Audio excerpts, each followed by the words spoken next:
Sorry, chat. 1 minute. Just getting things set up here.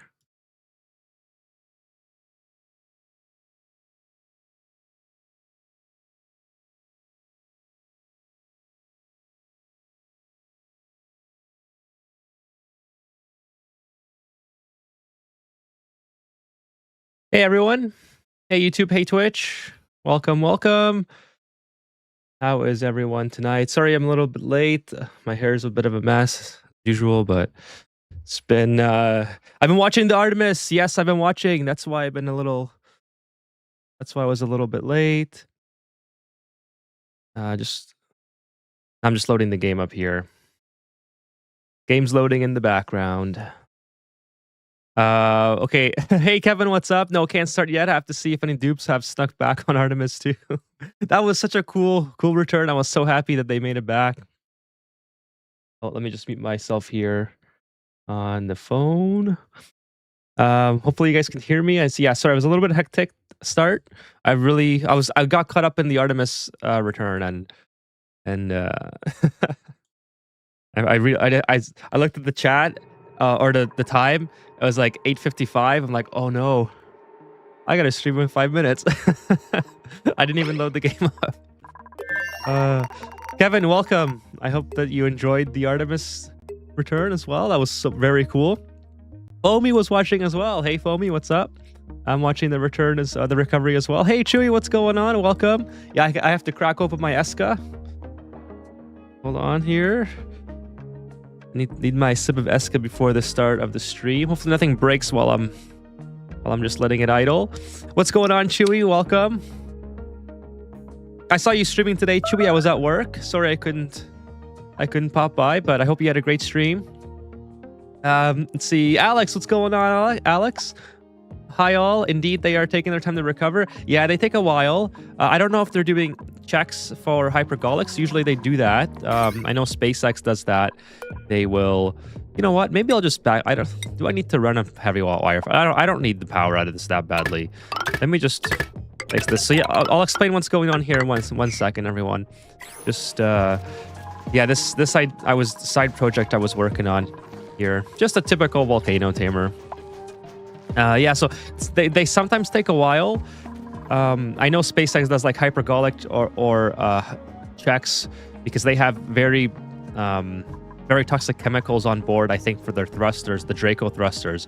So I think they have to make sure that they are not leaking before. I don't know if they do that because obviously I'm streaming, so I didn't get to see. But yeah, it's not. Surprisingly, it's not a quick process. You would think that they just get over there really quick and figure it out, right? But I guess there's a procedure involved in all that. But welcome to the stream. That's normal. It's a temp shift plate. Foamy says it takes longer than people think in general. There's a video out about their Apollo recoveries, and they're like 3 hours long. Yeah, so they have cut them down quite a bit, luckily. But yeah, I mean, it must be so uncomfortable after being in 0G for 7 days or whatever, 10 days, to have to sit in the ocean rocking back and forth, and especially after that crash landing in the ocean. Not a crash landing, I'm being a little bit disingenuous with my words there, but Kevin says I have to check for a second window, or is the audio weird? Is the audio weird for anyone else? I may have had the audio playing on my phone. I have the mod tools on my phone here. And I have like the iPad open for Twitch mod tools, so that way I don't have so much clutter on my second screen here. So if no problem, everything is hopefully, yeah. I think the audio was my problem, so hopefully it's all cleared up. You want to make a funny Ani intro? I would love to make a funny Ani intro. I thought this was pretty funny. I thought that's pretty funny. That's Quinn from my radiation video, I believe it was. So I have that as my background. Before, remember it was the jetpack guy before, and now I switched it to Quinn. So yeah, this thing was a disaster. I gotta tell you guys this as soon as I'm done catching up with y'all here. I watched to VOD after I woke back up. There's a mod that offers no sweep zone implementation controlled storage. Okay, let me look that up. I'm gonna write that in my never-ending list of mods here. What? No problem. I played Echo, great multiplayer game, economy building game. Awesome. Good to hear, Chewy. Good to hear. Did a bunch of circling. They've got the door open and people in the water working. Oh, I wish I was. I'm gonna like the most exciting part for me was them getting back and out of blackouts. So I'm really glad that I got to catch that. I probably, to be honest with you, I probably would have not streamed today if it was during like the if that happened during the stream, because I really wanted to see them come back, right? Like that's, or maybe I would have delayed it or something at the very least. But so there's a lot going on here. Foamy says I have audio no problems. Okay, cool. Thank you, Foamy. Appreciate that. So I'm just gonna go over what's going on because I did play a little bit between streams just to try to get this asteroid more cleared out. And so I have the robots here. I have the robot graveyard. There's a robot there. There's a robot there. Robot graveyard. This is kind of from the last stream. I've just been sending rockets over to keep getting this magma out because remember, like I said, I really want to get this magma out of here at least up to here so I can get to the, where's the volcano? I forgot where the volcano is. I think, oh, it's right here. Yeah. So at least I want to get, actually now I have access. I could just go bloop right inside and get there. And then this is really hot. I could get there as well. But yeah, so I probably have enough cleared out to build a base here, but we're going to do the tree, the angry tree one. Where's the thing? This is the angry tree one. And unfortunately, I forgot that there's meteors on this asteroid. So we just kind of got bombarded here. But nonetheless, probably have to send a trailblazer, dig this out or something, and then we'll get the tree guy online. Or at least start the infrastructure for this. That's kind of what's going on. Now on Freezeal here, since I was playing between streams or whatever, this asteroid was just running by itself, and I didn't notice that, like, for some reason, the very extremely hot, refined iron was like popping up in this area outside of this. Like, this was already closed off, and you can see like the temperature. It's pretty, like, I don't know how. This must be a game mechanic that I just don't understand. But I think all the hot iron was ended up here as this thing is erupting. So maybe due to how it's already covered and how, I don't know, some mechanic is causing all of it to end up here. And I didn't have this wall in, or this wall. And then this was just creating a whole bunch of steam, a whole bunch of problems. So I had to send Sunyar back after she was done dropping off the rovers to this asteroid just to help build some temperature plates. Although it's not really helping because the temperature plates just keep, like, the ice just keeps melting. So I think I'm just gonna cancel that. If I could build these, that would be great because everything was overheating. It was a big mess, but now it's kind of closed off and things are looking a lot better. I gotta move my chair as well. I'm not gonna lean back a little bit. Okay, so that's what's happening here. Other than that, there's not much changed on this one. Water Toe is the same. Like, Damien is just Damon is just hanging out. So he's doing great. This asteroid is perfectly, like, pretty awesome. He's having a great time. Great morale, whatever. And then of course we have back to Kadura. Kadura, I found this volcano as I kept digging out because I wanted to keep like digging. I don't want to keep my duplicates too idle. So I'm pretty sure I was digging this area in the last stream as well, but I just decided since I'm uncovering this, I'll go ahead and tame it. Typical volcano tamer, so nothing's really that different than what you would normally see me build. I might have built some more tiles here or whatever, just so they run a little bit faster. I don't have the transit tube access over there. But that's what's changed. So just to get you guys caught up a little bit, everything else is pretty much going the same. We got hydrogen production, and then we got the temperature plates continuously melting, and the gas pumps are. Ooh, we got lots of water in here now. All right, let's go ahead and get those. Yeah, I'm gonna have this is kind of what's annoying. I really have to get some steel on these asteroids and get these fixed because that's incredibly annoying. Keep dealing with entombed. What's entombed here? This I gotta. Yeah, I don't even know why that's there. Deconstruct, and that's fine. Okay, cool. So that's what's happening with me. We're gonna continue. I'm gonna send some missions to the the Angry Tree Planet to Steelin. And yeah, we're gonna do that. I'm gonna catch up with you guys, and then I'll sort of get going on the game. And then, by the way, today is Community Asteroid Night, so let me just put that on screen there. So, Community Asteroids tonight. I think I have 2 asteroids tonight, so looking forward to it. I have to check Discord before I start the segment, and then I know I have Foamy, and I think I have somebody else. I'll have to take a look. Okay, so I'm gonna catch up with you guys here. Yeah, so Chewy says, news here, there will be election and Sunday in Hungary. We want to change the most corrupt government after 16 years. I have family in Hungary, so yeah, I heard a lot about that. Good luck to you, Chewy. I really hope that the election goes your way. Oh, whoa, so much is happening here. Oh, we have more Steams coming out somewhere. Everything is just so hot. Hopefully that this thing figures itself out. So yeah, I hope that everything goes well for you guys, Foamy. I know it's rough out there, but you know, I'm rooting for you guys. Rooting for you. Okay, Alex says I can hear Ethan and NASA just fine. Awesome. If you guys are listening to NASA, that's perfect. I was watching the Artemis earlier. That's why I was a little bit late coming in, a little bit hectic coming in. Kevin says, I cheated on you, had my hot chocolate and gluten brownie free on another stream. Please forgive me. No, it's you're forgiven, Kevin.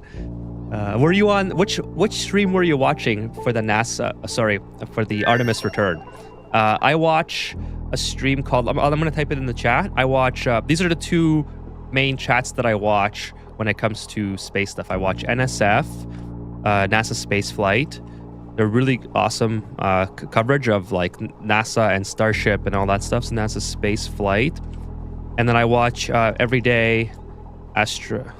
I don't know how to spell astronaut. Well, autocorrect can help me out here, I think.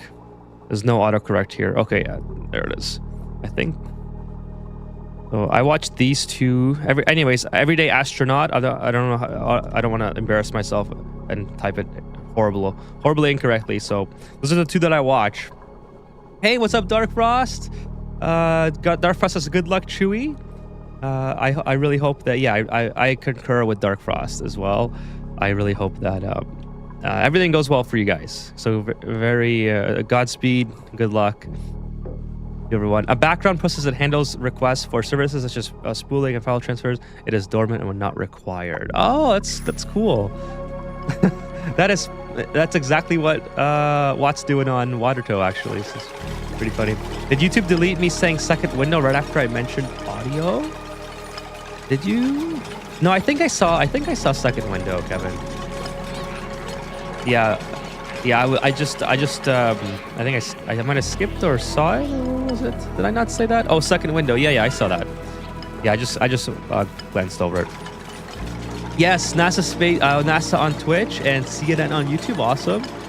I'm watching the official stream from NASA, the official one. You guys are all watching the official. That's cool. I do like the official commentary. I've been switching back and forth between the official and the NASA spaceflight variation. Oh, I still have the mod installed. We're not going to use that. Just ignore the mod. Forgot to disable it. I might just not. I use it a lot for videos, so I might not disable that. Let's go ahead and do some blueprints. Okay, we got the hype gloves and pink. Solid pink is cool. I like solid pink.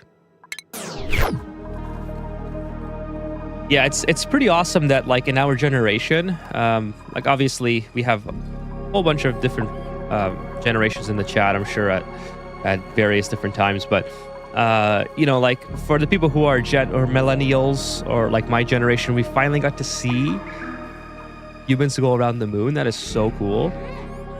Super grateful that I'm alive to see that. That is very cool. Okay, let's mop all this up.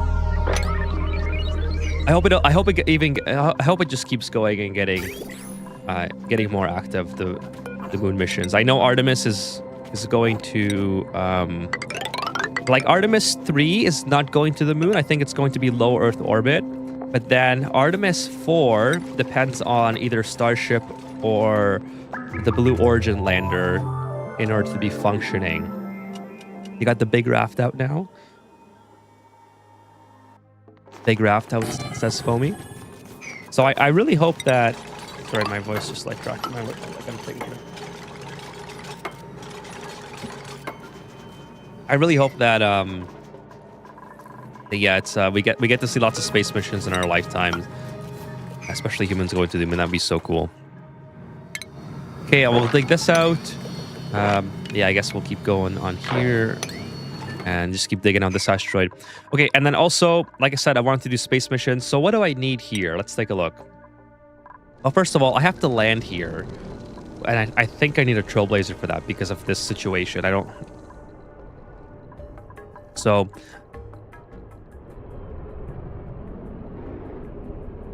I think also I should bring some steel and block off this area. Or maybe like, is a meteor blaster worth it here? I don't think so. What do I want to do? I mean, if I can get a duplicate here to do, like to sustain themselves, it wouldn't be the end of the world for them to continue to have to clean this out. And I'll just keep them away from space in general, I think. Hey, what's up, Ruzo Doozle? Hey, Dwayne, what's going on? Welcome. Welcome, both of you. Thank you so much for coming by tonight. Did you guys watch the Artemis recovery? It's still on now, so it was pretty exciting. I was a little bit hectic starting the stream because got caught up in it. Darfra says they used bionic dupes for the new Artemis crew. Food and oxygen is a pain to deal with. That's true. The bioduplicants would definitely give NASA a huge... Well, you know what? Like, I'm pretty sure... And again, this is not confirmed, so just want to throw that out there. I'm pretty sure that SpaceX wants to use Tesla robots to send to Mars and to like do a lot of infrastructure work on the moon. I know that the Artemis 4 is supposed to have humans on it, but it wouldn't... Like, if Artemis 2 is not ready, it wouldn't be out of the realm of possibility, I think, if they tried sending... If they just tried sending Tesla bots on like a expendable starship kind of thing, like a starship that they don't plan to recover from the moon. I think it's totally feasible that they might try that, but I don't know anything, so take that with a grain of salt. It just seems like something that has potential to work. Because I mean, realistically, though, like if you send the robot and it's like dies or whatever,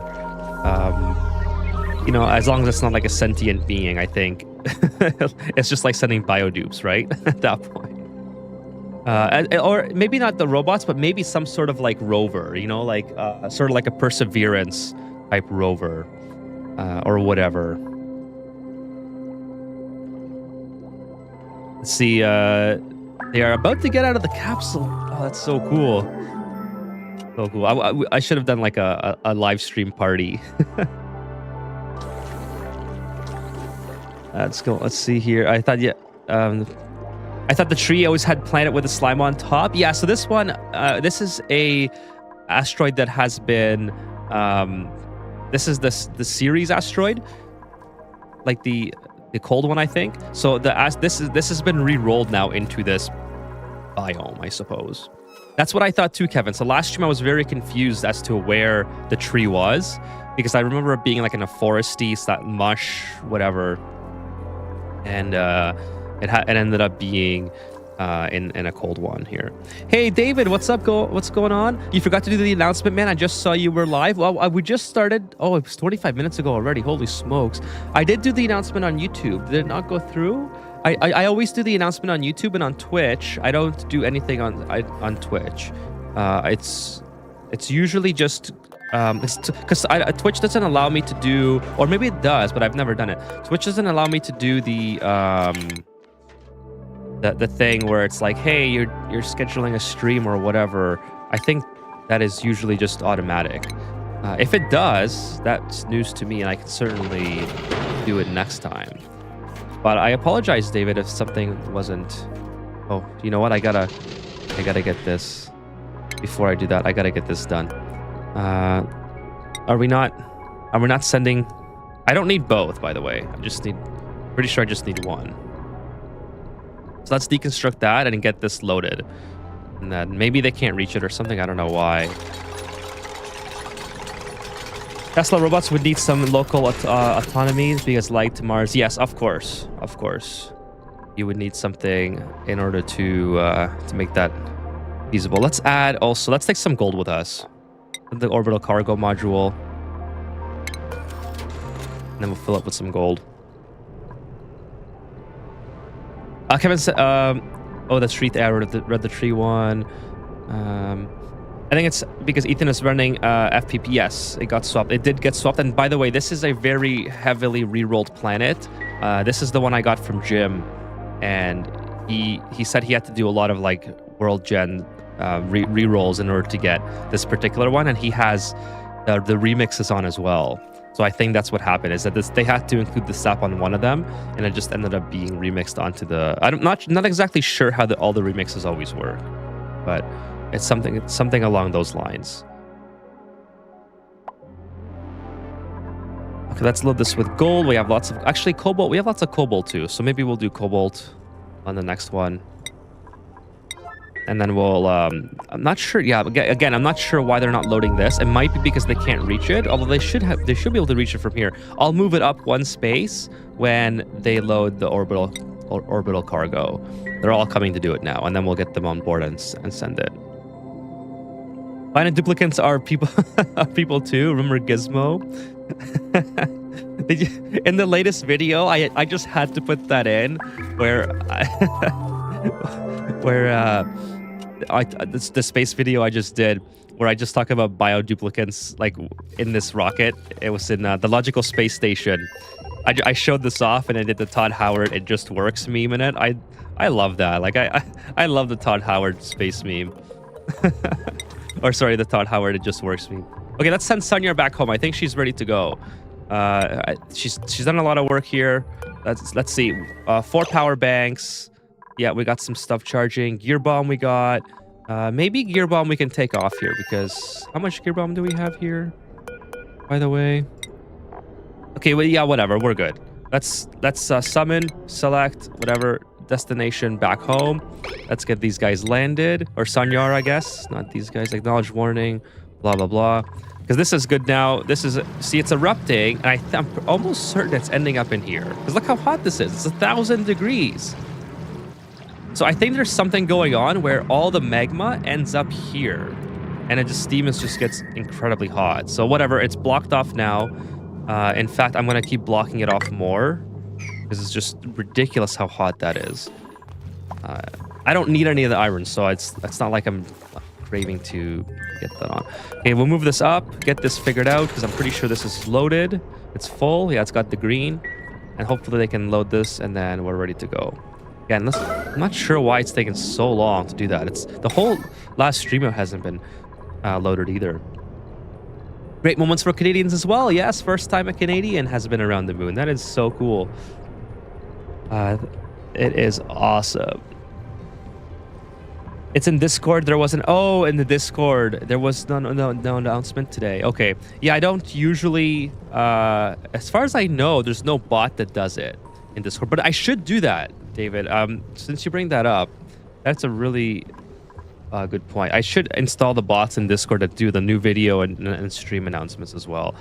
Because so the way I usually do it is just so like everyone knows, not just David, but unless the schedule changes, I don't announce it on Discord. But what I should do though is probably do like the bot, where the bot says, "Hey, Ethan's live," and then you get the notification for this pre-stream. So it's not hard to set up Discord bot for announcement. Let me just write that down, because I've been procrastinating too much, and I just had a long day at work too. Like it's been a day, that's for sure. No, don't get angry. What are you doing? Look, you're in a nice area. It was raining today. I was outside. I'm just glad to be back and watching the Artemis mission and hanging out here now. It's about time. Series is said like cereal, same root, German kind of farming. I did not know that. I just thought it was series like series, cereal. Series. Hey, what's up, Mart? What's going on? Some of my streamer friends use a bot called Streamcord. Yeah, I've heard of that one. I'm gonna check that one out. I do have a bot in there. It just doesn't do anything because I don't think I set it up right. But I used to have a Discord server that had a functioning bot, and I don't know why I had such a hard time filling. Why is this not loading? Cancel auto, enable auto delivery. Let's go. I need this done so I can land. I'm gonna deconstruct it actually and just rebuild it. I don't know what's going on. Like they're not on board, right? They're not on board. Lander is not ready, as far as I know. Oh, the lander is ready. Okay, I thought when it's spinning, it means it's not ready. That's my bad. Like I said, it's been a long day. So summon crew. Let's get them going. No more excuses, all right? We're getting serious now. I don't need Sanyar. Why do I have Sanyar still on here? Or Stella? I don't. Yeah, I don't need Stella. That's fine. Let's take the 2 ultis. All right, you guys are good. Let's go. Begin launch. Boom. Here we go. Oh, I can't send them to. By the way, I have to send them to not the lander. I have to send them to orbit so I can land, right? So. Also, sorry, I have to deploy the cargo. I gotta send them to orbit first, and then when they get there, I can deal with all the stuff. Spontaneous Gizmo protest. Finally, the first astronaut out. Hell yeah, awesome. Second out already? That is so cool. Congrats, NASA. Congrats, the astronauts. That is so cool. I'm so happy to hear that. I was holding my breath during re-entry because obviously they took a little bit longer to regain comms, which is actually pretty normal, but I was kind of holding my breath there. I'm gonna block this in. Actually, I don't need to block that in. I don't care if the petroleum gets hot because this is vacuumed out, so it should be okay as long as it doesn't turn into what's it called? The thing that's pink, the sour gas. Okay, and this should be erupting in 2.4 cycles, so we'll see how effective that is. Again, so in case anyone is like wondering, like if you're new or whatever the case is, I normally don't measure how much water I put in here. So I just kind of plop down whatever amount of water I think looks good, and then I adjust it accordingly. Like luckily, like this actually looks a little thin, so I might put a little bit more water in here. But usually what I do is just kind of make it so it's about half the tile size visually. I don't even look to see that it's like 500 kilograms. And that's how I do all my steam rooms. So that's why I have such a variation in steam rooms. Like this one here is almost 100 kilograms, let's say. Like 90 to 100 or whatever. This one's 31. The gold up here is 33.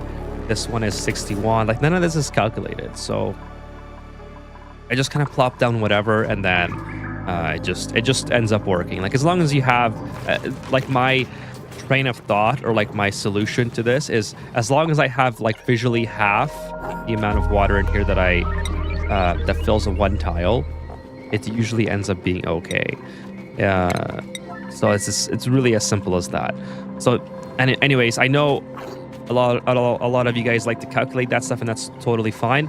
I'm just explaining this in case there's like new players that watch the stream or the VOD, and they're curious about that, because I got asked about that before on stream, so just wanted to throw that out there.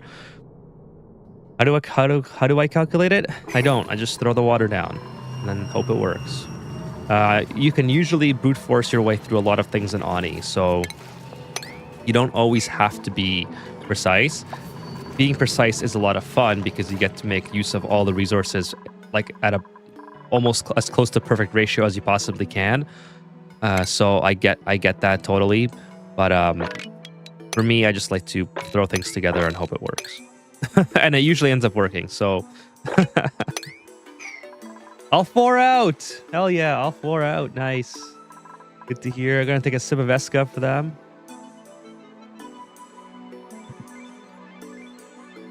That is great to hear.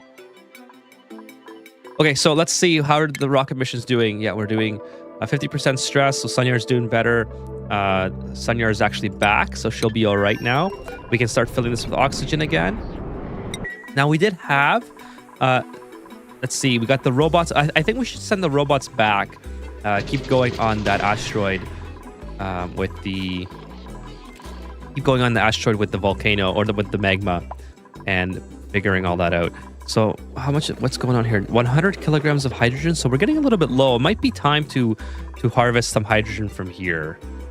Because we are getting slightly low. We're using so much of it now for here that maybe it's time to start recapturing some of it. I don't think it's that big of a deal because I'm not using it for anything else. Like my hydrogen generators haven't ran for ages. It's basically just the petroleum generators that's running my base at this point. There's so much power out of that. And the natural gas generators don't even run either. They're just kind of there for show. It's kind of funny because I do have a lot of natural gas, but yeah, they don't run at all. Here's my backup power plant is still here. This hasn't run in probably ages as well. It's set to threshold of 3%, and I don't think it ever... Let's just see, out of curiosity. Yeah, 0% in the last 5 cycles. Let's see here. It's pretty easy to estimate it since most rooms are square. Fill the bottom layer to your target amount. Yeah, exactly. That's a great point as well for me. You just since they are square and four tiles high or whatever, you can just do quick math. I think this is fine for me. We'll see how it ends up though. I don't usually care about having a very dense amount of steam. As long as this thing is not melting, I'm usually fine. I'm pretty happy with the whole situation. Send the green signal if this is below, we'll say 120, 150. Yeah, that's fine. And then send the green signal if this is below 25, whatever. 25 is fine. I should be sending this all the way into here actually, but I don't know if that's like an incredible amount of work is worth it. Let's keep going on this. Do 4 here. Hey, what's up, Charlie? Charlie says you call using dynamite and martial art. Hey, as long as it works. Yeah, I mean that's what I always go on this rant, but that's what I love about the game is that you could really just brute force your way through most things, and you can be selective about where you do your calculations and where you don't. And I love that. That kind of it gives me so much joy to have that option either way. Another thing that I did is I reconnected. So in case you guys were here like very early on in this playthrough, and I had to pump out a bunch of water that was here, I reconnected the pump to this bay to kind of try to get rid of this, and it's just going up and it's just sending all this water. First of all, it's sending mercury into here. Like I want to pick up the mercury as well when I get it because these lights rely on mercury usage. I don't think there's a lot of mercury coming up right now, but everything else gets filtered into my filtering station, and I kind of maybe I'll go over this while we're waiting for the space mission to get there. So this little filtering station I have, every time I have a sweep errand on bottle emptiers, or sorry, on the bottles like these guys here, like if I do a sweep, the duplicants will come and they'll put it into these bottle emptiers, and then it goes into this little chamber here where this liquid pump picks it up. Now this liquid reservoir is for holding anything that has germs in it. So anything that's passing through here that has germs, it'll send the green signal, it'll go into this liquid reservoir, and then naturally the germs just die out, and then I just end up deleting this and then just emptying the bottles and then recycling it, because the germs eventually will die unless they're in unless it's polluted water or something. And because this polluted water has so much like it's sharing a space or something with other liquids. This one actually, that's carbon dioxide. I'm gonna say that's kind of weird because I just checked it. So this has no germs in it whatsoever, which is really cool. And then everything else just gets processed. So I'm sending a little bit of water Well, what's this doing? This is filtering for water. So it's kind of funny because this is currently backed up for some reason. Oh, okay. So yeah, I guess this is backed up, so we're gonna get rid of that. But usually what happens is this gets filtered, and then it goes into the various different tanks. But I didn't count on this filling up at this point in time. So you know what? Let's just open this up. Let's just drain it and start all over again. Now Ethan needs to rename one of the capsules to Artemis 2 to commemorate the event. Okay, Alex, we'll do that. We will do that. Let's see here. I only have 2 capsules, so this is an easy decision. One of them was Chewie's capsule, which we named Space Farter, and Logistics Space Station, we can go ahead and rename to Artemis 2. Perfect. There you go. There's Artemis 2. Good to go. Oh, this is just keeps going, doesn't it? I gotta put a timer on that. Now I'm very low on consumables now. Actually, oh, I turned this off for some reason. That sucks. No wonder it was getting so low. I was like, what the hell's going on? Thank you for that suggestion, Alex. That is awesome. We definitely should have an Artemis rocket in here. Foamy says, that reminds me, I need to do some math to see if I can use an oil well's natural gas to power its own cooling, or maybe I could just let it heat up and have it vent into the steam room directly. Just filter it to the output. That's an interesting idea. So, an oil well's natural gas, how much does this thing put out? This puts out... Is there like a specific... I don't know at which rate this fills at, and unfortunately it does not seem to tell you. So backpush is 26%. See if I click on here, does it tell me anything? I guess it does not tell me how much it produces. So I don't know off the top of my head how much this would produce. So, I mean, it seems like you'd have a little bit of a lag as well. So you'd have to almost have enough to sustain itself. It's almost like a dormancy period until you can get the duplicants here to release the pressure or something along those lines. But that would be really cool if you could make it self-sufficient. Okay, this is come down. So we can go like that, boom, reconnect it. And then yeah, the water is getting all bypassed into here. So again, what's happening here is we are sending this water just into the pipe that sends it, well, the pipe that goes into the water chamber. However, it is connected to the not so complicated, although it looks a little bit messy, cooling system for this water geyser, which is kind of interesting. It's now completely used up this liquid storage area that I was using to store. So these 3 geysers, this cool slush, and this cool slush, are all providing water for this infinite storage chamber here. And this was just sending water into this cooling chamber, which is now it's no longer being cooled, but yet it's still sending out hot water. So this is going to start to gradually increase in temperature. Yeah, it's 28 degrees now, basically. Before it was like 24, 25. So I might have to get cooling from somewhere else, but I'm not too pressed about it right now. Everything looks pretty good. Okay, so these guys are in orbit. Let's go ahead and deploy the cargo. So that was a lot of gold. And then let's go ahead and deploy one of the duplicants just to kind of make sure we get this... dug out, because I'm not sure if I can land if I don't do that. Go ahead and view. Oh, that's not the one I wanted to go on. So let's get this dug out. Hey. Don't get pissed, okay? I don't need you having a meltdown here. Okay, let's get Space Farter here. Oh my goodness, I really hope that we don't have meteors when this rocket is on the pad. Could you imagine? Oh no, you're gonna get smoked. Oh no, Ulti. The shine bugs are getting smoked too. All right, let's make do this. Anyways, you should be able to get yourself back up.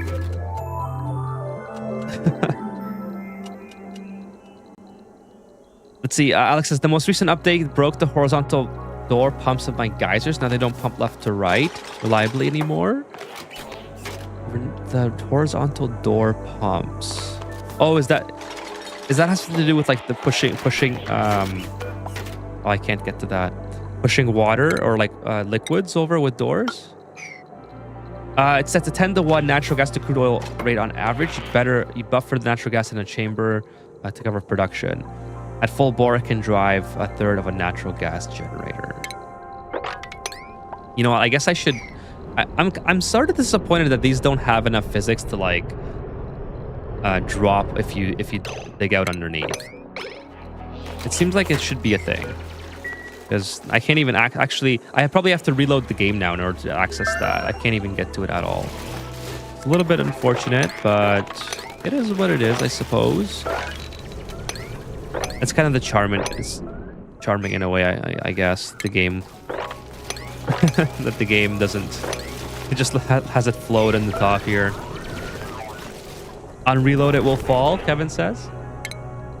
Good to know.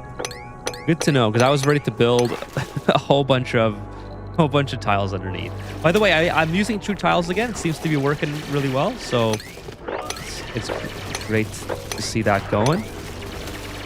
Let's keep going, digging down here.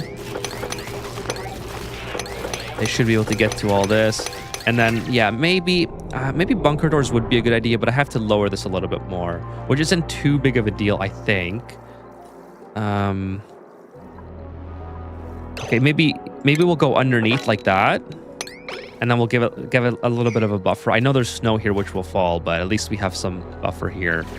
So also we have to build a couple of ladders here, because obviously now we're in a situation where we kind of got ourselves stuck. Hopefully one of the ultis is upstairs. Yeah, they can build the ladder for us. Perfect.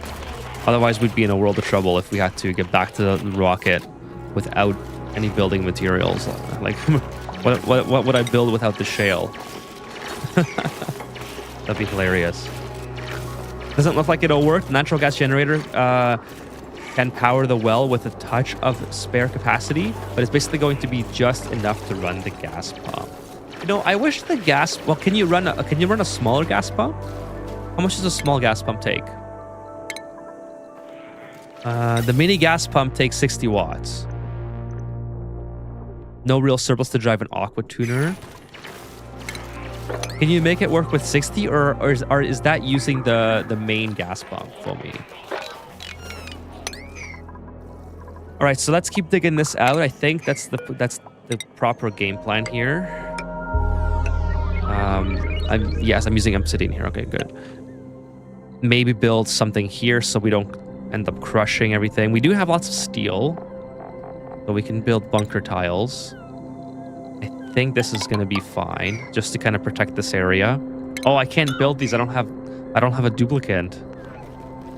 I guess none of these guys have the. What do they need to build it? The small pumps are less power efficient per kilo than the big ones.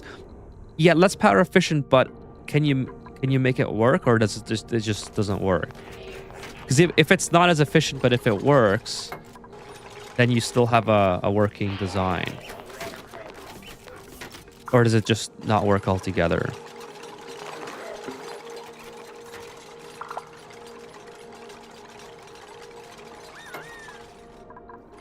Okay, so I'm going to dig this out. I think we're going to... oh, they can build it. It's telling me I can't build it, but I just did it. Hallelujah. Okay, let's build some bunker. Obviously, I'm going to move these in time. Like, what I really need to do here is set up full infrastructure to have solar panels and telescopes and these meteor blockage. I don't think I'm going to do meteor blaster here. I think that's too much for an asteroid this size. So we'll have something going on with respect to that. And I also want like blossom farms or something easy that I can feed with water. So I can send over a lot of water from other asteroids. Or what else do we have here? Is there anything here that we can utilize? There's something down here. Iron volcano. Perfect. Another one that I don't really need. That's all right. That's okay. Maybe I can have like a puffed farm and just send barbecue to it. Hey, William, what's going on? Gotta go. Family needs me. Thanks for stopping by. Appreciate you dropping by and saying hello. Sorry that you have to go so soon, but I appreciate you being here. Homie says they're really useful for specific purposes, but in almost all circumstances, the big one is better. I also don't, besides the rockets, I'd never use the little one either. I've never found myself in a situation where I would feel like I need to use that. Actually, this is really useful here because I don't, you know, if this is coming towards the rocket, I think I should get the rocket in space. Oh, you know what? I need to do a lot of infrastructure work here. Oh, that's funny. I need to set up some sort of meteor defense because I cannot have this meteor pummel the rocket while I'm on here. I don't know if I can do that. If it's just snow meteor, maybe it'll just bury it. But yeah, I definitely got to set something up. Okay, so what's the best course of action here? I think, like, I have to move. First of all, I have to move the rocket platform. It has to go here. So maybe what I'll do is I'll rebuild it. I'll launch with only one of the ultis because except this, I have to build above that. So maybe I'll build here. I have lots of steel anyway. I'll send I'll send the pilot up in the sky. Okay, can you build it, please? I'll send the pilot up in the sky, deconstruct this, land in here, pick up the ulti, and then maybe reload the game just so all this stuff kind of figures itself out. The advantage of small pumps is liquid pump fluid pump doesn't change phase in the pipes. Oh, good point. I didn't think of that. Yeah, because it's did the update not address that? I thought the update addressed something along those lines. Alex, I know it because it changed. They said in the update that they changed temperature, something to do with temperatures in very small amounts inside the pipes. But I'm just in my head. I'm like thinking, did they also do that with changes to state? Okay, let's get one of the ultis on board. Again, I'm just guessing here, so I'm not exactly sure. Which ulti is the pilot? It's this, I guess they're both pilots. Okay, so let's send this one. I just want to go into orbit. Let's summon the crew. And then the other ulti has to come. I'm just going to save here because I don't want to leave them behind or whatever. Okay, we're going to launch this guy into space. Knowledge warnings, yes, sure. A natural gas fed of 33 grams per second. Oh my goodness. Get out of there. You're doing that thing again that I don't want you to do, which is standing in the heat. You literally can stand anywhere you want, except you choose to stand in the heat. Natural gas generator fed 33.3 grams per second of natural gas will make 296 watts on average. Well, uses 240, so that leaves 56 to work with. Could you, oh no, these are in the way. Oh no, I can't land the rocket, can I? Maybe I can, okay. I guess it doesn't matter. Could you make it so that you have, because you don't need the pump to work all the time, right? Could you make it so that, or do you need the pump to work all the time? Because I assume you'd have it on an Atmos sensor. So what if you stored the power in like a battery? Would that be workable?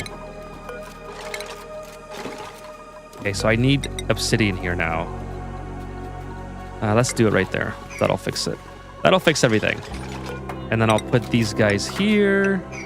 Go up a little bit higher. Okay, that asteroid's going the other way as well. It's all getting bombarded here, so we're good. We're good.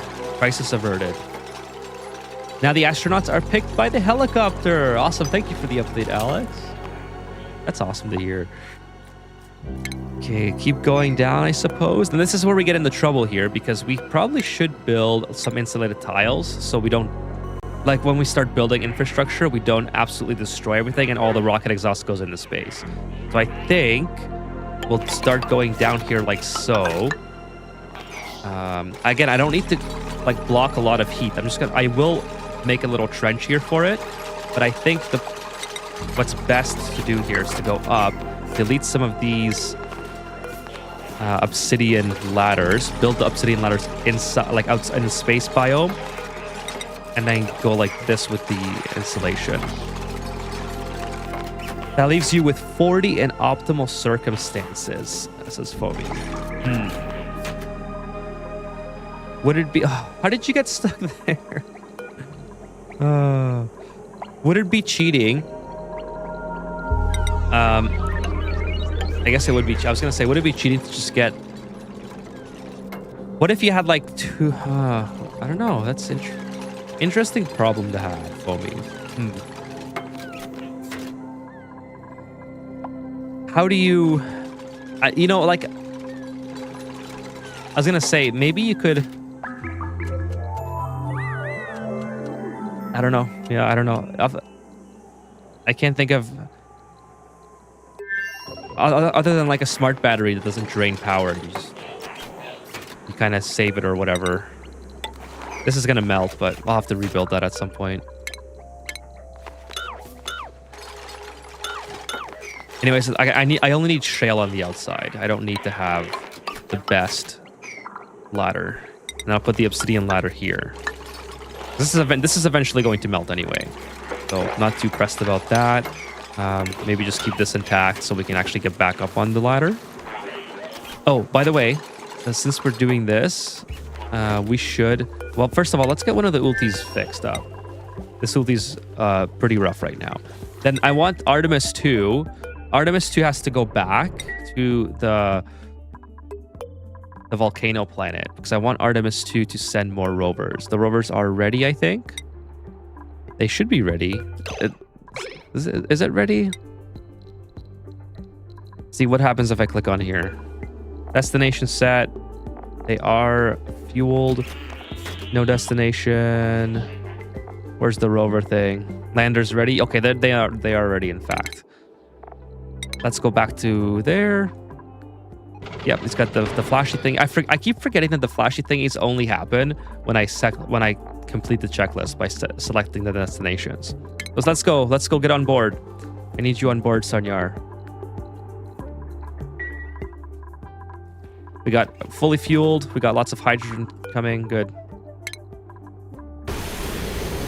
Now let's go back to Steelaline or whatever, and then keep building some more obsidian ladders here. Out of obsidian now. Deconstruct. Deconstruct. And deconstruct. And then we'll keep going up. Address the heat interaction now. Okay, so they have not addressed that yet. Okay, gotcha. But the feature bug of no state change still remains. That's Charlie. The update was for very small amounts that didn't interact. What do you mean intentional? Really? I did not know that. That it was intentional. The big use for mini pumps is if you're space constrained, but there's two other... Yeah. They work well in a rocket. They are excellent in a rocket. Okay, so let's keep going down here. I think that's the game plan. Is if you go under it and we build it, I think that's the way to go. So I don't want to keep building. I don't want to keep using obsidian to keep dropping all this. This poor little behemoth guy might have a bit of a rough time, but you know, sometimes that's how life is. They just have a rough time. But the mini gas pumps, they're really good at vacuuming a room once you've almost depressed it. Hey, what's up, Sean? Welcome to the stream. How are you doing tonight? Did you happen to catch the Artemis recovery, Sean? We were just chatting about that.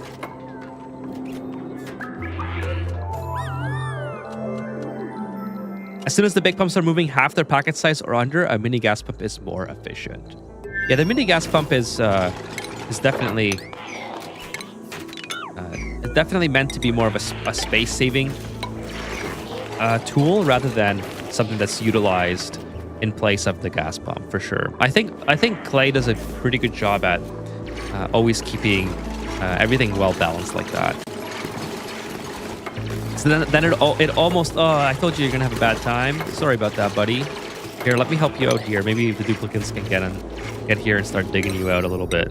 Oh, you're probably done, huh? That's not what I meant to do. Actually, I kind of like the ethanol pool, but if I can save the Mammoth, I will save the Mammoth. Hold your breath a little longer. Oh no! All right, couldn't save him. Couldn't save him, guys. Sorry. I tried. I like the Mammoths. Like, I have nothing personal against them, but you know that's just how it is sometimes. Is this one coming towards me now? I think it is. I think it came in this way. Yes, this is coming towards me. So I probably should launch. You know what? I'll save and I'll see if there's an issue with like if I can just get away with not keeping the rocket on board. Because I really don't want to get nailed. That would be super annoying if I couldn't get off this asteroid. I have no save. I can't save these guys right now, so we'll have to see. We'll have to see what happens here. But yeah, this we'll close this off, and then we'll make it so this rocket exhaust vents into space. We'll get these two. We'll come back and grab those. But this is most important for me right now. Probably don't dig that one out. Probably don't dig that one. So it's 9 by 3 according to Ethan Plays. According to Ethan Plays' last video, it's a 9 by 3 section here. So there we go. That's how much I should have to build to prevent this from overheating.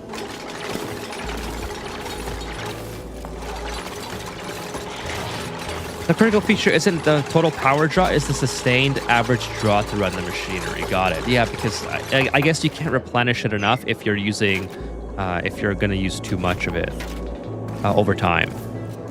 Like eventually, if you don't, even if you send the max size packets, eventually you'll overpressure if you don't use it enough.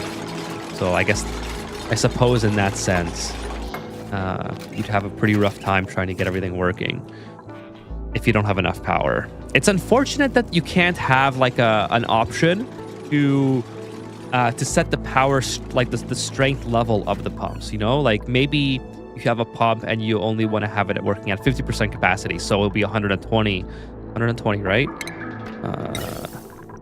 Yeah, 240 is the max, so 120 at 50%.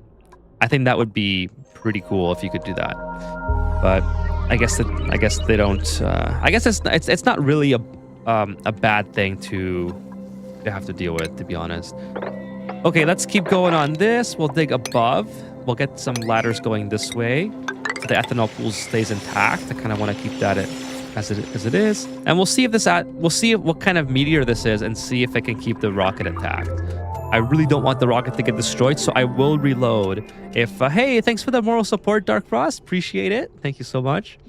I'm definitely gonna need it in the next couple seconds here. This rocket will survive on moral support, I think.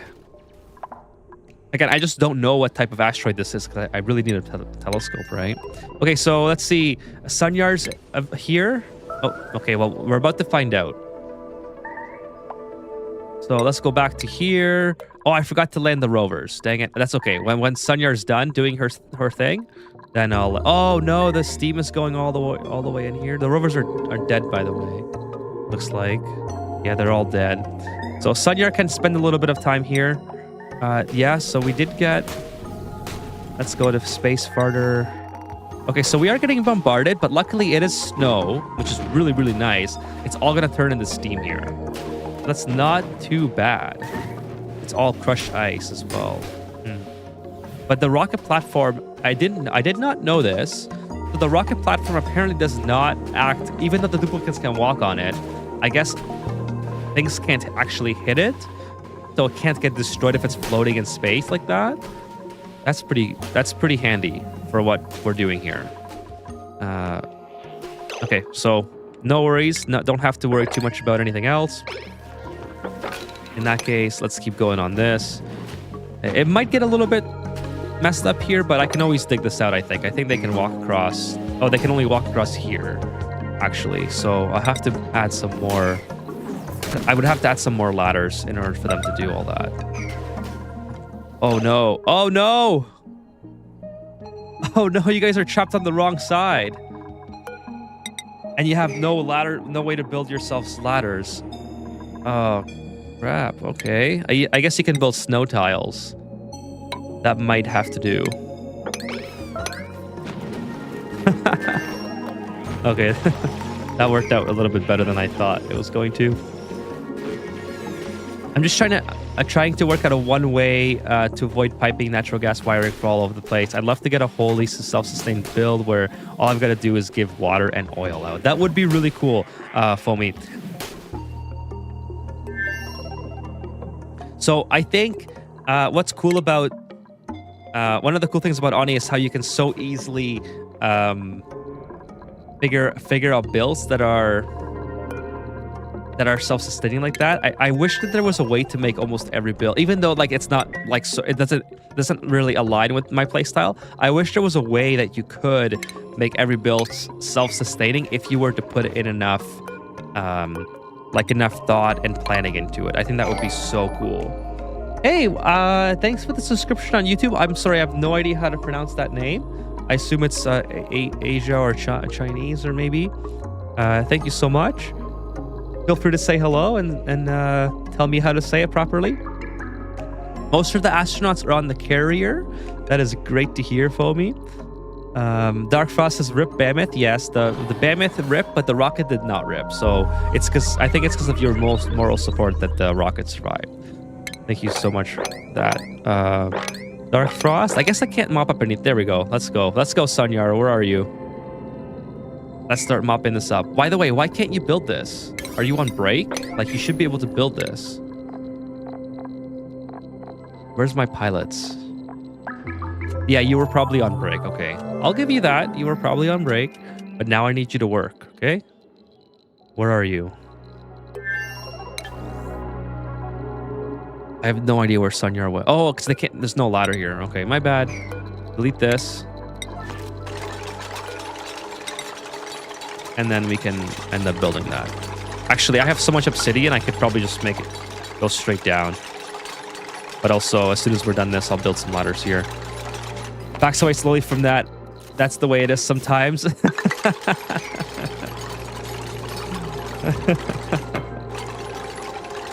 Okay, that's all of them. They got him. Awesome. Isn't Sunyar blocked by the... Yeah. Yeah, I did not notice the ladder was messed up. Hey, what's up, Jay? Welcome to the stream. Hello, hello. Yeah, so let me just give you guys a recap of what's happening here. We're about an hour in. So today is Community Asteroid Night. I have 2 asteroids, I believe. I have to load them up because I was a little bit negligent getting the stream started since the Artemis 2 recovery was happening. So my apologies for that. So I'll take a quick, sort of a transition period break where I have to load in the asteroids. But also, so this asteroid, it's a robot graveyard right now. We have all these little rovers. And I have 3 more to deploy as well. I kind of wish I could just deploy them. It'd be so funny if I could just deploy these when the rocket is on the pad and just kind of shoot it on the platform here. But I have to deploy these guys. Sunburn. You're a robot. How are you getting sunburned? Please. Get a grip. What's this do? 20% stress? Yeah, you got this. Stop complaining. You're a robot. Okay, let's see. I can't do anything. I can probably dig this out though. I think Sunyar's are pretty good at digging. Let's see if we can. Is she gonna do it, or is she too preoccupied with this? I think she might be too preoccupied with this. Yeah, she cannot dig it. Okay, whatever. It's fine.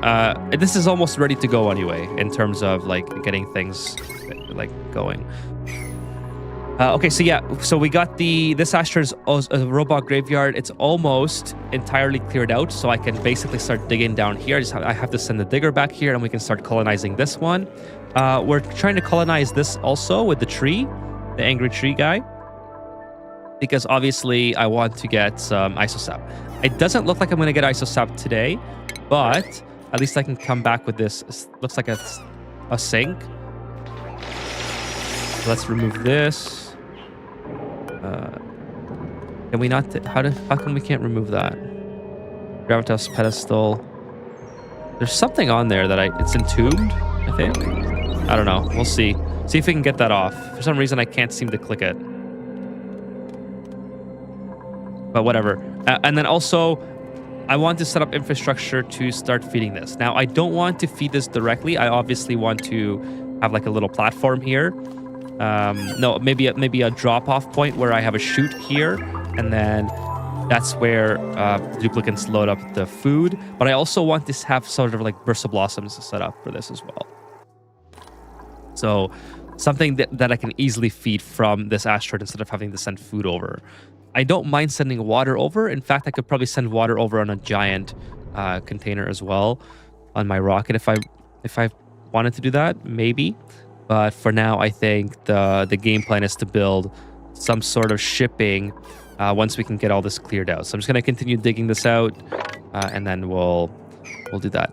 Since we are doing a lot of digging here, I probably want to build some ladders so the duplicants can not get themselves trapped or whatever.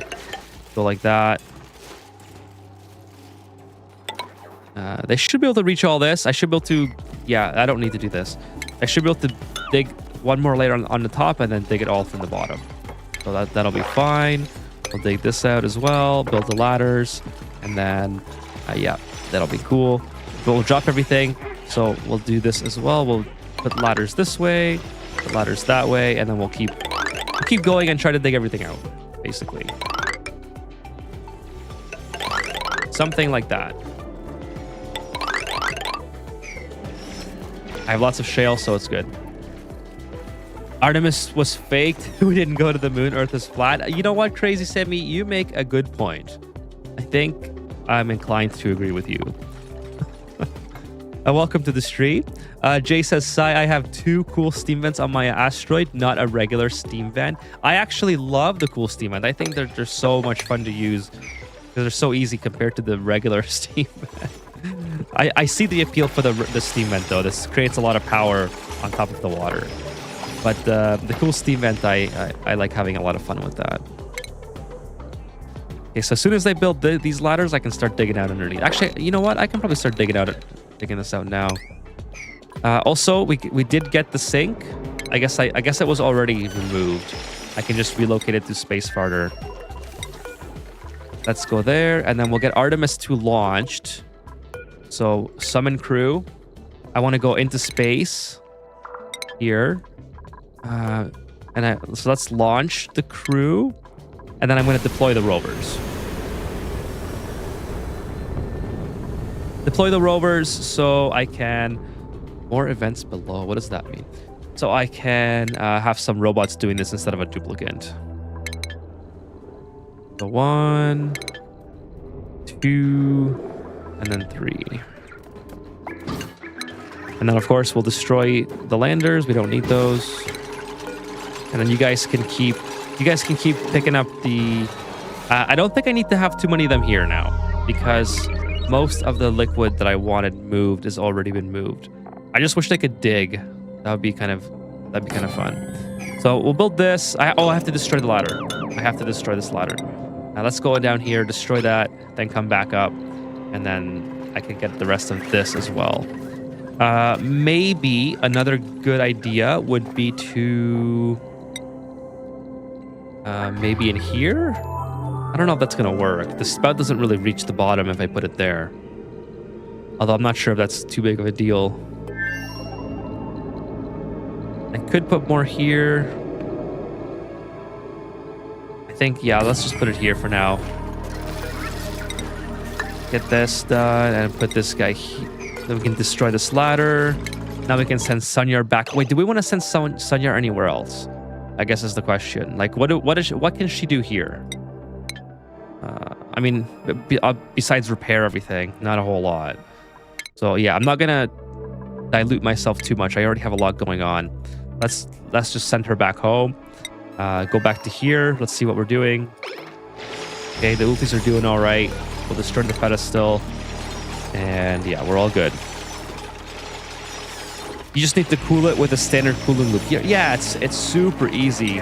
The cool steam vent. But just basically, I have a whole bunch of them set up here. I'm just not cooling them because I don't need the water. Oh, by the way, this is yeah, this is working. Cool. We have iron coming out at 20 degrees. Perfect. It's basically just like this. And you can condense this too. You don't need to have it this big, but I have a cooling loop running through here, which again, it's just not where I was going to originally run it off this and then desalinate this water, but it just didn't come to fruition because I didn't need to do it. But yeah, it's just a running cooling loop through with a couple temperature sensors if you want to keep the water inside and just have it shut off. And then that way the water can sort of make use of the most of the cooling capacity as possible. But yeah, I just didn't need to do it at the end and decided to kind of skip it. Okay, let's also get some stuff swept here since our duplicates are probably not very busy. And then we have a geyser there that I think is a salt water that I don't have to use. Petroleum boiler looks good. What else here? We can probably sweep all this up. Sweep all that up. Just get a whole bunch of stuff swept. And then this is full again. Holy, why is the water so full? What is this? This is water. Why is the water so full? Oh, you know what? It's probably because it's so slow since it's doing this thing. That makes sense. So I think for now, maybe the best thing is just to keep this open. This is the overflow. I definitely don't want to have any problems with liquids getting mixed up and all that stuff. Okay, also food is doing really good. 1.8 million surf and turf now. Wow. Conveyor loader's overheating. Okay, so we don't have enough steam in here, obviously. A little bit too hot. I just said it was working and then it ended up not working. Let's get some water in here. I hate that bug. Okay, so we'll get some more water in here to fix these things. And also an obsidian ladder right there. Won't that flood everything? You mean the water? No, the water won't flood. It'll instantly turn into steam.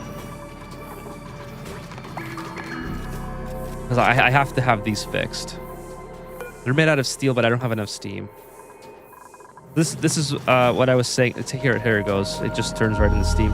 But anyways, I need more than 25 kilograms here. The overflow will break.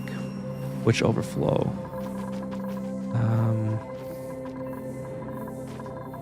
Oh, you mean this thing? This is all right. I just need. Why are they delivering such little at a time?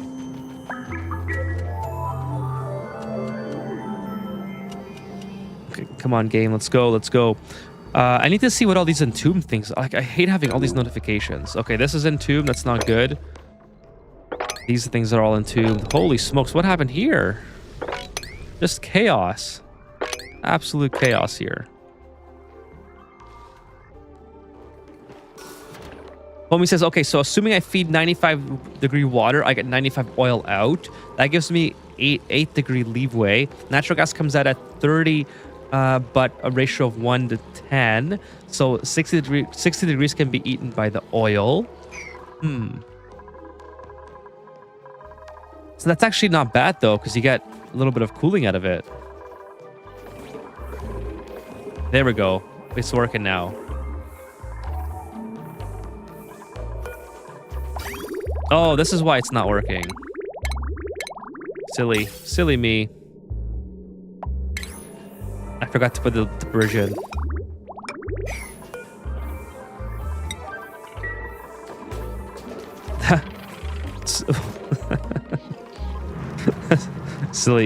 Silly mistake. Okay, that should be working now. Let's go. Let's see what we got out of here. Yeah, I'll take water, I guess. I do need the water now. let's go back to here. This, we can keep going. We got lots of... I'm pretty sure my ultis have a lot of resources, so that they can stay here pretty much indefinitely, I think. In the top left, says Jay. Let's go back and see. Something's still entombed, by the way. Oh, it's the rocket platform. Yeah, I probably don't want the rocket platforms entombed. Yeah, this should be all right. See, it's working now. That's what the initial problem was. I wasn't cooling it, so kind of a dumb. I have 30 degrees. I have 30 kilograms now, so I'm okay. Kind of a dumb mistake. I usually aim for 100 per tile with metal volcanoes. Yeah, I mean 100 is an average that I like to aim for as well, but this should work. It's definitely because I wasn't cooling it. Now that it's being cooled, it should be a lot better. Okay, what else? I really can't. I almost can't wait to start a new. Let's land here. Should be good. Any rocket platform. Can't wait to start a new asteroid at some point. Let's land the rocket here. Artemis 2. Oh no, I need this. Let's go, guys. ASAP. Okay. Here comes the rocket.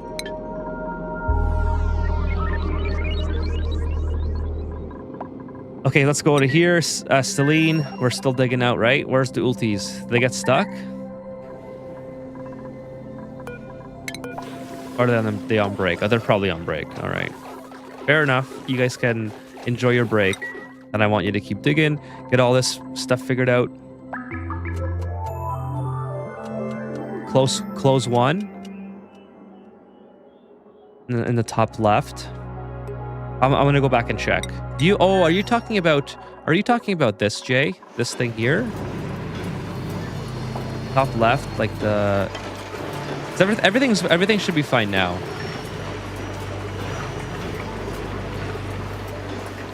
Yeah, I think everything's okay. We got a vacuum here, so this is okay. Oh, the rock clearing. Oh, sorry, Jay. It's messed up again. What is this, by the way? Sand? Yeah, it's sand. Okay, that's kind of annoying. It's just gonna keep solidifying.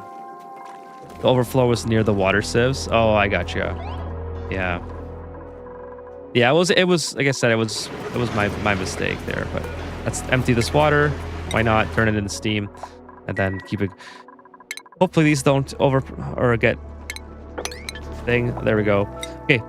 Bionic power. Why do we have power issues here? Should be okay. Set the destination to back home. And then as soon as they're done digging everything out, we'll send them back. They should be okay for the time being. I also want to start setting up infrastructure while I can. I have a lot of things going on here. I think we're gonna use a blueprint. Oh, this is the murder. This is Dark Frost Murder House. If you guys haven't seen this, by the way, this was a hilarious build. I wish I had the mats to build it. I think what I'll do is I'll build it on the main asteroid at some point. I think it's so funny. I kind of messed this up. I can't reach these piles up here. Okay, so what do I want to build first? We got to get some sort of food for this. I think I could do like a puffed farm maybe, because I already have puffs locally on this asteroid. Kind of want to dig down to see if there's anything else in the bottom. There are the mammoths. There's only an iron volcano, so unfortunately no water. So I could send water over to grow bristle blossoms. And the bristle blossoms, they're so... Like, what else could I send that is not... That is... I could send food. Like, I have plenty of food to send, but I want this to be self-sustaining, right? But if I'm sending water... Like, I have a lot of ice. I could melt the ice as well. Homie says, so I need to chill the natural gas by minus 140, which is approximately 10 kDTUs. The oil well itself outputs another 2 kDTUs in the water. The aquatuner removes 585, so 12 kDTUs is 1/50th of its capacity, which means an average draw of 25 watts. and it's doable. That would be so awesome if it was, Foamy. I'm cheering for you. It'd be really fun to see how it turns out. Let's get this as well. Leg out, I suppose. We'll go underneath the tree. All I have to do here is build a platform, and then I can put a conveyor chute to feed this thing. I forgot if I have to put the conveyor chute on top to feed it, or if I can just drop it down below. I forgot what I think the range is pretty far, so it should be all right. But yeah, I think the more I think about it, the more I think that a bristle farm would be the easiest. I could do mealwood as well, but ultimately, let's see how much dirt we have. If I do something like, I don't have any dirt on this asteroid. I have phosphorite, but it's a very cold asteroid. The phosphorite, I was gonna say maybe, yeah. I think I'm most comfortable with the blossom farm. Let's do some solar panels maybe. Oh, I have to protect them from the thing. No, I can't do solar panels. Okay, I want to cover this as well. Just go like that for now. I have lots of steel to do this with, so just protect it while I'm not here. I am going to be leaving this asteroid for a bit, so this will just kind of protect this area so it doesn't get entombed and all that. Luckily, this all melts, so I shouldn't have too much of an issue there. And we'll just keep digging out. Keep digging everything out. Okay, we'll let these guys do their thing. We're going to go back here. And let's see what else we can do. Obsidian. Sorry, Ellen. We have all the... Oh, this can be deconstructed. And then we'll build another pressure pump here to get more of that magma out. And I think that's pretty much all we can do for the time being. I think it's time to get duplicants here. Maybe I'll put that. That's gonna overheat, but maybe it'll last long enough that they can extract a little bit of magma out of it. They can build it here. That's interesting. Foamy says I could even theoretically set it up to harvest power, but I don't think it's worth the trouble. Foamy, what do you do this on your main playthrough, or do you test it out on sandbox mode first? How do you like to do your experiments? So this can probably be... We'll just put that there, and we'll make a little bit more, sort of a bigger tank there to contain our liquids. And then everything else... Yeah, everything else should be okay. There's a lot of diversion for the liquids. I probably could have kept... put another diversion here and a check for water and just put it inside this area. That would probably help a little bit instead of sending it all to the end. Kind of annoying. So maybe we'll do that. Not that it's really necessary. I'm just making such a huge mess of the base. So yeah, we'll do another check here. Water, pipe element sensor.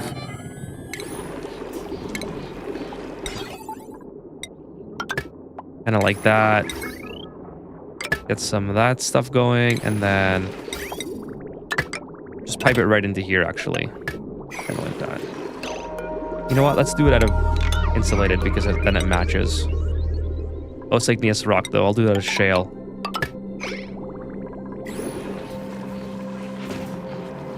Main playthrough, because that's how I learned to actually build the things. Cool.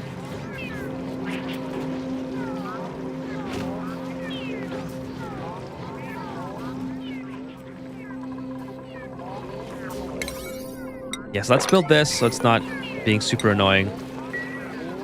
I don't have any qualms about reverting to the beginning of the unmajor project, though, especially if I haven't printed a duplicate during it. Gotcha. Well, that works out all right then, because then you can always sort of start a little bit farther back if you're not happy with how things went. But I understand, like, keeping a duplicate if you take one during that process that you really like and then you want to keep it. I would probably do the same. Okay, these guys are doing great. These ultis are just amazing. I'm pretty sure I'm almost at the bottom of the asteroid, so there's nothing else to really discover down here. Keep digging on this. Keep letting the water flow down, or whatever this stuff is. I think it's mercury. Yeah, it's mercury. I think it took 4 tries to get my first cool steam vent tamer in, stuff like that. Gotcha. The cool steam vent tamer is sort of interesting because I remember, like, as a new player, I didn't understand, like, the condensing of liquids first using radiant liquid piping and such. And I thought I'll just plop down like a steam turbine, but then it didn't work. So I remember going through that whole process of trying to figure out how this thing works. It was new player struggles with the cool steam vent. It seems like it's easy enough to deal with at first, but then you don't realize how much work goes into actually making the steam production turning into water efficient in order to get the most use out of it. Because you can probably support your base with, I mean, again, I don't know the calculations to this, but a couple of these things, this produces 5,000 grams per second. So the average active, where is it? Average output is 1,400 grams per second of water, basically. How much is, how does that compare to a water geyser? That's about half. This is a really good water geyser though. Like this one's 31. Wow. So maybe it's not as good as I was imagining. This one's 33. Wow, this one's really good. Is this just a very poor steam vent? They're 1,700. Okay, that's not bad. What do we got here? This one is, this one's only 888. That sucks. I guess you would need a couple of these cool steam vents just to output the, just to get the output of one water geyser. It's kind of unfortunate. Helps if it's geotuned. Yeah, it does. It would, and then you could probably turn it into. You could probably use the cool steam, the steam turbine at that point as well.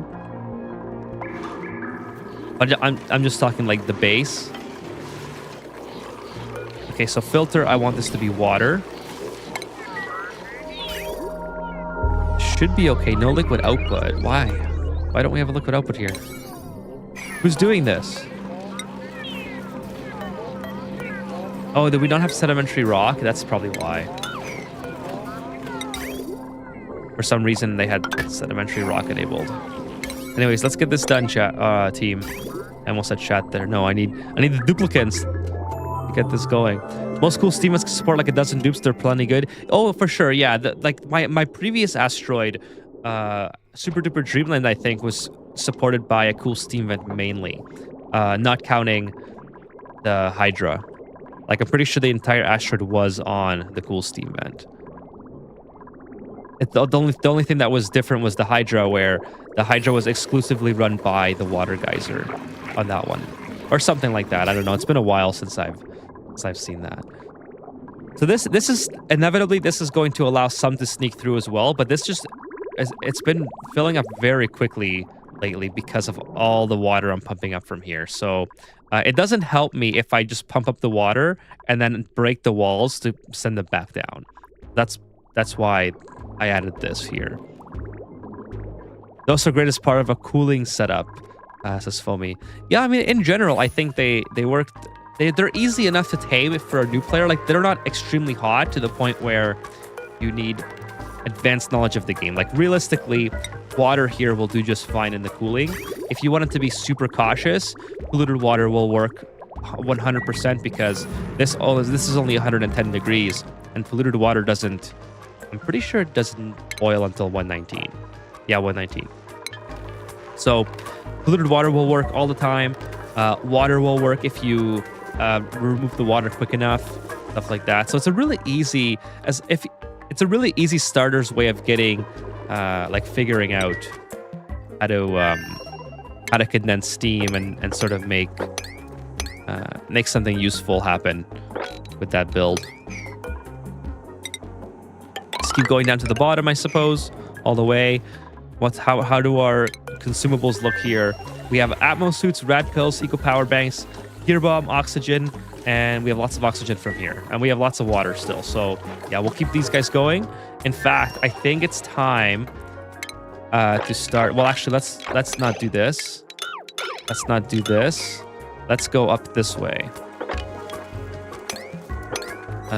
Yeah, I can probably go like that. Just dig all this out and then start building a blossom farm. I think I really want to do blossom farm. I already have my mind set on that. So, oh, nice. We have cinnabar over here. I wonder how that looks if I build it. Can I use? Oh, I can't make cinnabar. It's metal. It's a metal, right? What's cinnabar? How come I can't build it here? I thought I could build it. I wanted to see what it looked like. Oh, with the True Tiles mod. I could do an airflow tile at a cinnabar. Can I do insulated? No. Mesh tile. But anyways, let's go ahead and we'll use cinnabar for the food, I suppose. And then we do have a little bit of water here that'll eventually melt, I think, at some point. But yeah, we'll do a farm, sort of like this, I will say. I don't know how much food I need for this thing, but we'll start with a half of it. Mercury ore. Oh, okay. I thought it was like its own special thing. Hey, what's up, Vitaly? What's going on? Morning to my Ani dealer. Welcome to the stream, Vitaly. Nice to have you here. If you like having really beefy cooling requirements, you can just chill the aqua tuners with the steam output of the geyser and then eat the steam with the turbines. If to tame a cool steam vent super early, you can install an ice maker and a pitcher pump. Sup? Doing well? How are you? The pitcher pump pulls the water output. Ice maker freezes it, and you can use the ice to condense steam into water. It's not as good as a steam turbine aqua tuner setup for a bunch of reasons, but you can do it essentially immediately. Yeah, that's what I love about the cool steam vent. It's so user friendly for new people. So I mean, I just have good memories of using this cool steam vent when I was a new player. That's all. So I've always liked it ever since. It was one of the first geysers that I ever figured out. Without looking at YouTube tutorials. That was a lot. That's why I like it so much. I'm like nostalgic for when I had that revelation of how to get water out of it.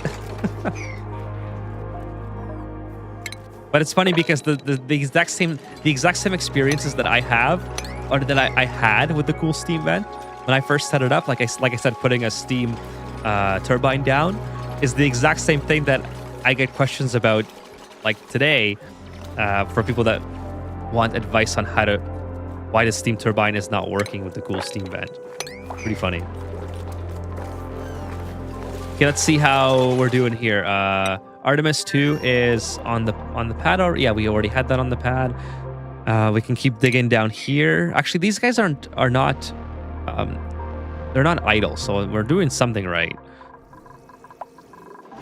How's our oxygen or hydrogen looking here? We're using all 8 of our electrolyzers now, so we're overproducing on our oxygen, but we're just holding steady on oxygen. In fact, I think hydrogen might be slightly in the negative. I believe this was at 98 kilograms. So until this gets full again, we'll have to kind of wait. We are sending full packets. That's the good news. Also, we're using a little bit here, which is arguably very redundant, but it's such a small amount that I don't think I really care about deleting it. Yeah, 10 grams per second, it's whatever. Don't really care about that. Yeah, see, we're at 96 now, so we're slowly dropping. We were at 96.1 just a second ago. Pitcher pump pulls the water output. Sorry, I already read that. It's not on the pad. It never left Earth.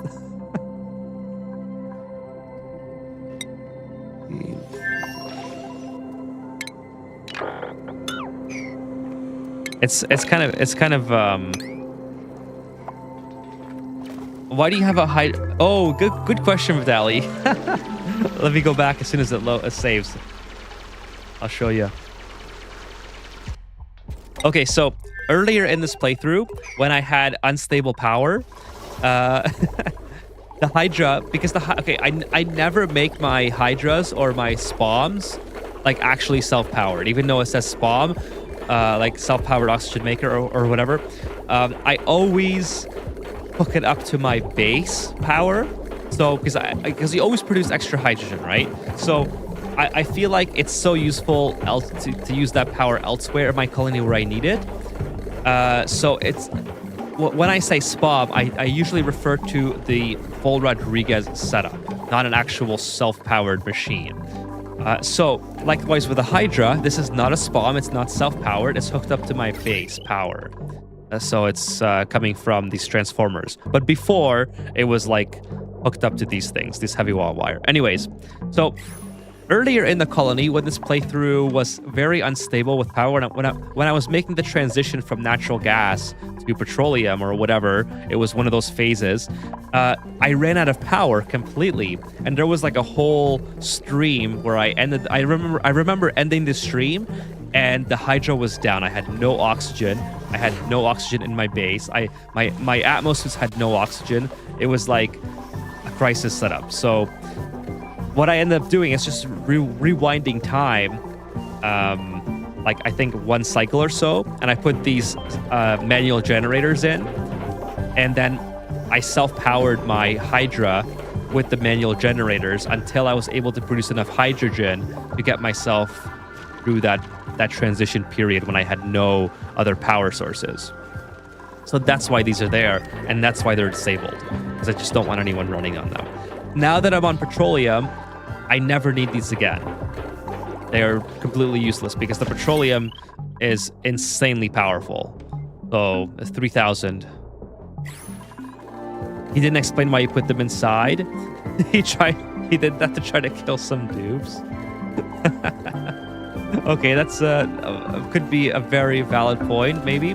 But yeah, so they're just inside for the official reason is space-saving reasons, because I had space in here to do that, and because the wiring is already attached. That's why it's in here, and that's the function of these things. Now, the crisis part of all this was that when I had no oxygen, I also couldn't leave the base because the Atmos suits were not full, right? I can't fill the oxygen, and if they don't have any oxygen in them, my duplicates can't leave. So that was another big part of this whole shenanigan process, is I had to rewind time to get my duplicates to leave, because otherwise they would be going here without an Atmos suit. And I didn't want to build it. Like at the time, I didn't have all this wiring infrastructure, so I didn't want to bring power all the way from something like here, for instance, to put it inside my base, because I didn't have the time. I had to do it like ASAP. So that's the whole situation as I remember it. It might be slightly different depending on, what actually happened. I can't recall for sure, but it was something along those lines. Okay, so actually I could do some squash as well. I could do, the picas might be okay. What do these things need? These things need polluted oxygen. Hey, thank you, Redneck, for the raid. Appreciate that. Welcome, everyone. Thank you so much, Redneck353, for the raid. It's so nice of you. Welcome, everybody. We're just doing some late game rocketry playthrough. Hello, Redneck. Thank you. How are you guys doing tonight? We're launching rockets just like we are watching rockets return from outer space in IRL. Longtime lurker, call me Red. Awesome. I'm gonna check out your channel after the stream, Redneck. I will come by and check you out as well. Appreciate you for the lurk. And thank you so much for the host, or for the raid. Okay, so yeah, what was I saying? Oh yeah, so maybe the picas might be okay here as well. Pike brush, pike apple. What do these things need? Okay, we got oxygen, polluted oxygen, carbon dioxide, phosphorite, which we probably have a lot of on this asteroid. I know I have phosphorus. Okay, that's pretty good. Maybe we can run these. That would be insanely useful if I could do that. Now, I don't think I need the hydroponic farm for this, but should be able to at least get this. Oh, it needs a liquid? What liquid does it need? I don't think it needs a liquid. Liquid intake. You know what? Maybe it's just a liquid intake like that. Okay, oh, sorry. I missed a message from Foamy earlier. Let's see what Foamy's saying here. I like to keep my oxygen set up on its own grid specifically, so even if it does, everything else breaks, I still have oxygen. And of course, yeah. Oh, they just died right away. Yeah, that's absolutely a very, very good reason for me. I am very negligent because I believe my duplicants need to suffer a little bit. I suppose it's some sort of sick, twisted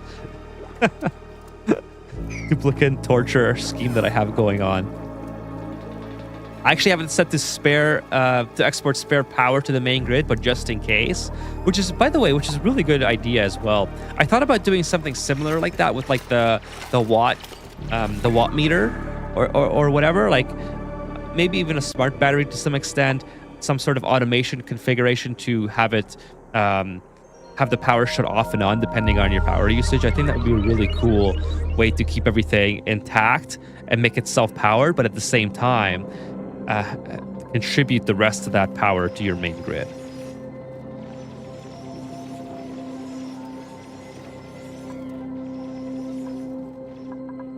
Yes, we have the sap tree. Yep, we got the sap tree here. We're trying to get this planet. We're not going to get this planet fully sustained this episode. In fact, in very shortly, I'm going to be actually about 45 minutes. We're going to do Community Asteroid Night. I like the red. I really like the red Cinnabar ore. And then this will probably be online on the next stream, if I had to guess. Oh, by the way, I'm almost out of water. I'm halfway through the water usage on this rocket. So I'm going to have to, at some point, worry about sending these duplicants back home. For now, they're doing all right. I'll just keep digging out everything. Put some more dig errands on here. I gotta be careful not to dig out the volcano. Where's the volcano's here? Let's just do this. Make sure we don't dig that out. Everything else is good. We can probably take this, feed it to the tree to get some initial sap out of it. Also, I think I'm going to start setting up the infrastructure for the sap itself. So get these things deconstructed. Actually, I'll keep that. I'll keep that intact. Deconstruct. Well, start by digging this out. Hopefully the tree can't attack me this far down. There's critical things in like the Atmo docks and food handling that runs onto zero the batteries, but everything else is a shut off regulated by a smart battery. That is a really cool system for me. Like I said, I thought about doing something like that, but I'm a little bit too lazy to go through with that. But the fact that you did that is so cool. I'm not gonna lie, I'm totally fine with admitting that that I'd rather let my duplicants go a cycle without oxygen instead of building something similar. Red says I didn't get one yet. Ethan is certainly a CEO. Says Dark Frost. I have an idea. How about we set up an event, sort of a challenge for everyone in the chat, like we do X amount of cycles or something like that? That would be fun. It would be really cool. You know, a really fun challenge, actually, Vitaly, would be to have like a community submitted asteroid where we all play the same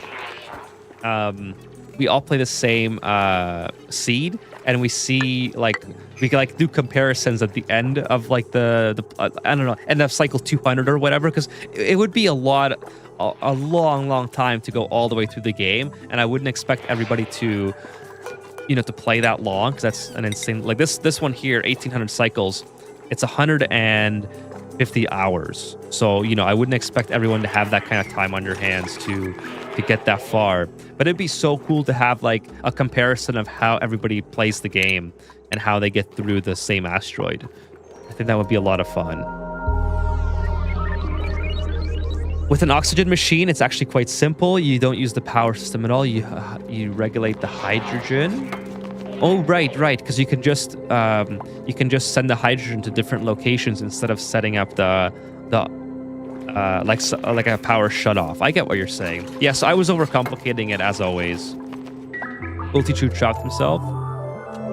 Oh, he did. You're right. Thanks, Dark Frost.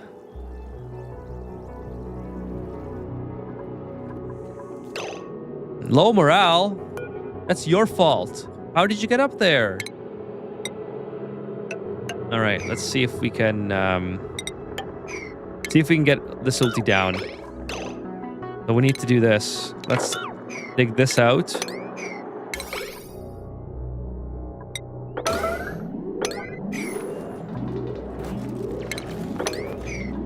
Let's go. Oh, you got to go all the way to the rocket to get the shale. I also think, yeah, let's keep going on this. We'll dig a little bit higher here. I have obsidian now, so I can keep going up with that, and I'll keep doing the shale on this side. So now the rocket exhaust should completely go over the top. It might still melt the shale here, which would be kind of unfortunate.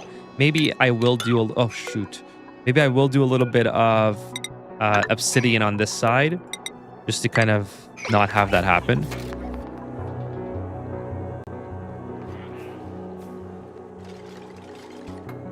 Omni World Championship, I'd watch. Demolier on 100, same seed for all. That'd be fun. I would do Demolier again. That was a good time. Okay, let's do yeah, we'll do shale here, something like this. Oh, I gotta send these guys back. Yeah, these guys gotta go back. They're not out of water, but I don't want to forget about them. Let's summon the crew. We'll send both ultis back. And destination back home. There we go. So we got one. Where's the other one? I've got both of them. Perfect. Let's see how the rocket launch works with this configuration now. What's the warning? What's the warning here? Lander. Okay, I don't care about that. Cargo loading complete. Don't care about that. Okay, cool.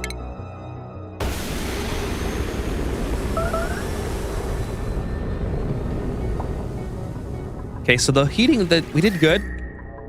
We chopped all the steam in this area.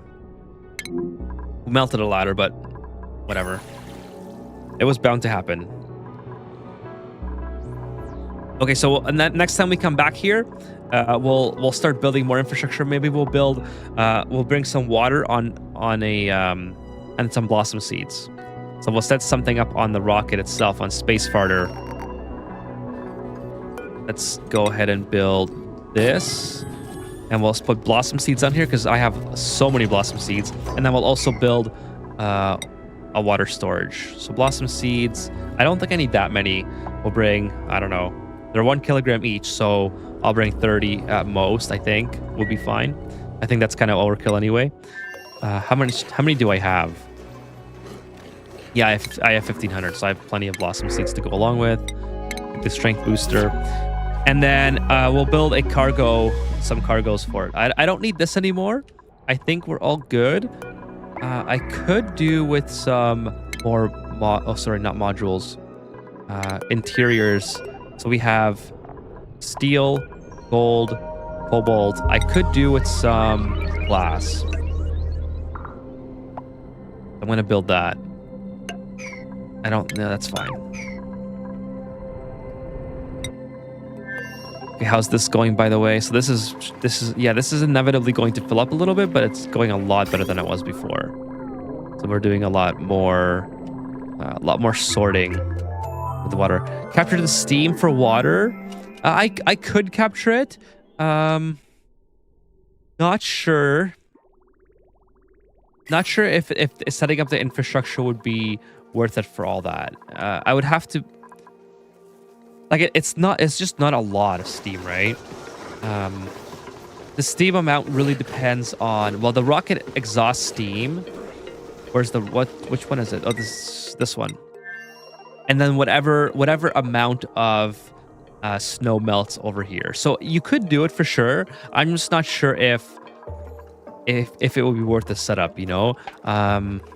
What I really need here is a way to melt all of this ice, or get water delivery to this asteroid. Water delivery wouldn't be that hard because I could have water storage tanks on my rocket and just have it offloaded. So I could make this a little bit bigger and have the port unloaders here and then store the... I'd have to move this over, which is kind of annoying, or move this over one. I could move this over one and then store it in liquid storage tanks and then feed my blossoms or something. That much less than you have to ship over. Yeah, that's true. It's better than nothing, for sure. I'm still not certain if I want to do blossoms. That was just kind of like an idea sort of going forward. Because I want to make food production on this asteroid to feed to the tree. I don't necessarily need it to be blossoms. It could be literally anything. It could be critters. I could have hatches here and just feed them. Well, I guess hatches would need... do I have anything here that I can feed them? They can eat dirt. They can't eat dirt. Well, there's some dirt here, but it's not going to be enough to make it worth setting up a hatch farm. I do have phloxes here and mammoths. Mammoths eat squash for us. I could set up critters as well, and the better quality the food, I'm pretty sure, the more sap this produces. But I think by Sunday stream, I should have something set up. Let's go back to here. What do we want to do here? I think we'll just keep digging. By the way, I wish I had more mafic rock. Do I have any more that I can dig out here? Probably not, right? Kind of unfortunate. I built so much of it already here that I think I have to start switching to a different type of something else. Something else that we can use. Or maybe I can get it from space. Let's go do that. Let's do a mining mission. I want to deconstruct all this and get a mining mission going. Just to make use of this rocket while it's not just sitting on the pad doing nothing. First of all, we're going to get some liquid oxygen filled back up, and then liquid hydrogen.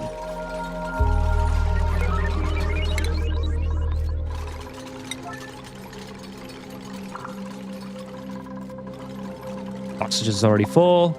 Hydrogen shouldn't be too long.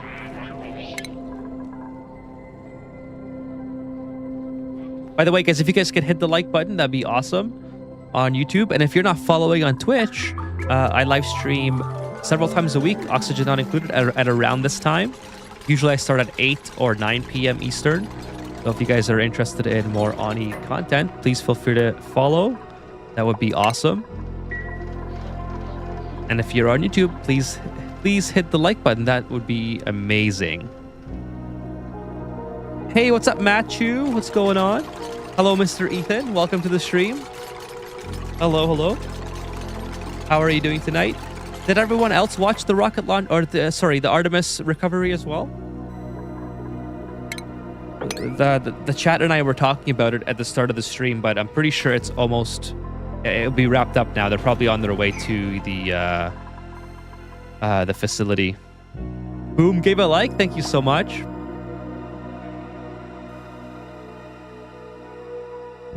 I missed it. I forgot it was today, and I was Aniing. That's a very valid reason, Red, for sure.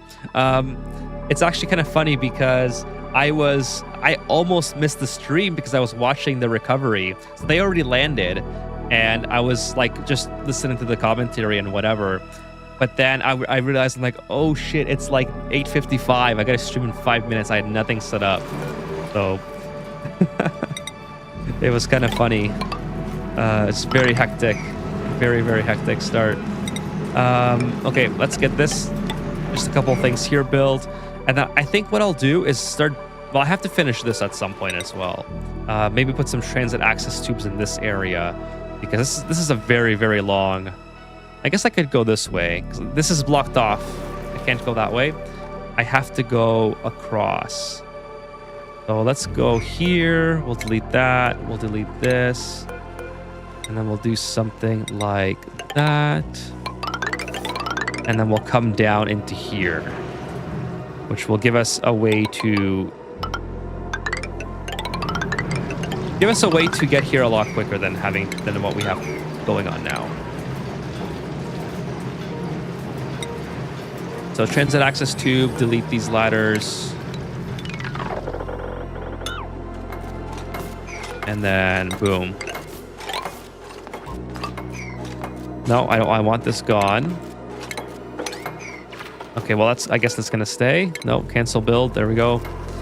And then also I need to bring power to here, which should be pretty easy, I would think. Maybe not as easy as I thought. Where's my power? Way up here. That's kind of unfortunate. Oh, this is, by the way, this is, I could probably split this. Let's do that. Let's split here. How much do we have now? Still 25. I have to split at the bottom then. So we'll split here. 21. That doesn't really help, but it's okay. A lot of these things don't work at the same time, so it's not that big of a deal. And we also have power being backfed, so I should be okay to put power on there.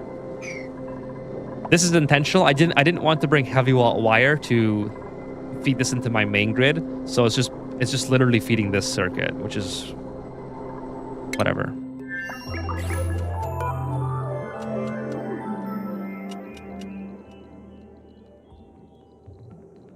Oh, sorry, I missed a couple things here. Foamy says the problem is a hydrogen's rocket output is super hot. By the time you can adequately cool it, you can probably do anything else. Yeah, the hydrogen rocket is like kind of too hot. Like, I almost regret having the hydrogen rocket as my main rocket, but I don't want to have to rebuild the infrastructure to change it to petroleum now or biodiesel or something. And rad bolts would be pretty cool too. I've never used the rad bolt rocket, so in time, I think I want to set up a rad bolt rocket to use that. Matt says, new subscriber and Oni player here, really enjoying the over-explained playthrough. Awesome. Thank you so much, Matthew. I will be releasing another episode. That's my next video coming up. So I will be releasing one probably, I hope by Sunday. I hope by Sunday, but it might be early next week. Like I'm really bad with schedules, if you guys haven't noticed yet. So I'm trying to get more consistent, at least one video a week. It's just so, like, sometimes after work I'm just like so sleepy and I don't have the energy to do a recording, and the recording really bottlenecks me because if I don't have a recording, I can't edit. I can do like throughout multiple days, but so I want to try to get into the habit of doing recordings on weekends when I have like a time to myself. So I just have to like line it up. So right now, the next recording will be on a weekend. It will be tomorrow or Sunday. So then I can, do the edits throughout the week if I have to. But anyway, sorry, that's irrelevant. I don't know why I'm telling you that, but that's the next video coming up. Sometimes I just go on like a kind of a spiel there. But anyways, I'm glad you're enjoying the videos, Matt. Thank you so much for the feedback. Red says, these noobs at NASA need to learn how to make insulin and supercoolant, though. Yeah, they did have the hydrogen leak again. It kind of got postponed, the rocket launch, until April Fool's. That was funny that it even ended up working. Oh, we have some igneous rock here that's not quite working out too well. All right. This should be full at some point here.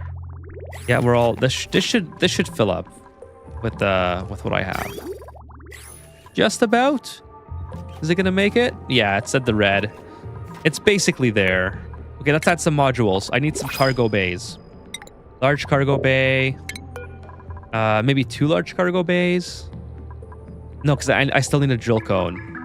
Yeah, let's put the drill cone on after that. And that should be fine. And then we'll send this rocket away. Perfect. It's full. Exactly what I needed. Now I need some oxygen in here. So the oxygen, again, if you guys haven't seen this, really simple setup. It's kind of annoying to have to keep doing that, but all right. Vitaly asking, let's see here. That's a question for Matt. I'm stuck replaying the same seed over and over again and try to perfect it. That's a good strategy. Great strategy, Matt.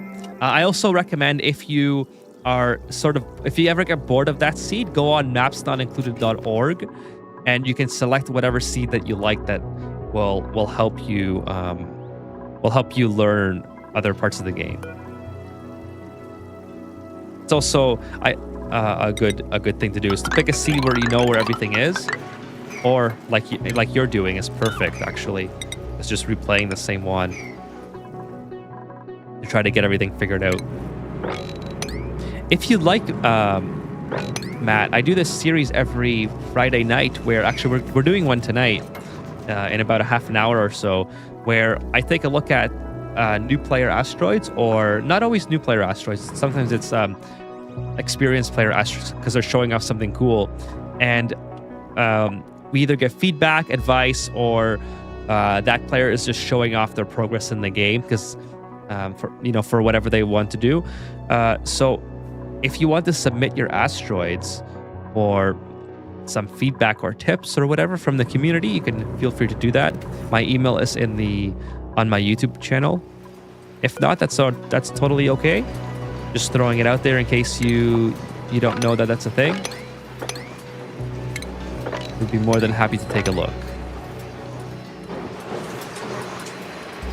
Hey, what's up, Mike? Welcome to the stream. What cycle most advanced tech? That's a question from Matt there. The hydrogen rocket's really neat if you can get the harvest set up. Endless water and power. What's not to like? No, that's totally true. I've seen the designs before where they have where people have massive rocket tunnels, and to capture this, like they'll launch their rocket from like down here, and they'll just make endless amounts of steam going into space, which is really, really cool. Like I guess I could replicate something here. That would be kind of awesome. Just keep launching it over and over. So I've seen those designs before. I think it's pretty interesting, actually. Okay, let's get some more materials. By the way, ever since I've took my hatches off igneous rock and I'm doing the sage hatches now, they're doing what are these guys eating here? These guys are supposed to be eating. They're not being fed right now. Algae. Do I not have any algae left? That'd be funny if I ran out of algae. I have algae left. Why are they taking so long to get the algae here? Where is the algae? It's right here. What? All here?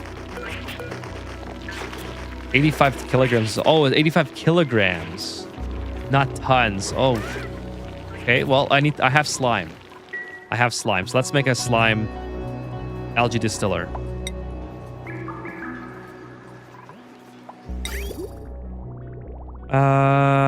Where do I want to put this? What does this thing make again? It makes polluted water, right? So it would make sense to pipe it into here.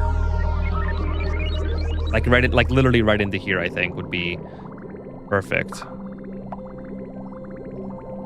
Yeah, right here is fine. Right here. Boom. Okay, so polluted water. Let's get some slime going here. Actually, we'll move it over just one. Just in case. We'll build a liquid reservoir first as a buffer, just in case, and then the algae distiller. So we'll do something like this. I know it's kind of a long walk to put it all the way here, but whatever. It'll be fine. We'll be fine. Haven't tried getting out of early game, says Matt. That is the best part. I love early game. Hard to balance with school and whatnot. Oh, totally. This game just eats up your time. It's like playing Civ, like one more turn. That's kind of what I always equated to. Let's see what we got out of here. Anyways, I'm glad that you're enjoying Overly Explained. I'm gonna keep it going. Try to get deep into mid game with it. I don't know if I'll finish that playthrough, but I'll definitely play it a lot or enough to help get other players into like really far into the game. I have algae here I can take, and slime as well. Here I have mud, cobalt. I don't need any of that. I think algae would be the most useful. I have sandstone, which is pretty useful, and algae as well. So copper, sandstone. Like sandstone is useful because I use it for a lot of the building. I wish I had like mafic rock though. Can I get mafic rock from anywhere? see. Algae. Crude oil. Molten tungsten. I mean, this would be cool to get go to the ruined rocket. See, small obelisk. Liquid chlorine wouldn't be too bad, actually. Bleach stone. Copper. Snow. A lot of cool artifacts. I think I should bring an artifact back. Regolith. What's out here? Not a lot of cool stuff. Like, there's been times where I found fullerene before here or graphite.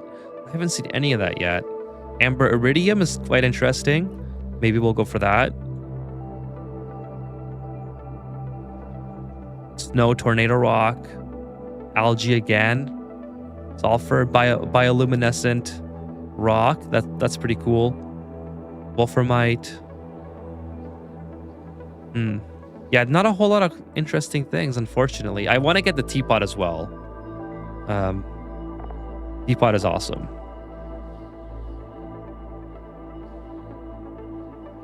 Okay, well, I think what I'm going to do, probably the best case scenario, is to go and get ourselves algae.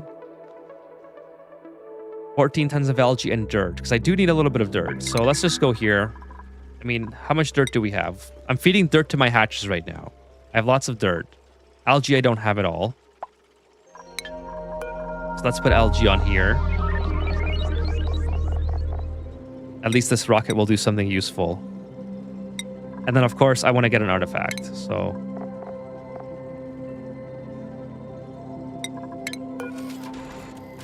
just open these things up again, and then we'll load Sunyar on, and then we're good.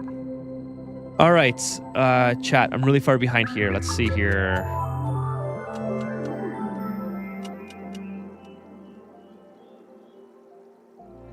Hey, Vitaly says, hey, Ethan. Devin Lariat is having a match versus a Russian giant that, yeah. I'm sorry, I have no idea who that is. I'm so sorry. Should I know who that is? Let me look that up.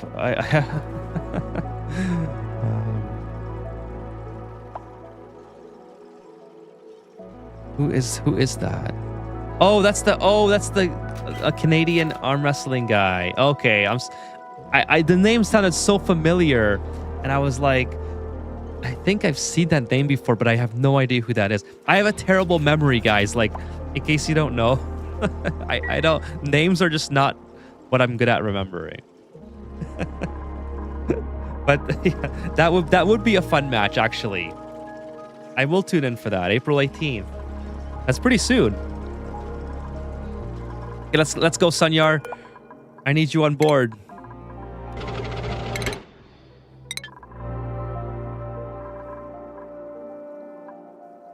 I sent you my last world, Ethan. Cool. I will check it out. Did you send it via email or Discord? I have to go to both because, like I said, I was watching the launch, so I didn't have time to load anybody's except for Foamies. Foamies I have loaded. Hey, what's up, Sigmund? Long time no see. You look younger and healthier, don't you? I hope so. I hope so. It might be because the screen right now is is like very red here, so maybe you see it on my face. I have an OLED, so it's very bright. I'm sure if I go to something that's white, it looks very pale on my skin. But anyways, thanks for the the compliment, Sigmund. Really appreciate that. It's nice to see you again as well. Question, I haven't done a lot with space missions. Is there a way to restrict cargo to only harvest one type of material? Yeah, just exactly what I did there. You just have to go to the cargo delivery and just click like algae. I just clicked algae only. So now when Sunyar flies into this mass, it will only pick up the algae here. It would only pick up whatever you choose on the cargo module.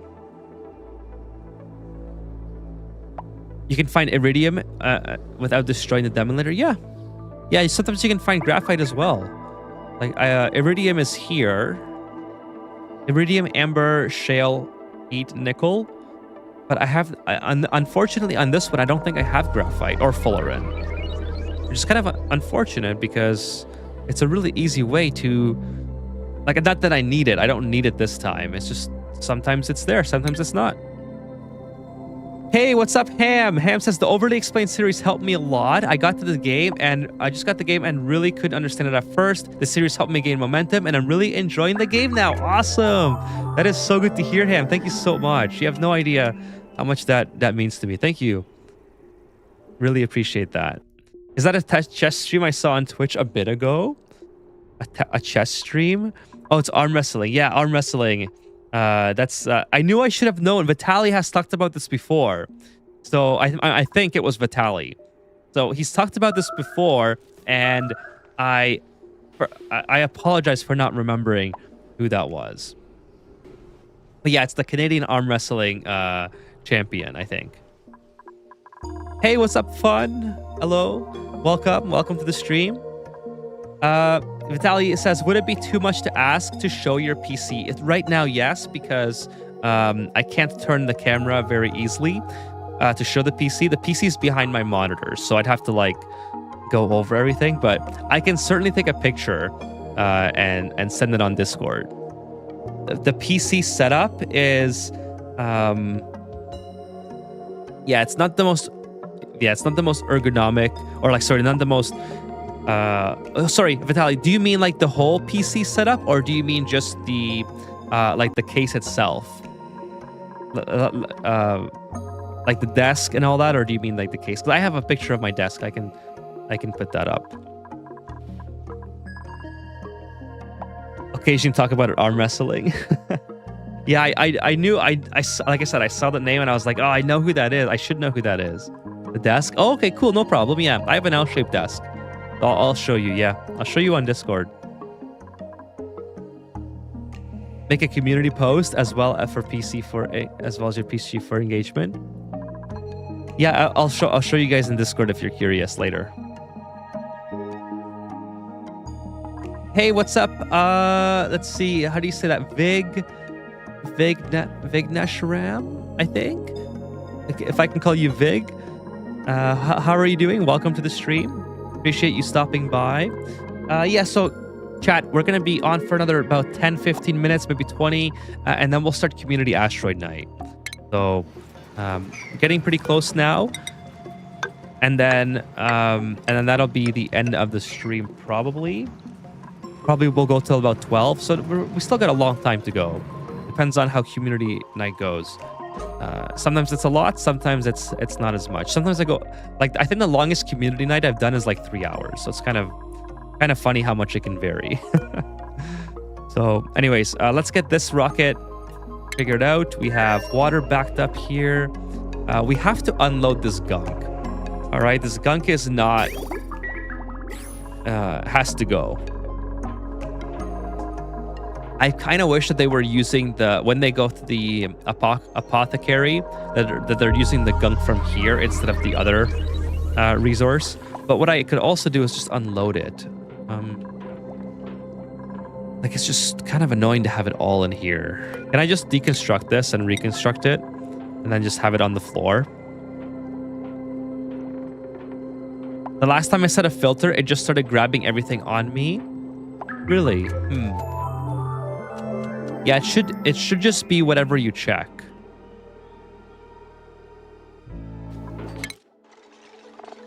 And we'll see when it gets there. Should be whatever you check on the thing.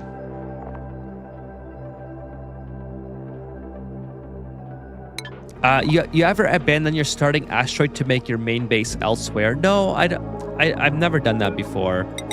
I really enjoy, like, here's the thing. I don't get as much enjoyment out of small, like, other asteroids as I do my main asteroid. Like, I mostly, if I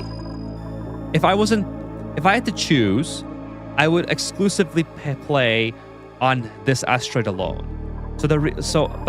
In this stream, like for this playthrough, I set a challenge for myself just to do something different for the, like, for the community, right?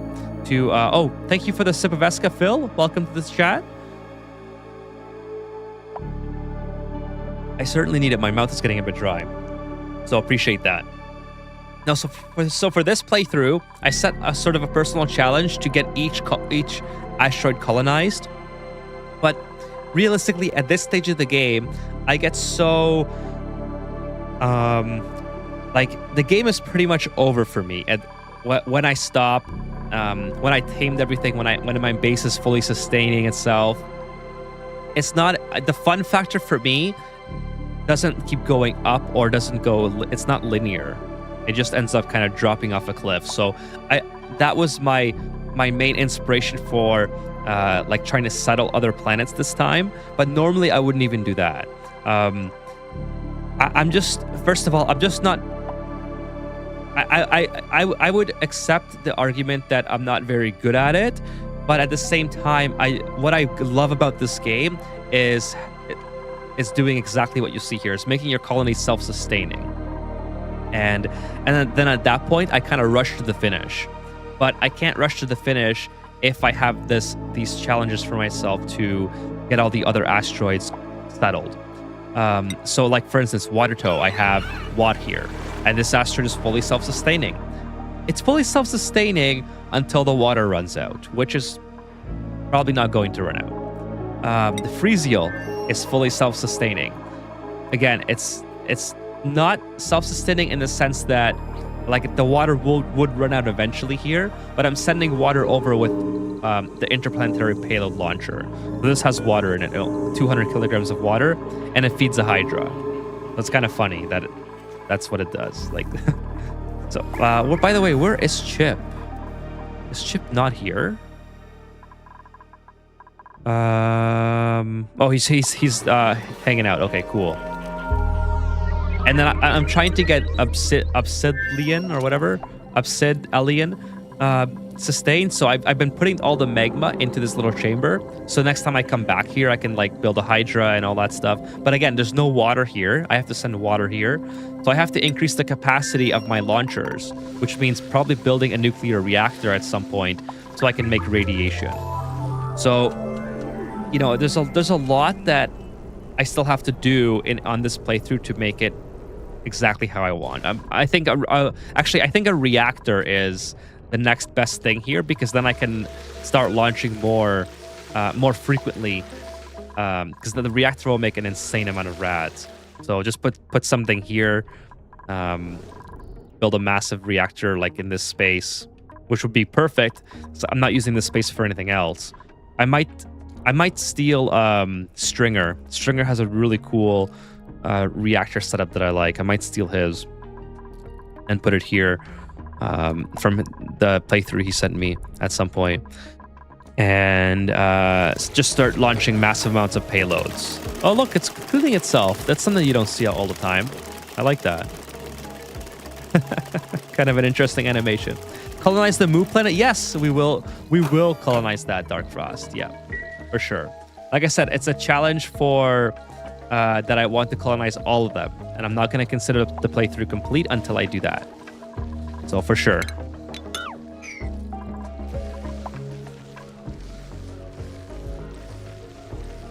If you don't like other planet asteroids, you are a secret vanilla. Yes, I'm a closeted vanilla Ani player, for sure. I love playing vanilla, but I do like the rockets. Like let me get one thing straight. I do love the rocketry aspect of it. I just don't care to colonize other asteroids. The thing is, like I said, I really like the mid game and early game phase of Ani. After that, it kind of becomes more like too much clicking for me and less thinking, and I love the thinking aspects of it. I tend to lose focus very easily when I'm not, when I'm no longer, when I'm at this stage of the game. Okay, let's unload that. I don't need that on there anymore. By the way, how are we doing here? Total mass. Where's my thing here? Yeah, so Seafoamy, We're taking the slime as well. So I'm not sure why we're taking slime. So I think I don't think I did that right. Why are we taking the slime? Anyways, let me go back here, and when we come back, Foamy, we'll figure this out, because I know there's a way where you can make it that you don't pick up the other materials. I've done it before, so I must have missed a thing here. But yeah, we are picking up everything like you said, so we'll have to figure that out. Building broken. Oh, this is this thing again. I keep getting distracted by that. I really wish I could get rid of all those. Obsidian. Is that how you say this one? There's an L there. Hey, thanks for the follow, Starks. Appreciate it. What's a sump pump? A sump pump is something that sits under, like, at the... well, technically it sits under your house, but it's usually built into your foundation, and it sits at the lowest point of your house where it will suck up any water that's accumulated. So it's particularly helpful if your water table where you live is very, very high. But that's a lot of houses in Canada have it. A lot.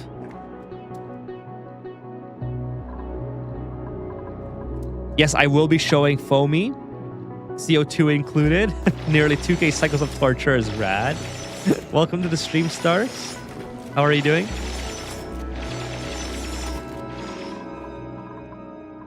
Okay, see, yeah, it's coming up pretty soon here. I'm just about done. I don't think there's anything else happening that I have to really attend to. I really want to get this rocket back, but I think we're going to deal with this on Sunday. I want the rocket to finish up here. So once I bring it back Sunday, we'll figure out how the cargo management thing works.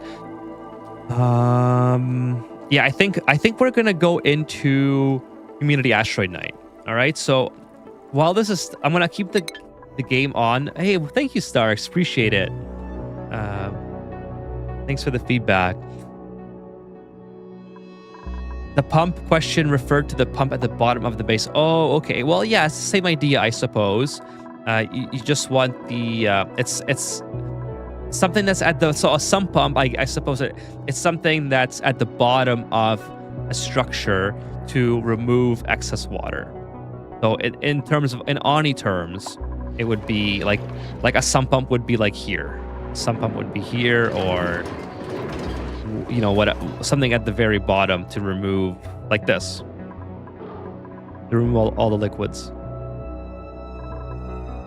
Okay, so I'm gonna do some stuff on the other screen here. I'll keep this asteroid going in the meantime. I just have to check my emails and then go back into hopefully I don't accidentally close the stream here, and then go back into the Discord, because I need to get all the asteroids from last week. So today is the 10th. So Foamy, I got Foamy's asteroid, and then we're back. We did John's, that was last week, and we did Joshua, I think, the ghetto slaughterhouse.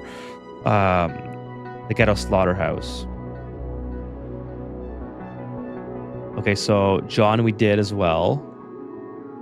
Foamy is here now. Okay, cool. Batali we did. Okay, sweet.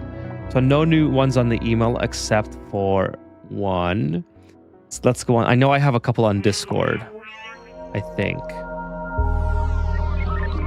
Let me log into Discord here.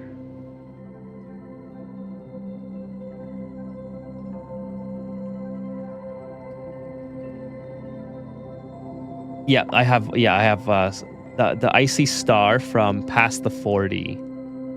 Great username, by the way. Let's get that one downloaded.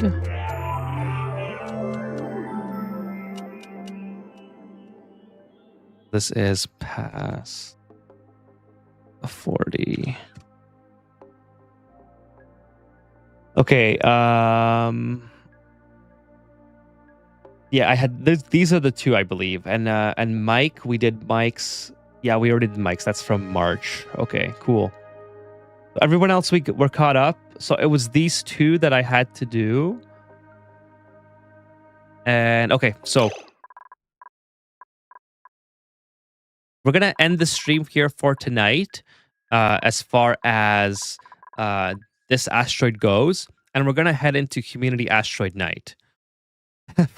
Fun, fun says, hey, what's up, Jace? What's going on? So the stream's not over. It's just we're doing the asteroids segment. So if you guys don't know, I'll do the little intro to this segment. Every Friday night, I take viewer submitted asteroids, and we take a look at what the viewers are showing off. So it's sometimes new players asking for advice, asking for tips, asking for progression, or like if you got to the mid game for the first time, maybe you want to know what to do next because there's a lot that you could be doing that you're not aware of. So or it's very experienced players that are showing off a really cool build or a completed colony or whatever the case is, right? So like Foamy is a really good player, and Foamy's showing off. I forgot exactly what. I'll have to go back in the chat, but Foamy's showing off his asteroid again today, his progress, and Foamy has been featured many times before. And then we're also doing a new player today as well, so from the Discord. So we got a couple cool things going on. If you guys want to be a part of the Community Asteroid Night every Friday, you don't have to be here on the stream. The VODs are always live on YouTube and Twitch. So basically, you can go to the Discord, which is down here. Where is it? My mouse right here. If you type in that code, you can get to the Discord and you can upload your save file. If it's under 5 megabytes, it has to be under a certain limit. If it's more than that, send me the save file on my email, which you can find on my YouTube channel in the About section, or it's somewhere on my YouTube channel. If you guys don't feel like looking for it, I will type it in the chat. It's Ethan's Outpost. Ethan's Outpost at gmail.com, I believe, is the one I use for this. So I think that should come up on YouTube. I think I can send my email without it getting auto-modded. But there's my email. So you can send me your save file, and I will take a look next week. If you have something to show off, I could still fit you in today, but I know it's not as easy for everyone to find their save file if they've never done it before. So that's what we're doing right now. So the stream is not over. The playthrough of Super Duper Wetland is over for tonight, and then we're gonna I usually spend a good amount of time on each asteroid. So it's not like I see your asteroid and it's like 2 minutes later I go to the next one. I try to give it the time that it deserves. But I'm just letting you guys know, if you do send me something, put notes in the email, please, because then I know what to focus on, right? Sometimes it's very hard for me to like if it's a very good asteroid, like a very far along and progressed asteroid, it's sometimes it's hard for me to say anything beyond like, oh yeah, here's a Hydra, here's a tamer, whatever, right? So I want to like, what do you want to show off is like the main things that I want to talk about, right? And then I can also add my own commentary on top of that. But I'd rather know what you want to show, or if you're a new player submitting their asteroid, then I want to know like what your concerns are, what your questions are, etc. All right, so that's what we're doing now. So let me go ahead and load up Foamies, because Foamy is here tonight. I'm not sure if Past the 40 is here. That's fine. I will message them on Discord. Just let them know that I'm doing their asteroid. I think this is Foamy's here. Cycle 850. So I just loaded this today. So here we go. Let's go to Foamy's. A base enclosed in carbon gas would be quite spectacular. I have a lot of carbon in mine, that's for sure. You could load up my Slaughterhouse and sit back and relax and watch. Yes, Dark Frost. Maybe I will do that. I think I will. Oh, Matt is here. Okay, cool. Matt is here past the 40. Sweet. Okay, so we'll do Foamies first. And then Matt's here as well, so perfect. And then Dark Frost, I think I will show yours at the end again. I love the Slaughterhouse. Okay, so this is Foamy. Foamy's got a lot going on. That's very cool. What I like about Foamy's, just as a comment on comparison to mine, is Foamy actually has oxygen everywhere, which looks very nice visually. I have my base is very depressing. My duplicants are always like entrenched in this, just like if you think about it from a visual perspective and like in real life, would you rather be in a room full or like in a massive chamber full of oxygen or a massive chamber of carbon dioxide? You know, it's like this dystopian future where where we never left coal generation and and you're surrounded by soot. That's what my asteroid is. My duplicants are just covered in soot all the time. Versus Foamy, he actually chooses duplicants very well. They can literally breathe anywhere they want. They are always sad from all the friends of murder. Maybe a bit concerning that we are so interested in critter murder. Well, it's not the murder part that's interesting. It's the process of it. Like, you know, unfortunately, the duplicants are carnivores, so they do need to have meat. It's just the process. Actually, I would say that your slaughterhouse is probably the most humane. Like, I drowned my critters, which is terrible to think about, right? Like, they're just sitting there breathing water. Actually, it's not even water. I drowned them in mercury. They're in liquid mercury. That's terrible. Yours is a quick, like, you know, quick shot of radiation. So a super unsustainable achievement, essentially. Every day, Ethan sounds more and more like a serial killer.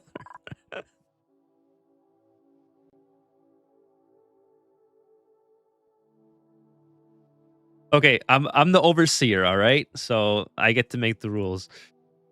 You guys have seen Fallout for sure. It's like you have those crazy overseers. Okay. Oh yeah, so Matt I see Matt in the Discord. Perfect. I'll take so we'll do 4 today, okay? We'll do 4 today. Anyone else who submits today, we'll do it next week on Friday. All right, because this will take me like an hour anyways to get through, probably. So Foamy, I'm gonna check your email out, but what did you want me to focus on here? Let me see. So Foamy says in the email, launched my first rocket for the 3rd time now. Perfect. And done some mucking about. Pretty happy with it as it's the first step. Even if the launch area is jank. Hey, listen, Foamy. My my launch area is super jank. Like, there's no way. I don't think there's any way your area is more jank than mine. So you definitely do not have to worry about that. Okay, finally established a proper clay farm after I ran out of ceramic. I ran myself out of ceramic too. Yeah, that happens to me all the time. So anyways, let's see your rocket. Where's your rocket? Here's Jupiter. Jupiter. Cool. So you have oh, look how happy Ruby is. That's so cute. Actually, she's just having such a great time. Got a little bed. Okay, so really good rocket, obviously. Very good decor. Rating everywhere. I do have the mod now for me. I think you told me about it, that the total decor instead of like the maximum. So anyways, I'm using that one now. So you got the orbital data lab, you got the telescope. Very nice. Let's see where you are. I'm gonna land your rocket if you don't mind. I want to see it. So since we're already here,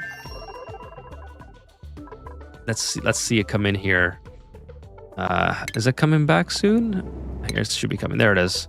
Sweet. So you got a steam engine. Perfect. Steam is probably the best. What I like to consider like the beginner tier rocket. It's really, really good. And you got the research modules. So of course these you have to drive into the data banks that you find. And then you have this cargo bay, you have the transport artifact, more research. Yeah, so just so you're aware, Foamy, these ones you have to drive into the data banks to pick them up. Got 2 artifacts, perfect, and then you got I always carry a battery and I always carry solar as well. So great looking rocket, great looking rocket. Let's see here, especially the inside. By the way, your inside is really good. You got everything. You even got a motion. This looks very familiar to another YouTuber's rocket that I've seen before. I can't remember who it might have been, but a very nice rocket. Let's see. Finally, so the ceramic. Oh, sorry, clay farm. Let's take a look at your clay farm. Is this the clay farm, or is this just? Yeah, this might be the clay farm here. Okay, so the clay farm. Well, let's go back. Where is it? There it is. So this clay farm. Let's see here. How does this? Is this? Oh, this is not the clay farm. This is just your infinite storage here, right? So Foamy says, okay, so I wanted to talk about my infinite storage. It's just to the right of my Draco Ranch, the main vertical tube. So yeah, I got it right here. Duplicate police is overwhelmed.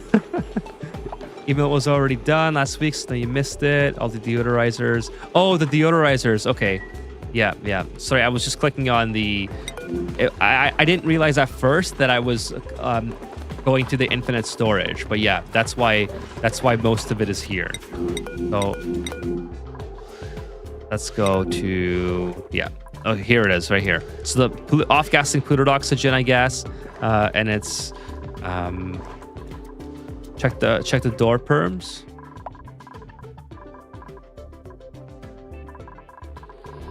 Sorry, where's the thing again?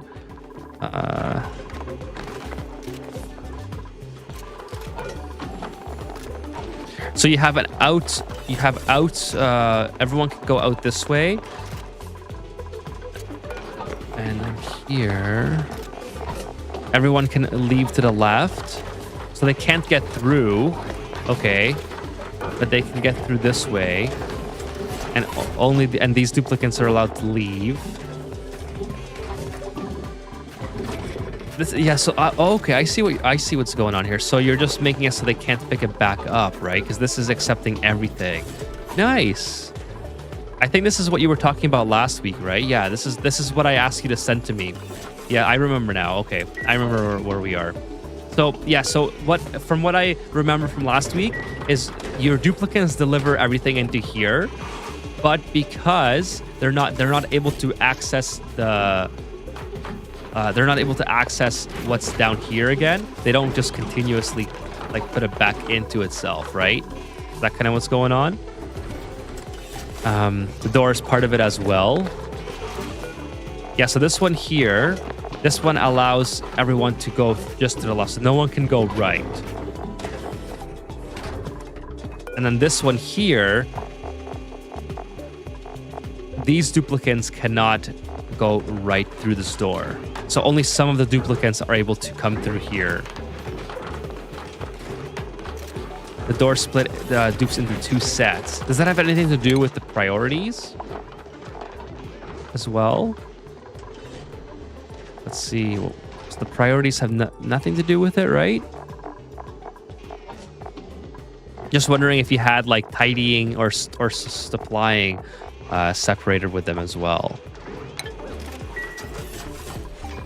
So where's Frankie going, by the way? Let's just see where Frank...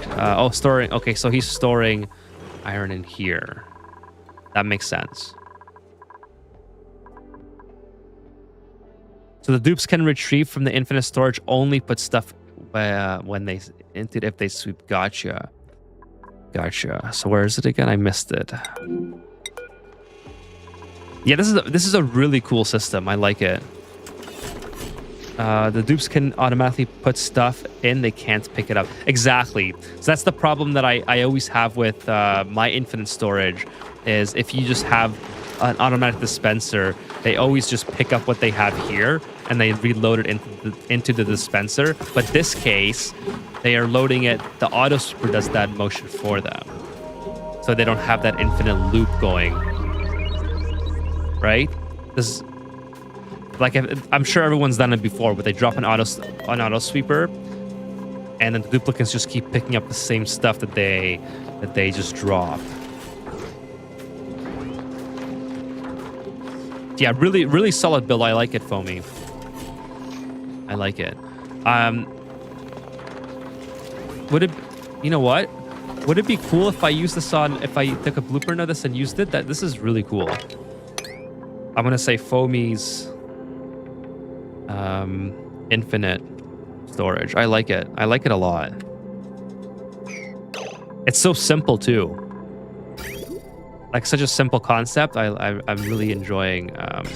Like no automation involved, very little power involved, and the shipping is, you know, self-explanatory. Cool. Looks awesome. Yeah, great job on the storage. Remember, the doors are a key feature. You have to split the dupes up. Gotcha.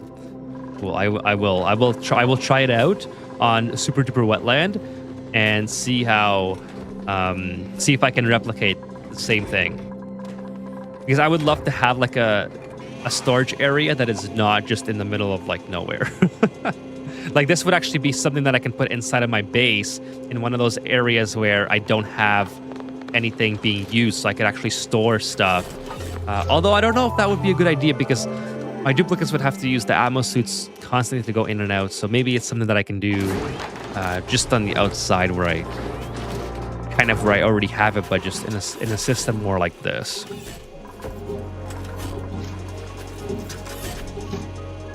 Yeah, so let me just, what Foamy's explaining to you guys in the chat here. So the door permissions don't allow duplicants to go through this top door, but they can still access the storage bin to load stuff into the storage bin. Where then the auto sweeper, because the priority is higher, or I guess it's not higher, it's the same, because the auto sweeper then takes it from the storage bin and puts it into the automatic dispenser. And then the door permissions down here prevent certain duplicants from going in here into this area, which means they can't grab the materials that were just dropped. So I think Homie's explained it pretty good in the chat, but just as a visual, that's what's going on here. It's a really slick idea, really easy. Simple, and but it's highly effective. Really cool. Hey Josh, what's up? You're uber late, you say? Oh, I appreciate you stopping by. Yeah, we're on community segment night already. The community, I should probably update that. Asteroids on now. So we're just doing Foamy's here. I'm just going through Foamy's emails. So we checked out his rocket. And now we're checked out his infinite storage chamber here.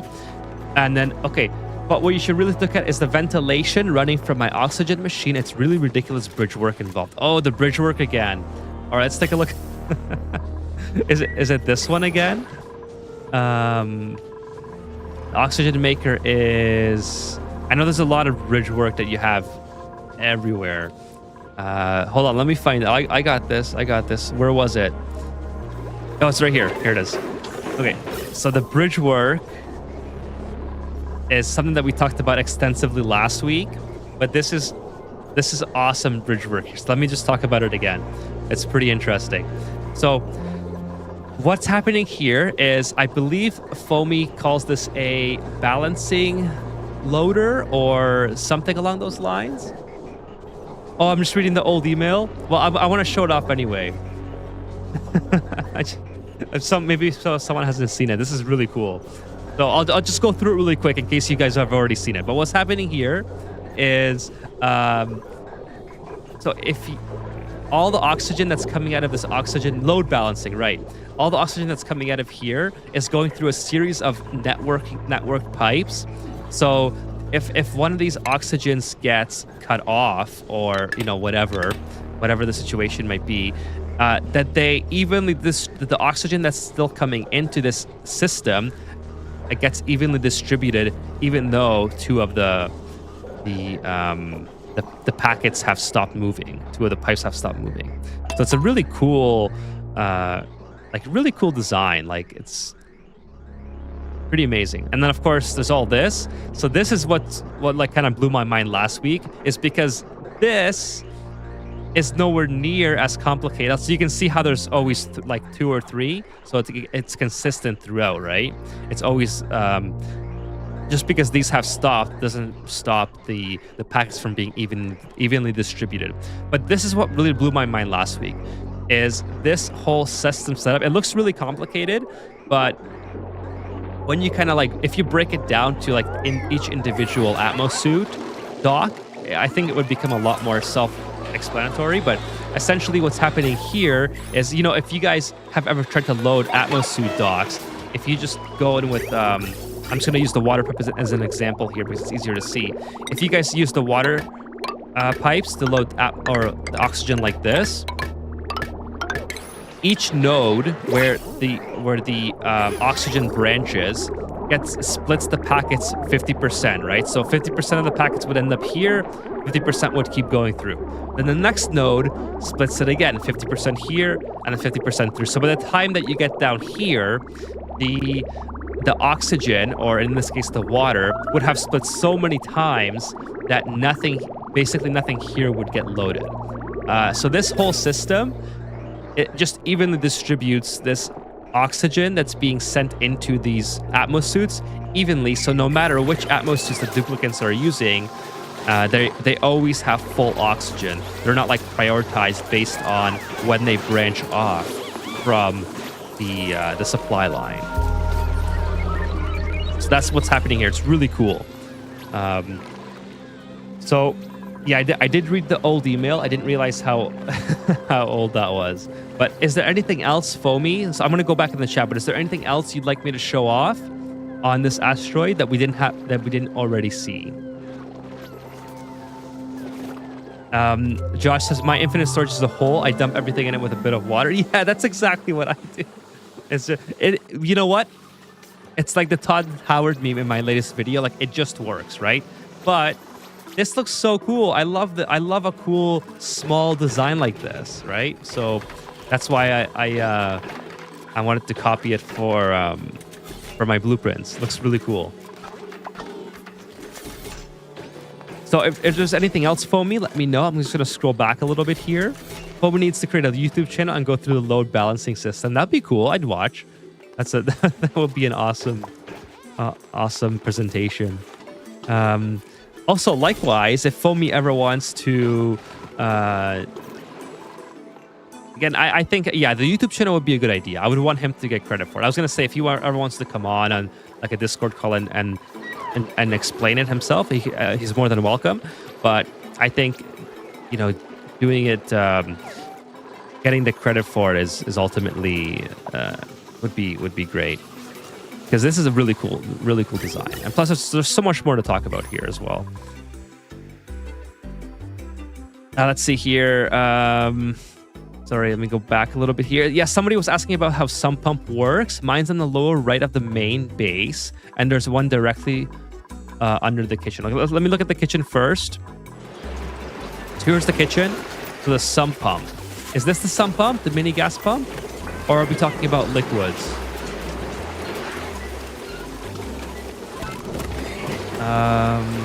Or is it something else that I'm missing? Oh. Okay, cool. Let's see. Are you going to play a Frost Pack DLC? I mean, I am using the DLC. Because I have the DLC enabled at all times, so I do use it. I haven't played a full playthrough of that asteroid yet, but I could certainly do that. If you guys want to see me play, I'll definitely do that. Can you display his shipping network, the infinite storage? Sure, I'll do that. Let me know if you want me to zoom in at all, but.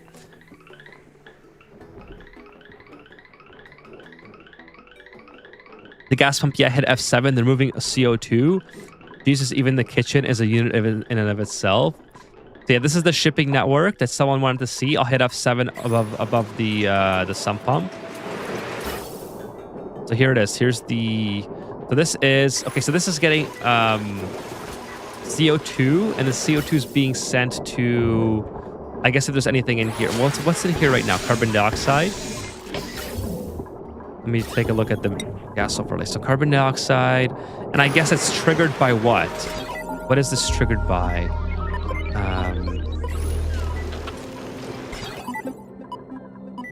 Oh, it's one of it's one of these designs. Okay, I forgot what this is called, but this is a design in and of itself. So this is a sensor off and on, and I guess when this gets a green condition as well, this will remove the CO2. Please explain the sump pump. I just missed it now. It's triggered by the gas range being on. It's the gas range. Oh, this one here. Yeah. Okay. So when this goes on, the automation. I love the reactions. Right? I mean, I told you this is. I love seeing this stuff. This is so cool. You guys have the same reactions as I do.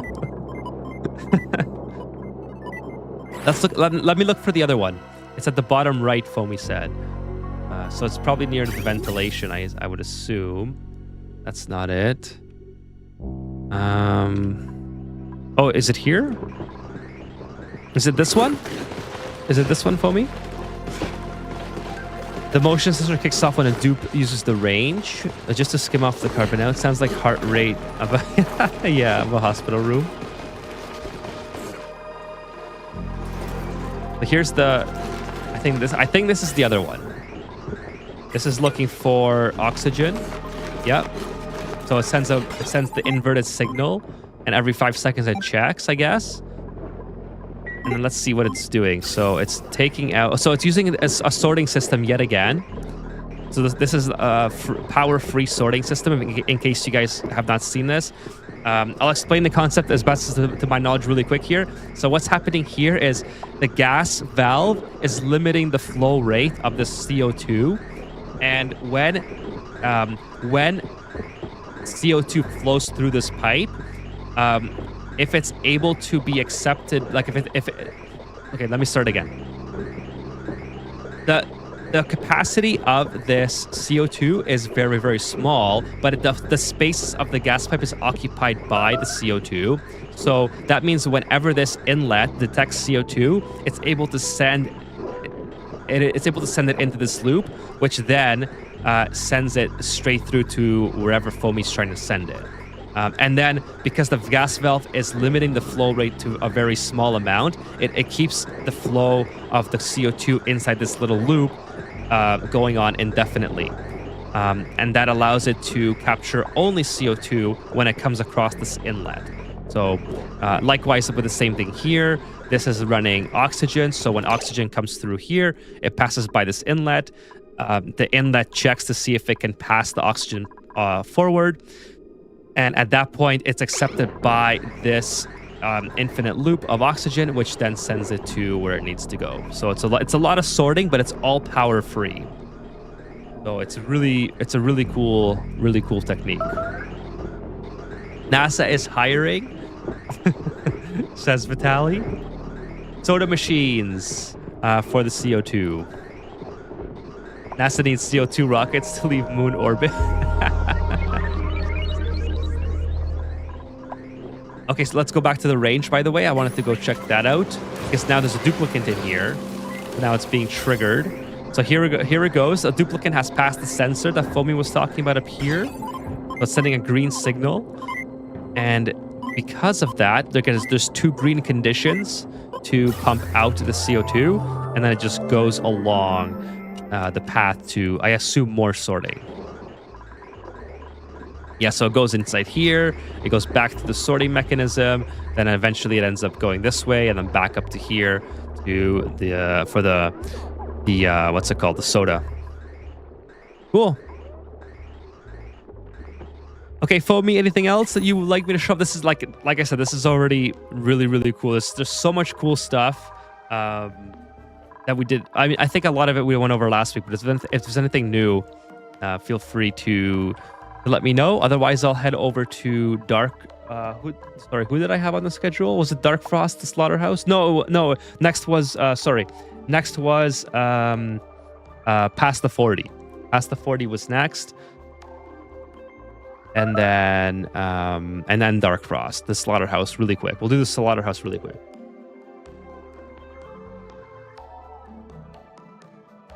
Okay, chat. Just give me 2 minutes. So there was one thing that got missed last week, says Foamy. While you type that in chat, Foamy, I'm just gonna use the washroom real quick. So give me 2 minutes. We'll let the Foamy's Asteroid run here. I'll put on some. We'll put on some. What would be cool for you guys to diagnose while I'm gone? Here, we'll do this. Okay, this is kind of cool using the automation ribbon. So give me 2 minutes.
So did you? I didn't know I was leaving it on that sound. I'm sorry, chat. Bloop bloop bloop bloop. Okay, so let me scroll back up here, see what Foamy said. There was one thing that got missed last. There was one thing that got missed last week. Look at the right-hand ladder shaft of the base at the main O2 input. The right-hand ladder shaft is here. Okay, the main O2 input. So are you talking about your here? Check the automation there. Okay, so I was already on the right screen, it looks like. Oh God, make it stop. Let's see. Taking me back to the 80s. Okay, so I think I unintentionally put it on the right screen. Oh, it wouldn't be beeping so much if the O2 lines weren't cut off. Okay, let's put this back on.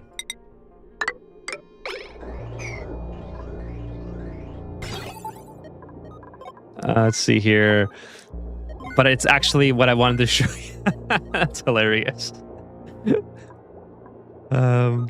I normally have a gas element pipe, not a vent. Let's see. Should end the community thing with a foamy colony, so the others don't leak in comparison. Come on now, everyone has to start somewhere, right? So it's not. It's we can. It doesn't matter if your colony is not at this stage, right? It's we all start from zero. We all have to learn, right? So we're not. And plus, some people go above and beyond to do stuff that is very, like power positive or very efficient or whatever, right? So this is like a really cool design of somebody who cares a lot about their base and a lot about problem solving, and so it's a lot different than like there's like different tiers of players, I think, in Oni. I'm more of like the, again, I say this a lot about myself, like the hardcore casual or whatever. Hey, thanks for the follow, Tiger, appreciate it. The hardcore casual where I'm just like throwing stuff together, making it work, and it works. And then there's like people who are very, very hyper efficient, which is like super good attention to detail. And that's what this asteroid is like. There's lots of attention to detail here, very particular designs, which are very well thought out, right? And there's no wasted effort on this asteroid. Versus I'm a little bit more I'm on the lazy side of the spectrum, you know. But yeah, this is a very cool design, and I think here's the automation that Foamy wanted to show. If everyone was a Foamy, we'd have interstellar travel by now. That's true. That's probably true. Sometimes the notify drives me crazy. I only enable it for the water. For the hydrate, detects something, not water.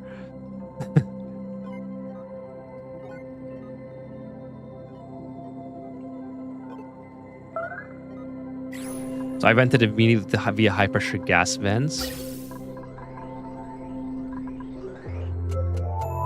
The ribbon, it's the ribbon. Oh, the ribbon chunk. Okay. Got it. Here it is. Okay, the ribbon chunk. Gotcha. Okay, so what's going on here?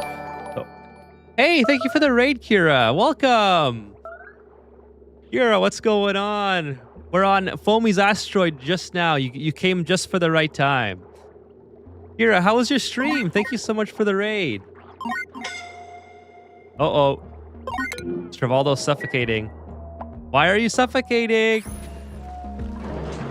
How are you stuck? Oh, you're stuck. Why are you stuck in here? You know what? That's Travaldo's problem. Playing Dispatch again? Cool. Well, we're only 2 episodes left of the whole game.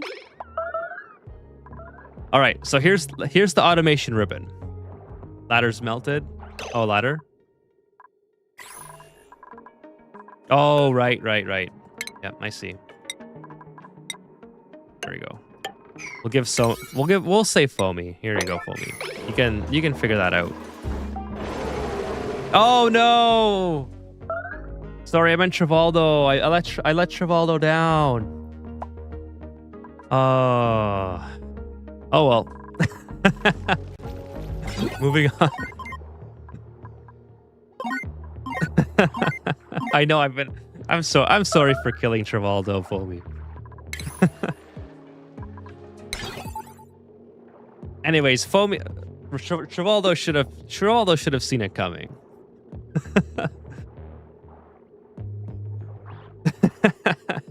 Had to counter raid you for your raid last week. Thank you, Kira. I appreciate it. You know what? On Sunday night, I believe you were streaming. I forgot to raid on Sunday night, so I really apologize. But I will get you next time.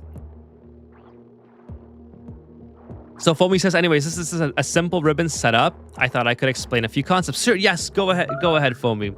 Let's take a look. I'm gonna play at normal speed so I don't kill any more of your duplicates. Oh, we're past 5K subs. Really? 5K celebration coming up? No way. We're at 5.1? 5.01? 5.04. Holy smokes. Did that just come out of nowhere? Yo, chat. High five. That's awesome. Thank you guys so much for your support and for 5K. What? Sorry, I don't want to take away from Foamy. Foamy's got a presentation on here. I don't want to. We'll do a special 5K thing later. But thanks for letting me know, Vitaly. But this is about Foamy. So let's get through Foamy's thing first. All right. Okay. So Foamy says, let me scroll up here. So I could explain a few ideas. It's one of the few things that I found where a ribbon is actually the best solution. All right. Congratulations, says Dark Frost. Thank you, Kira. Appreciate everyone. Okay, so let me take a look. While Foamy's explaining, let me try to figure out what's going on here. So the ribbons, by the way, if you guys don't know how the ribbons work, it's pretty simple. It looks kind of complicated, but it's pretty simple. Basically, you have the ribbon writers and the ribbon readers. And the ribbon writers get a signal. So in this case, we have O2 here. And this gas pipe element sensor is looking for oxygen. All right, so whenever there's a oxygen packet passing through, this will send a green signal, which will write to the ribbon. The ribbon writer will write, so you can say for 1, 2, and 3, and so on. So it sends the ribbon signals in green, and then Foamy has a NOT gate, which just inverts whatever is happening here. So if this is all green, it sends a red, and then these reds go into these writers here, and the reds. So again, so you tell the reader where to accept the signal from. So bit 1, 2, 3, and then it sends the signal onto each individual mechanism. So in this case, it's a high pressure gas vent. So what Foamy's doing here essentially, and while Foamy's explaining this in chat, I'm just explaining what I see visually. All right. So I'm going to go back and read the message in a second. But what's happening here is if this didn't have oxygen in it, this would send well, hold on a second. I guess I messed it up there. Oops, I keep messing that up. Let's put it back together. If this was a red signal from this, if there's no oxygen packet here, it would open this gas vent. What I'm understanding, because it would send the red signal, which would get inverted, and open this up, which. This is where I get lost. So now, okay, so perfect. We have the one-way flow going this way. Okay, let me see what Foamy's saying now. So now I'm going to pick up where Foamy left off. So the idea here is the basic vent setup, sensor, NOT gate to vent. So whatever isn't the desired element gets vented. Oh, okay, cool. Okay, so it's a filter taking out the bad gases. Okay, gotcha.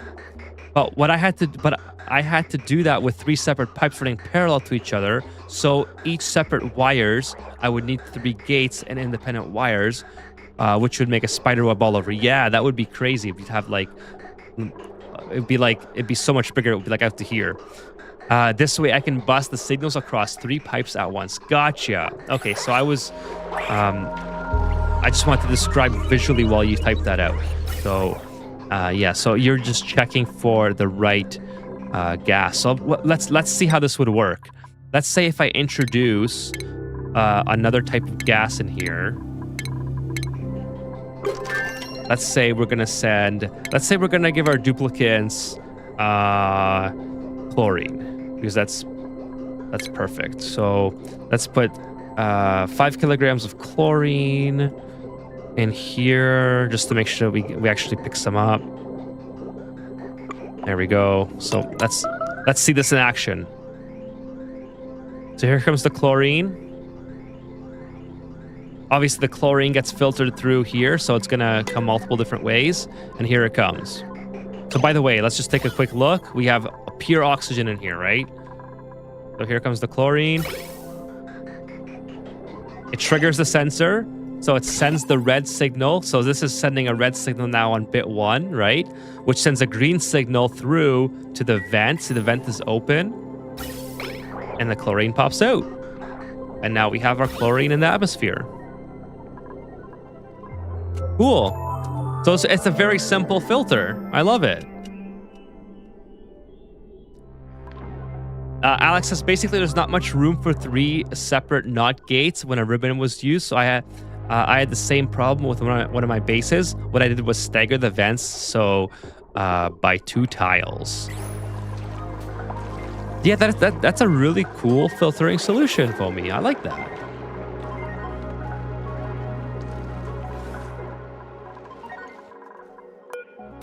Now, unfortunately, I think we did send a little bit of chlorine to here. That might have come out in this area. It's right here. Yeah, I think it ended up being here. Oh, and this one, in this filter. Yep, right there. Perfect.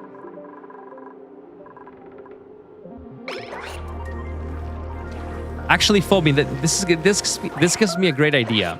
I have an oil filter for my petroleum boiler, and I'm using currently a liquid shutoff, it works fine, right? But maybe I can apply the same concept to a liquid pipe and not have the shutoff. It consumes 10 watts of power, which I don't really care about, right? But this would work just as well, actually. There's another filter on that line. Yeah. Sorry, I must be a bit of a delay there, but yeah. Gotcha. Cool. That is an awesome idea. I'm going to have to probably implement that. Foamy says, I was tweaking the O2 machine and accidentally fed some hydrogen into my Atmo locks, which prompted me to never again mechanism. Yeah, that's a perfect way to deal with it with no power used, actually. Alex says, ribbon automation is one of the least understood buildings, second to the distributors and selectors. Those are a little bit complicated, only because the use cases are so low. Like, I've been working on a video to. I have an automation video where I sort of go over them, but I've been working on a video to showcase not just the distributor and the selector, because I usually don't see it used, but also the memory gate. The memory gate is pretty useful, but again, it's a very like niche scenario, right? Like you can't. It's really hard to use in situations that is not overly. How do I explain it? That's not reliant on many different factors happening all at the same time. Like you can replicate the memory gate with buffer and filters as well, right? It's just not as practical, not as easy to use that way. There's a lot more timing issues with it. It's not as robust. But I've been working on a video, just the concepts of it, of how I could implement these guys in those use cases. Yeah, some of them just don't have, like Fun says, some of them just don't have a lot of use cases. Yes, the memory gate is insanely powerful. Absolutely, Alex. I'm not trying to discredit the memory gate. I'm just saying, like, it's hard to find like the day-to-day uses for it that would appeal to like just a casual Oni player, right? Like I don't think you're ever gonna see the more casual side of Oni players use these. Like even I don't, okay? And I played Oni for, you guys might be surprised at how little I played Oni. There's a lot of people in the chat right now that have played way more than I have, but I'm at 1,300 hours, all right? Which is, you know, it's pretty good, I would say. But I struggle to find uses, practical uses for these two. The memory toggle is really good to use on something like where you have a lot of automation sequences that have to work together. Like a petroleum boiler is a great example, where you want to set a bunch of things in motion to get more magma into the chamber, but then only after you mine out the solidified igneous rock at the bottom or something like that. Anyways, yeah, definitely not trying to take anything away from the memory gate. It's just I want to show it off in more of a long video that kind of gives people an idea of how to use it if they looked at it one time and they're like, whoa, what is going on here, right? And forget this, because usually that's how it goes with Oni. If someone's new at the game, they'll see this and they'll be like, what the hell is this, right? It's kind of like pinball, actually. It's an input, and then depending on these toggles, it moves these little arms back and forth. It's kind of interesting, but how do you use it in a very like casual game? That's what's tough, right? It's like if there's a lot of oh, Alex just sent something here. I got some notification. I'm not sure where it is though. I'm a little bit distracted here. Anyways, that's the idea. I want to do a video on that in the future. Okay, Foamy. Let's see. What else we got here? One of the neat things you can do is the memory gate is to actually pull things like smart storage bins so you can get automation readouts without needing to continuously power them. Not a bad idea. Like in principle, you could use a multiplexer to timeshare a single automation wire among multiple signals, but you could just build more automation wires. On the power grid, check the shutoffs. Sure thing. Shutoffs. Let's see here. Here's nope, that's a jumper. What keeps melting, by the way? Oh, it's this thing. Okay, I was wondering what kept melting there. It's so where's the shutoffs? They're all in the steam room. Okay, gotcha. All in the steam room. Steam room is over here. Shut off, shut off. Are we talking about the power shut off, like this guy here? I'm looking for that, right? Sometimes I'm blind, so just give me a second. Where is the shutoffs? Am I just missing it, or they don't show up in the overlay? Oh, okay, they don't really. Okay, yeah, you're right, Foamy. I see them now. All right. That's another one that I don't use. That's I gotta. So the shut off is tied to the battery. So it's sending a when it's between these threshold limits, the 5%, it sends a green signal, the shut off. Let's check this one. This one's attached to some wire. So if it's within this threshold, it will send a red signal, which is doing what? Which is limiting power to. Oh, it's limiting power to the metal refinery.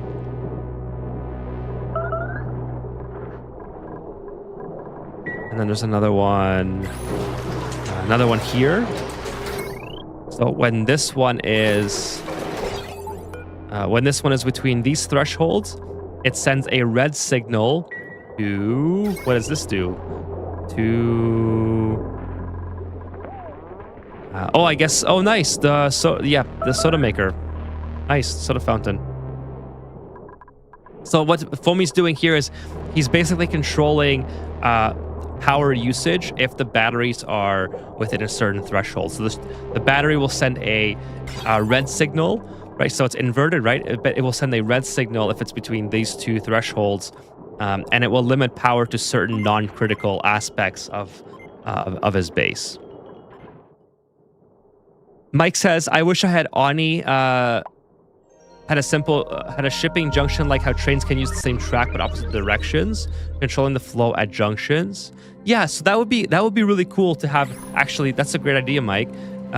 Really cool to have a shipping system based off this type of automation, right? Where you can control the signals with some automation, and then distribute where I think there's a mod for that. I'm pretty sure there's a mod for that. I might have seen that. You can automate transformers directly, but it's a trap. When a transformer is disabled by automation, it loses its charge. I did not know that. So yeah, this is a more practical use for limiting non-critical features of your asteroid. So when it gets enabled again, you have to recharge it. Right, I gotcha. That's a really good time-saving, power waste mechanism. So what you do is you disable the power input, right? That's perfect.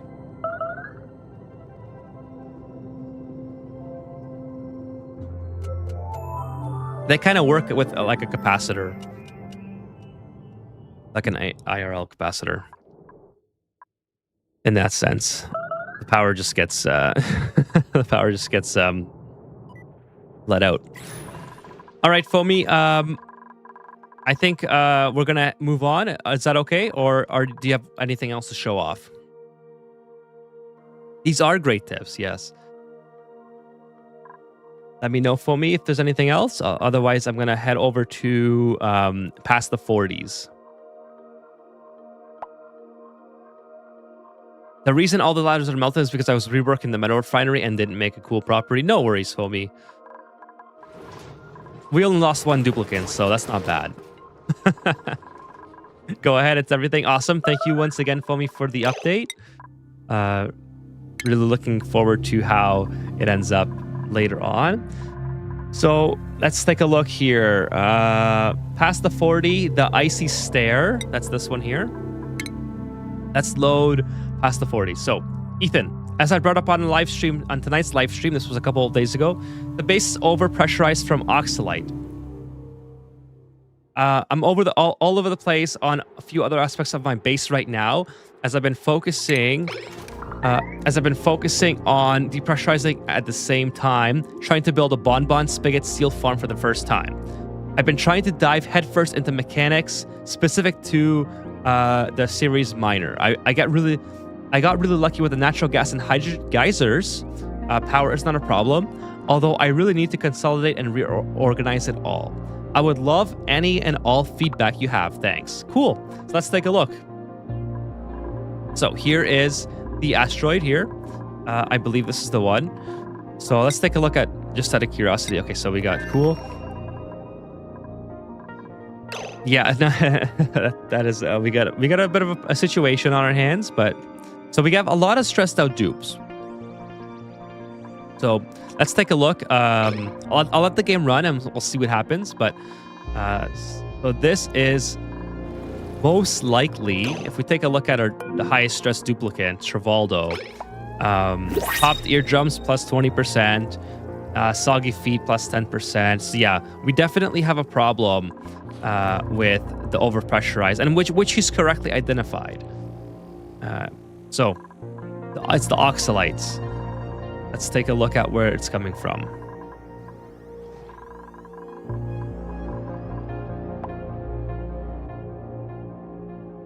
Oh my goodness, first yawn of the night, not bad. I may have to get another Esca, I'm almost out. Excuse me, chat. Okay, so oxalite production is overpressurizing the base. Let me see here if I can find it. Here's the hydrogen vents. That's pretty good. Okay, so what do we got here? This is interesting. We got pretty decent cooling for this. I mean, it's working just fine. We're coming from here. This eventually, well, you got a cool slush geyser, so it's not going to overheat probably. Plus, everything else is very cold, so we're doing good in that regard. Got the metal refinery here, working away. Just trying to see. Popped eardrums and melting mercury are killing stress. Well, it is lowering slowly, so it's not the end of the world, it looks like. It looks like you already got things under control for the most part. Some areas are still... Oh, no. Poor Rowan. Some areas are still overpressured, but not by a whole lot. I wish it would show an overpressured on the overlay, like a pink or something. Let's see. Oh, these guys here too, right? Oh, these guys, yeah. These guys produce oxygen, don't they? Or oxalite, sorry, oxalite. Why are they bent over? What's that mean? He looks so sad when he's bent over. Okay, so anyways, here's how I would solve this situation. Let me go into... So, with... I haven't used... I haven't played a long enough playthrough on this asteroid to be... how do I say it? Like, not an expert, but like sort of like give feedback from personal experience. But here's how I would deal with overpressurizing. So, yes, you have a problem where you're making too much oxygen in some areas. In order to prevent that, I would do something like these ones need carbon dioxide, right? So let me take a look here. Yeah, carbon dioxide, atmosphere. Oh my goodness. Okay. Okay, I can do this. I can do this. Not even. Oh, it's 12:30. Holy smokes. Wait, no. I'm gonna get through this. It's fine. So what I would do is I would whenever you're making oxygen, like this is especially true for oxyferns as well, because oxyferns don't care. I believe they don't care about the pressure of your base. As long as you keep feeding them carbon dioxide, they'll make oxygen, which can do the same thing as what you did here, where you kind of just keep off gassing. So what I would do for like a future build is enclose this. There's a couple ways you can approach this, but basically you just want to make sure that you're only supplying as much as you need, so you're not over pressurizing, right? So you have to have vents. Again, there's multiple different ways, but you could have a vent here. You probably already figured this out. This was a couple days ago, but you could have like a vent here like this, for instance. This is again very chaotic. You can do it a lot neater on your own playthrough or whatever. But so this idea, well, you'll keep producing oxygen in your oxygen maker, but you're only venting out what you need to supply your duplicates, keep them happy, and not enough to overpressure your base. So you would put I usually use 3500 for mine. So you send the green signal. If it's below 3500, then the oxygen will come out and start venting all over the place. That would be how I control it in the future. Now, as for how to get the overpressurizing fixed, I mean, consuming it is basically, I mean, we're not doing too good with Freya here. She's a little bit pissed off. Oh no. She's a little bit pissed off, but that's okay. I think you're probably already, you're already sucking it up into these chambers. Okay, this is fine. It's totally fine to put them in gas reservoirs and to try to get the situation under control. What I would do though is, because these will very quickly fill up, right? I would do something like this, where you have, let's go to here. Let's just put it on here. This is the easiest thing to do it on. So build a chamber like this, sort of like that. Maybe you want to build a thing to also get rid of the oxygen afterwards, which would be probably a good idea. I would probably put it on an ammo sensor, sort of like that. If it's above, well, if it's below, like, you could put it on an ammo sensor, or you could put it on a manual toggle, right? It depends on how overpressured your base is and how much oxygen you want to store here. So you could do something like this. You throw a gas vent in here, and then obviously it's overpressured right now, but if you were to take away a little bit of this mercury, let's see here. Eventually it won't be overpressured. Like if you go below 1000 grams of mercury here, you can keep sending in oxygen indefinitely. Like this. Let's do this. Like that. If it's below... sorry, it's disabled. Let's enable it. I'll catch up with chat right after I do this. Throw this concept off. Let's get someone here ASAP. Urgently, please. And then so this will allow you to keep storing oxygen in here, because the gas vent is not... this will never overpressure because it's surrounded by liquid. So you don't have to rely on gas reservoirs that fill up really, really quickly. So this is a way that you could help ease the vacuuming out process, so your duplicants are not... don't have popped eardrums. Also, it would be beneficial to have 2 gas pumps here, because they will pick up more oxygen at a time. So, not sure why they're not coming here. Where's Rowan? Oh, it's paused. Of course they won't come when it's paused. So come on, Rowan, let's go, please. So, anyways, it'll just keep pumping in here, and we'll see how it's already at 6 kilograms, so this thing won't overpressure. If it does overpressure, it's really easy to fix. You just build a wall here, a 2-tile high wall, and you put the same amount of liquid on top. Oh no, we got some problems here. So that this is a solution. Otherwise, another thing you could just so instead of storing it to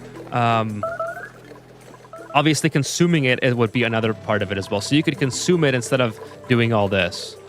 So there's a couple different ways to get it back down to the proper levels, so your duplicants are not having a rough time. You could try to live with it until your duplicants consume it, or you could just move it somewhere or have something else that's consuming it. Basically, those are your three options. Let me go back and chat here. Hey, Elusive Ocelot. Sorry, I'm late. I'm late to the party. How are things with the colony? So the colony is doing very well, Elusive Ocelot. We are now in the community asteroid segment of the stream, and this is the second one. We just looked at foamies. Now we're looking at past the 40, or I think it's Matt in chat, right? Yeah, Matt in chat. Senior Finance, what's going on? Doesn't the regular vent stop pumping at perfect pressure? So the regular vent will stop pumping at 2 grams per second. 2,000 grams per second, I think. Yeah, 2,000 grams. So yes, you can use it. Yes. Let me see here. Just reading Matt's comments here. Right left of this, I have that chamber. Oh, you already have it. Okay, cool. Oh, it's right here. Okay, no, that's something else. Sorry. I'm really far behind, so I'm just gonna scroll to the front here. So overkill and just do something with the excess CO2. The oxalite gets shipped to the chambers down to the left of where Ethan is. So somewhere here, I believe. Let me look at your oxalite. What you're saying here. Let me go in your little thing here. Oxalite. There it is. Why am I not seeing it on here? Oh, here it is. Okay, cool. So it's right here, I think. Here's a chamber here. Okay, sweet. So you already have the chamber set up.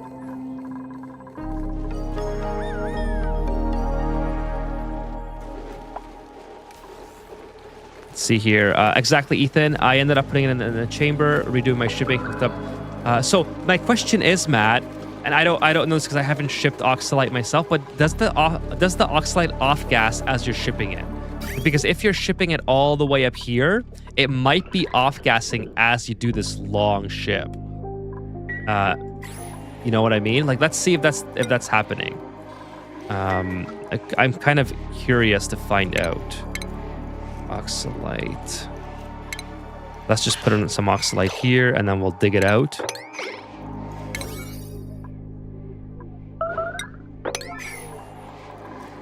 Might have to just put a RoboMiner in here and for the time being. Let's see. Duplicants are a little bit too stressed, I think, to do this. Okay, let's take a look. So the oxalite leaves here at 20 kilograms. And again, I don't know if this is the case or not. It seems like it would get exposed, but it doesn't look like it is. Oh, it is. It is off-gassing. So as you're sending it to the chamber, it's creating more of a problem. See that?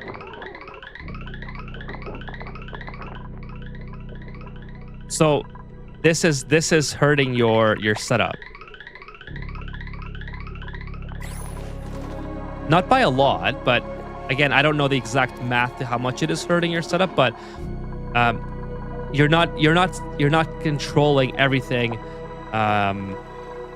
to a T if that's still happening, right? Random question, ask Kira, would a central canister fill up for all the gases you have be a good idea? I think so, yeah. Something that's well, right now the oxygen is the biggest problem here. Let's see. There's a little bit of off-gassing, but not a lot. Doesn't it only off-gas if under safe pressure?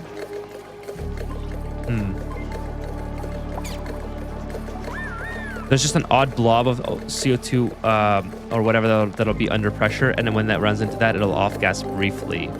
That's true because the small blob will tell the oxalate that there's not enough pressure there. It will just keep going. But anyways, you have the right idea. You already have it set up to make it work properly, to take the oxygen out and to vent it. Now the only problem is trying to get things under control, right? So far, we've done, in just a cycle or two, this is already removed quite a bit. I'm not sure how many more of those you have going on, but that's the easiest way to fix it, I think. It's just to have something, yeah, you have it here already set up as well. This is for your chamber in this one. Just remember that you can expedite the process by hooking up 2 gas pumps into one pipe if you really needed to. The plants are keeping the O2 in the tiles where the oxalate drops under the off-gas pressure, says Foamy. Okay, so another question that you had was any other improvements. Let me go back here. So the power, yeah, the power is really good. You got really lucky with the hydrogen and natural gas. But yeah, so I think you're on the right track, getting the oxygen situation under control. And I think as soon as you get the oxygen under control, these guys like Steve will get themselves sort of figured out a little bit more. Now, the other thing that's causing them problems is obviously the sopping wet debuff, which is equivalent to the popped eardrums. So once you get sopping wet and popped eardrums fixed, your duplicants shouldn't have these issues anymore. Now, why are they tired? Okay, you have a good sleep schedule. You don't really need any more than that. Are they maybe not getting to bed on time, or not sure why they might be tired? Well, this guy, what's this guy? Oh, he's stressed. Okay, he's doing the stress technique. Popped eardrums, stressed. So yeah, it's the negative debuffs are really causing a problem. Also, walking in the water, right? The sopping wet is not helping them at all. So I would probably try to keep this mopped up. And I would also put the Atmos the Atmos suit docks closer to where your duplicants are living. So as soon as they leave their bedroom, kitchen, washroom, and like those areas, I would have them put on an Atmos suit. You can keep it here; it's totally fine. Like you could just close off this whole base. But then if you wanted to keep your Atmos suits here, I would start closing it off at this point so that they're not walking in water, because that's a huge issue. Like it's 20% per cycle is no joke, right? So like for instance, I almost guarantee that if I just, that's the wrong tool. If I just mop this up really quick, that it would solve so many of the issues in like a cycle or two. Again, it depends on where they're walking, but one of the issues is that right now they can pretty much walk anywhere in your base except up here without Atmos suits, right? So let's mop up all this. So you want to make it so that the Atmos suits are really protecting themselves all the way around. Don't worry too much about travel times. Travel times are what they are, right? Like, it's something that you can't really fix. It's not a big deal to have the Atmos suits up here. Just make sure that the Atmos suits are protecting your duplicates. That's the whole point of them, right? So if there's water all throughout your base, like here, for instance, it's not doing your duplicates any favors to have the Atmos suits after the water. So coming from an electrician perspective, I don't know. Oh, Elusive Ocelot, by the way. Sorry, I forgot to mention this. 3-stream streak, thank you for coming by. And I'll have to send my colony in for scrutiny. Do it. That would be awesome. Sorry I missed your message. There was a lot going on there, but I just got it now in the feed here. So yeah, if you're still here, please feel free to send me your asteroids or some scrutiny. So yeah, from like an electrician perspective, if you have a house, right? You live in a house or whatever, and you have a hallway, yeah, right? You don't have your light in the center of the hallway and then the switch on the other end of the hallway, right? You have the switch before you get to the light. So think of it that same concept in terms of like your Atmos suits, right? Like you want to have your Atmos suits before your duplicants enter the problematic areas. Otherwise, if you're walking through a hallway just to get to a switch, to turn on a light, you've already walked through the dark. It's like, what would be the point? You know? So try to apply the same concept to your Atmos suits, where if your duplicants are, if you want this to be their base, like this area here, let's say, which you've already got a pretty good base going on. If this is their base, have the Atmos suits here. So as soon as they leave, they put them on right away. They should always be using Atmos suits, always.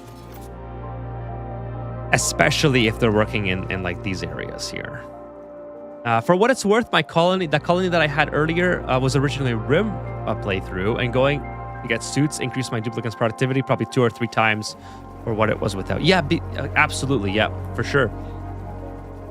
Don't forget that Atmos suits, although they give your duplicants a negative debuff, they also give them a buff. So I believe it's excavating for Atmos suits. Let me just check that. Atmos suits, so that yes, they get a -6 athletics, but they get a +10 to excavation. So it's really useful, especially early on in your colony, because they can dig faster.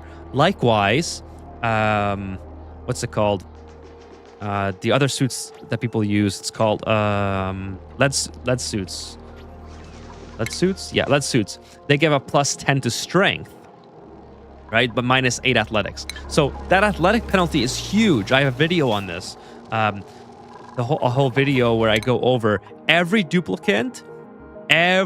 duplicant should eventually get suit sustainability as like at least a suit sustainability, if possible, exosuit training, every single duplicant. Because if you go watch my video on how to make your dupes faster, you'll see. Oh, by the way, Dark Frost, appreciate the sip of Eska. I think I took a sip right when you sent that in, but I'll take another one. I'm almost out. Every duplicant. So not only, watch this. This is so important. You get +2 athletics here. You get another +2 athletics. So you get +4 athletics by the time you get to here. Plus, it negates any exosuit reduction penalty that you'll have. So you essentially, to get your exosuit training, it negates this altogether. Atmos suits, it negates this -6. So you essentially get +10 to athletics, which is insanely quick. Like watch how fast this is. Let's see if I can do a quick little experiment here. Go like this. Just take this off. Oh, whoops. Really, really quick. Sorry. We're gonna spawn in 2 duplicants. Oh, that's a rover. That's all right. We'll have the rover there too. Duplicate, center duplicate. Okay, boom, boom. So here we go. Let's put Oxalite here. We'll make them dig it out. This is a very small scale. Like I said, I have a video on this, but this is super. So we're gonna give Liam, +10 athletics. All right. Okay, there we go. Apply changes. Now, Ruby, we're going to pretend Ruby's wearing an Atmos suit, okay? I'm not going to set up this infrastructure to put on an Atmos suit, but we know that Atmos suits have -6 to athletics, all right? Actually, that's not completely true. Liam would have +6 and then +4, so that's how it would be. So +4, Liam gets +4 from each of the athletic skills that he gets, and then Ruby gets -6. So now let's see how fast watch. Oh no, you're going the wrong way! Dude, you're supposed to go here. The friggin' robot's going for it. You're ruining this. There, okay. I think Liam will still win. Watch this. The robot actually helped out. Okay, so like it's so important to get exosuit training. So that's just the whole idea of like behind it. Obviously, when they level up naturally, they will be even faster. Like for example, Meep here. Meep already has probably already has +6 athletics. So when you give them exosuit training, they'll have +10. And they won't take the -6 debuff from using the exosuit. Okay, so then they would essentially go back to 4, but they'll be at 10 instead. But anyways, it makes a huge difference. It'll cut down on your travel time by so much, right? So that's like the main thing that I think you should focus on before I like overwhelm it too much. Like you're on the right track here. You have power. You have lots of food. You're doing really good with food. I would, number one, I would get your stress down. I would build your move these exosuits to closer, or keep them here, but just make it so that nothing can melt or give your duplicates soppy wet debuffs here, because that's really hindering your asteroid. Is all these snowballing debuffs that are happening, right? So fix the morale issue. Get your duplicates in Atmos suits and get them to suit sustainability training. That's so important. And then exosuit later on. I know it's rough because you have to go through 3 skill points just to get here, but it's so worth it. Always start with improved carrying. Unfortunately, I don't know what Clay was thinking about this. I mean, maybe someone can explain it to me, but rocket piloting seems kind of out of place here. I really feel like rocket piloting should be like its own thing, tied to the astronomy and data. I don't know why it leads into suit sustainability. I guess because you could argue that rocket pilots would wear Atmos suits or whatever, but I don't know. I don't really like it there. It's out of place. Improved carrying is so good as well because duplicates, it doubles their carrying capacity. Hey, what's up, kitty cats? Welcome to the stream. How are you doing? We're just at the community segment, so we're looking at people's asteroids right now. Kind of like near the end of the stream here. But welcome. I'm glad that you could join. So yeah, I would always go into improved carrying first because, like suit sustainability, this is going to give your duplicates, make them way more efficient, right? So they should all have. I give all my duplicates improved carrying 1 and 2, and I give every single one of them exosuit training, no matter what they do. So those are like my main tips. You're still really early in the colony, so there's still so much to do. So I'm not gonna like go over. Okay, you have to build a Hydra. You have to do this. You have to do that. You're still early enough that you're that there's not a lot of course correcting to do, right? Like your base isn't really big enough to course correct a lot. It's just those main tips will make your duplicates way more efficient because they can carry double what they can already carry. They won't be able to be hindered by wearing Atmos suits when they are wearing them, and you should put Atmos suits on as soon as they go to work, so they don't have stresses which snowball into making them like mad, and you get the idea, right? So those are like my tips, and of course I think chat of Fomi and others other than chat will have also helped you quite a bit with the tips. I didn't read all of them, but I know I skimmed them. Fomi says, for instance, yeah, improved carrying is an immediate pickup on anything except my very first soups. That's a great point as well. Yeah, those are like, okay, not just directed at Matt here, but like just in general. I would say that the most important skill that every duplicate should have is improved carrying, because not only does that skill in and of itself make your duplicates double efficient because they can carry more, but it also leads into suit sustainability, which is my second pick for your duplicants being super efficient. By the way, I should like make a video on that. So video on. Oh, yeah, that might be a good short to do, just so it's like a just so it's like out there, right? Because there's a lot that like aside from specialty duplicants that are like mechatronics engineering and blah blah blah and researchers. I think that's like a good thing to realize for new players is just how powerful those perks are. You're doing good, Kitty. Glad to hear. I'm a bit late. I think I missed the stream the other day. That's okay. Yeah, I'm on Sunday, but it's all right. I'm glad that you can stop by and say hi tonight.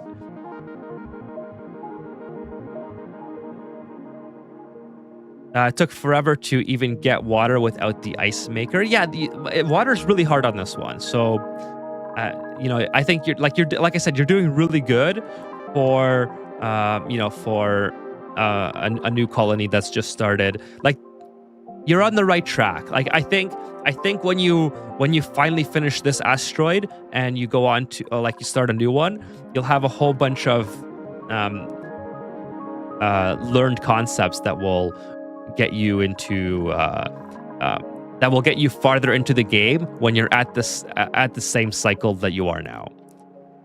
All right, so I think that's all I have for you, Matt. So I'm gonna move on to we're gonna do Dark Frost again.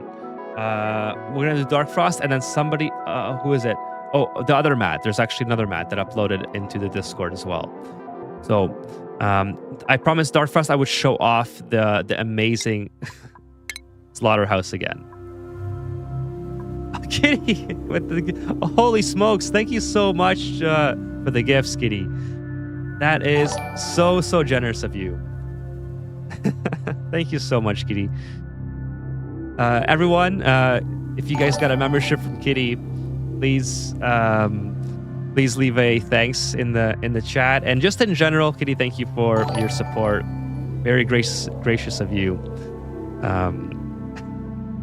Thank you so much. Sorry, I'm a little bit low energy to do a proper thank you. It's almost 1 a.m. my time, so I'm just very tired. But thank you so much for the gifted sub. No, Dark Frost. Dark Frost says you can just do the other mats.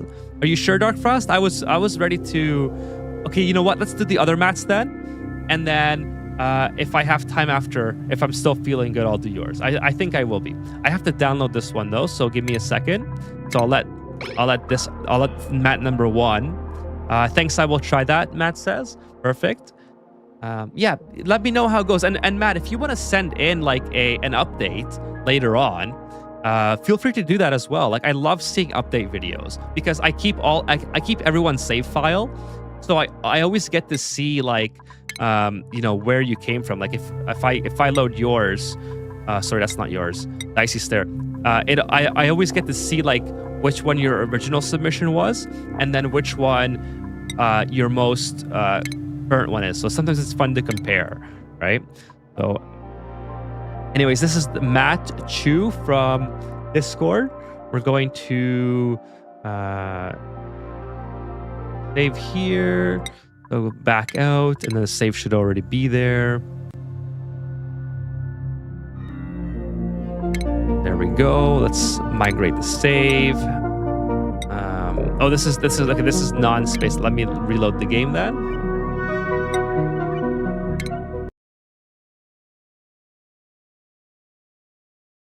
Kitty doing kitty things. Yeah. Super awesome of Kitty for the gifts. If anyone in the chat got a gift tonight from Kitty, please let them know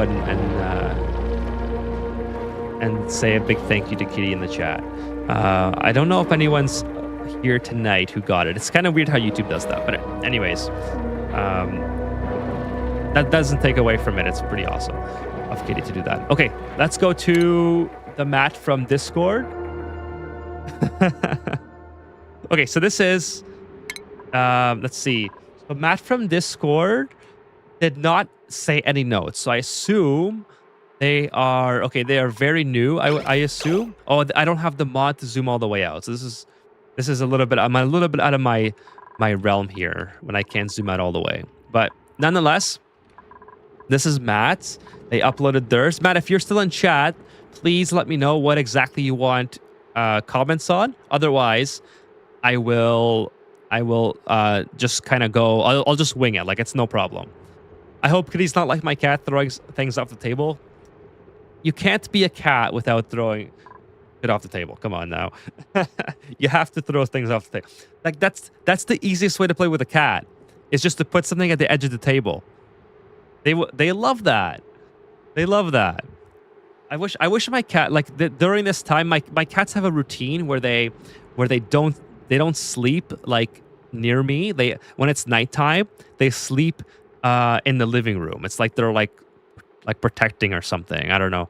Like, during the day, they love sleeping with me. If I'm in the office or in my bedroom or whatever, they love. In fact, they'll meow at me to come sleep with them. But during the night, they do their own thing. They sleep together though, which is really cute. Can't you do Alt S to zoom out? Can you? Oh, I guess I could. But hide the HUD, yeah. I guess I could, yeah.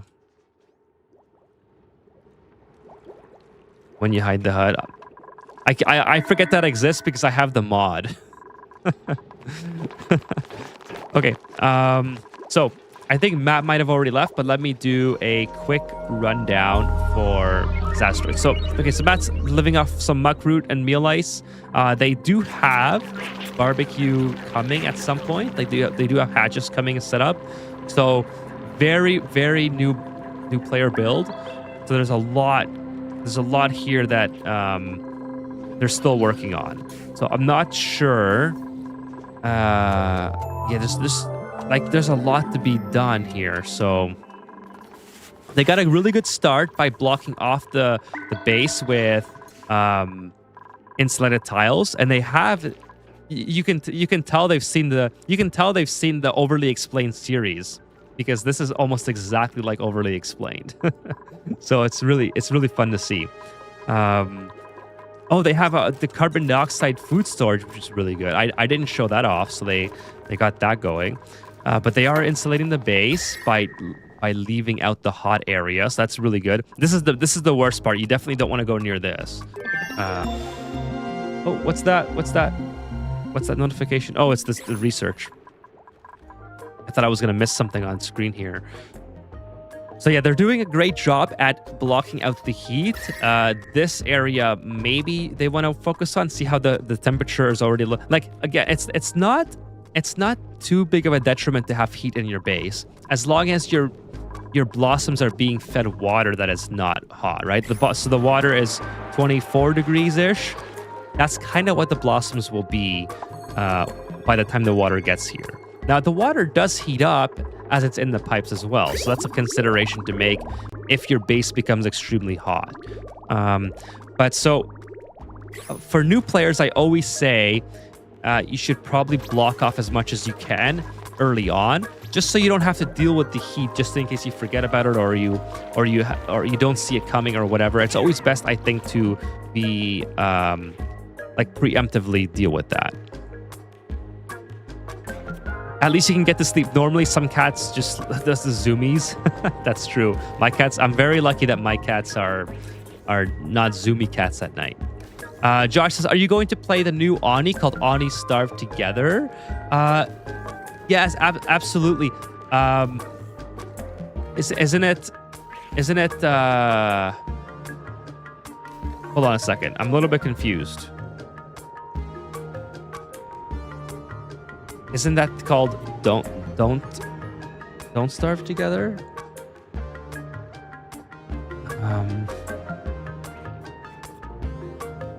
Away team. Away team is. I'm definitely gonna be playing away team, but. Oh, you meant okay. Is that what you're talking about, Josh? Or who? Let's see who asked that again. Yeah, it was Josh. Yeah. Oh, they were making a joke? Oh, sorry, yeah. Okay, my bad. Yeah, I was a little bit confused there. I thought you meant away team. But in my head, I was like, didn't they just release a Don't Starve Together or Starve Together update or something, or like a new game? Or I forgot. There was like an update for Don't Starve as well. I have Don't Starve actually on Steam. But yeah, sorry. It's like I'm just not good at jokes. I'll be. There's a new one, Don't Starve Elsewhere. Okay, that's the one. Yeah, that's the one I was thinking of then. In my head, I was like, I'm pretty sure it's not called that, but I know what you mean. Comment on the farm tiles. I recently stopped using them and I used the plant pot instead. I found they are fast to build and also want to stop growing meal ice. That's a great, yes.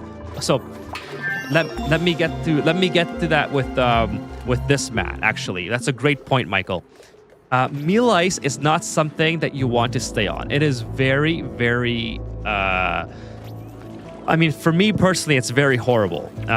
There's an insane amount of delivery errands that go along with the meal ice. So they are doing very good transitioning to blossoms here. Very, very good. Because blossoms grow naturally. You don't have to have dirt delivery, right? So if your duplicants are very, very busy, and if they can't get to the dirt deliveries in time, it slows down your growth. And on top of that, they have to get to the harvest in time, which is equal to the blossoms. Yes, they have to get to the blossom harvest as well. So that's fine. But if you're making them into what's it called? What's the one that comes out of the microbe musher?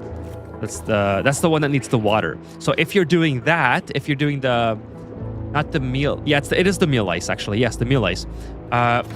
You have to have water delivery because you can't pipe into the micro musher, right? So it's like another delivery errand that your duplicants need to do in order to get food. So every time they don't get to that delivery errand in time, or they're doing something else, they will get one step closer to not having the food that they need, or you have to overproduce the food. Check the bottle emptier by the pitcher pump. Oh, right. Yes. That's a great point, Foamy. Great point, Foamy. So I'll leave it running for a bit and explain to the mat what's going on here.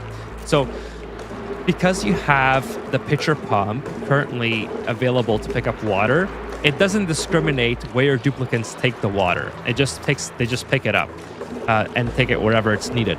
The bottle emptier is also requesting water because you have this set up to enable auto bottle. So this creates a cycle of you constantly picking up water, and because this is constantly requesting it. So Foamy made a great read there. This is actually not a bad technique that you're doing here to put all it into one place.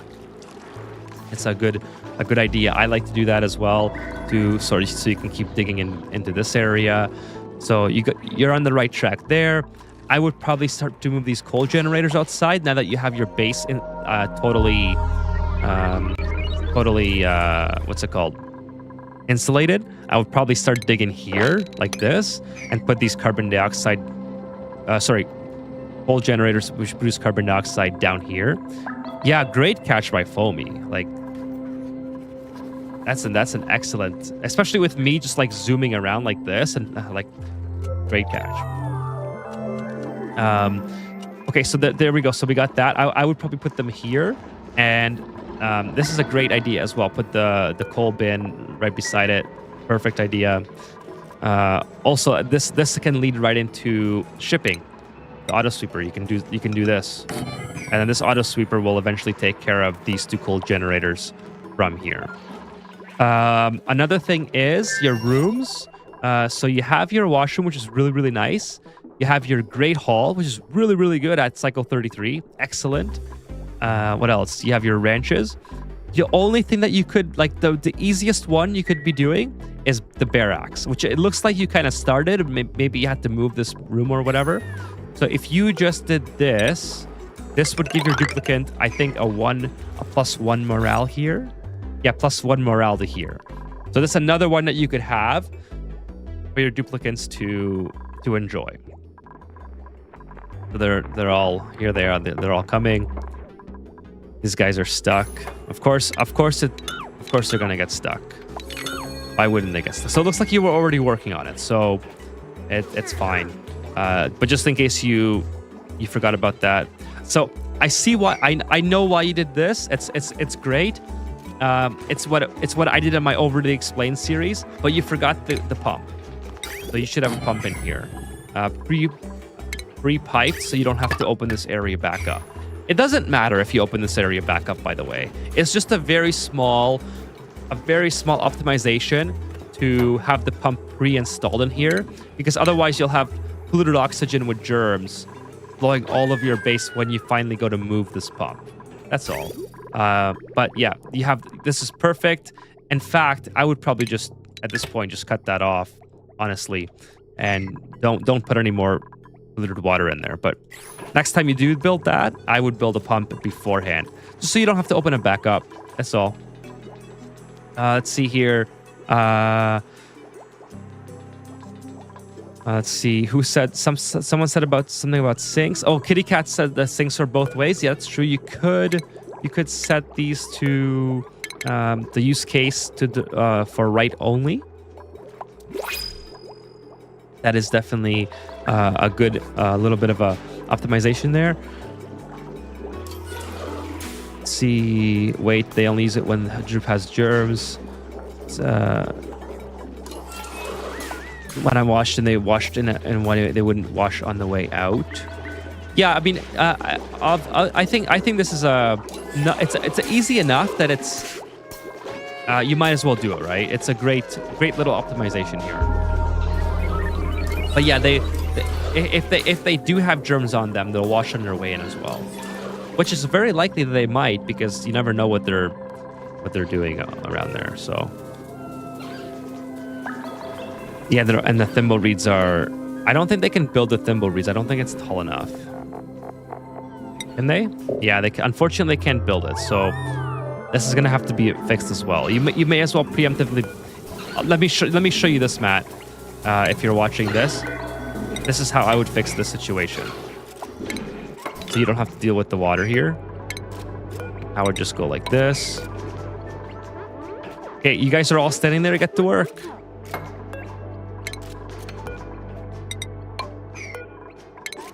So that's how I would fix that. Then you don't have to deal with the water coming down on you. Just like that.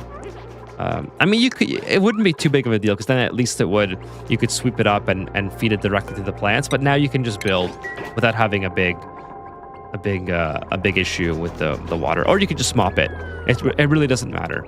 But so if you are very particular about polluted oxygen with germs not getting into your base, which I would be, this isn't that big of a deal because it's not producing germs. But if you didn't want this in your base, I would open it up this way. Sorry. I would open it up this way, because this will make it so that all the polluted oxygen with germs gets thrown to the outside. Check their schedules. Sure thing. Okay, so they do have schedules, but it's not quite set up correctly. So thank you, Foamy. What you want to do with schedules, the reason why schedules can be so powerful is if you offset them enough so that your duplicants are there's always duplicants available to be working.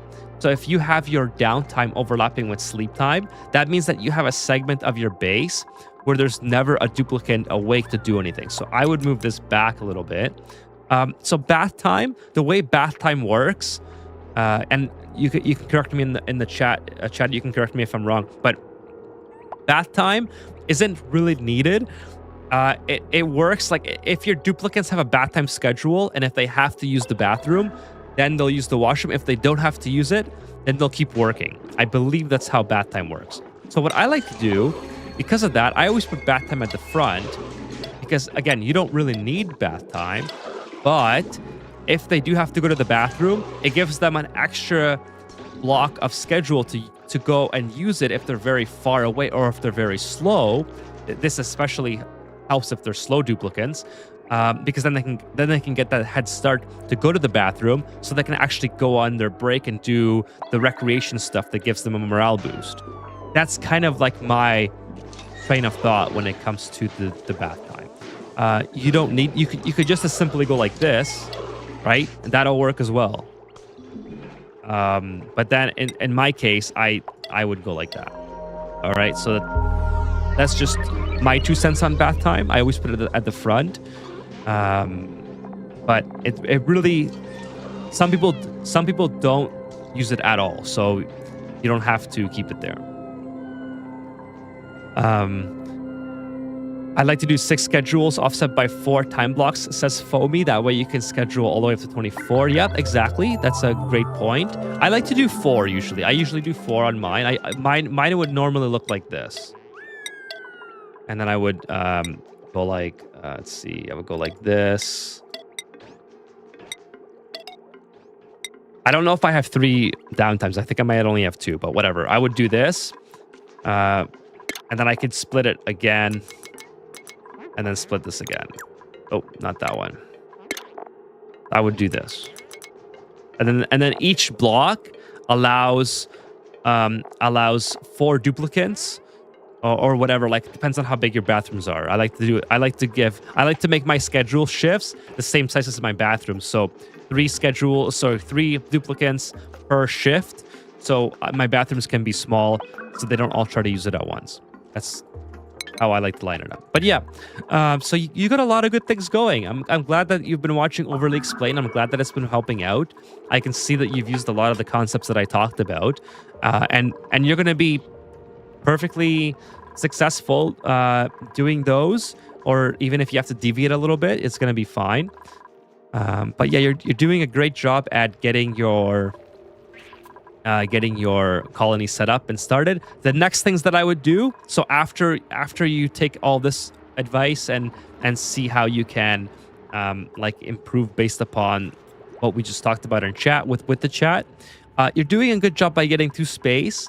What I would also try to do is discover more around your asteroid. So start to get atmo suits, get your reed fiber, start to get atmo suits, and see what's out here, because you definitely want to have a more permanent water source. Like, this is okay, but you want to have more water sources so you can really continue to expand your colony, especially if bristle blossoms are going to be part of your main food. And you also want to find a source of power that's not coal.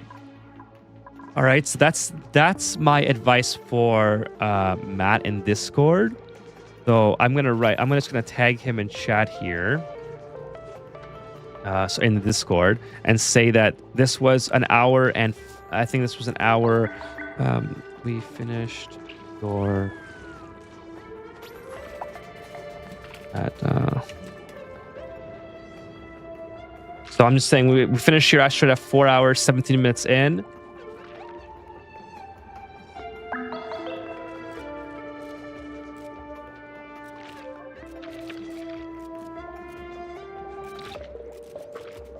Okay, so that's that. I'm gonna show off Dark Frost. Okay, I really want to get the Dark Frost really quick, just to get to the Slaughterhouse. And then I gotta go to bed. But it's super tired now. But it's been a really fun stream. So my throat, I'm starting to feel. I'm out of Esca now, and my throat is starting to get a little dry. Okay, which one is this? Dark Frost, here it is. Oh, it's back on the regular. Yeah, let's go load it.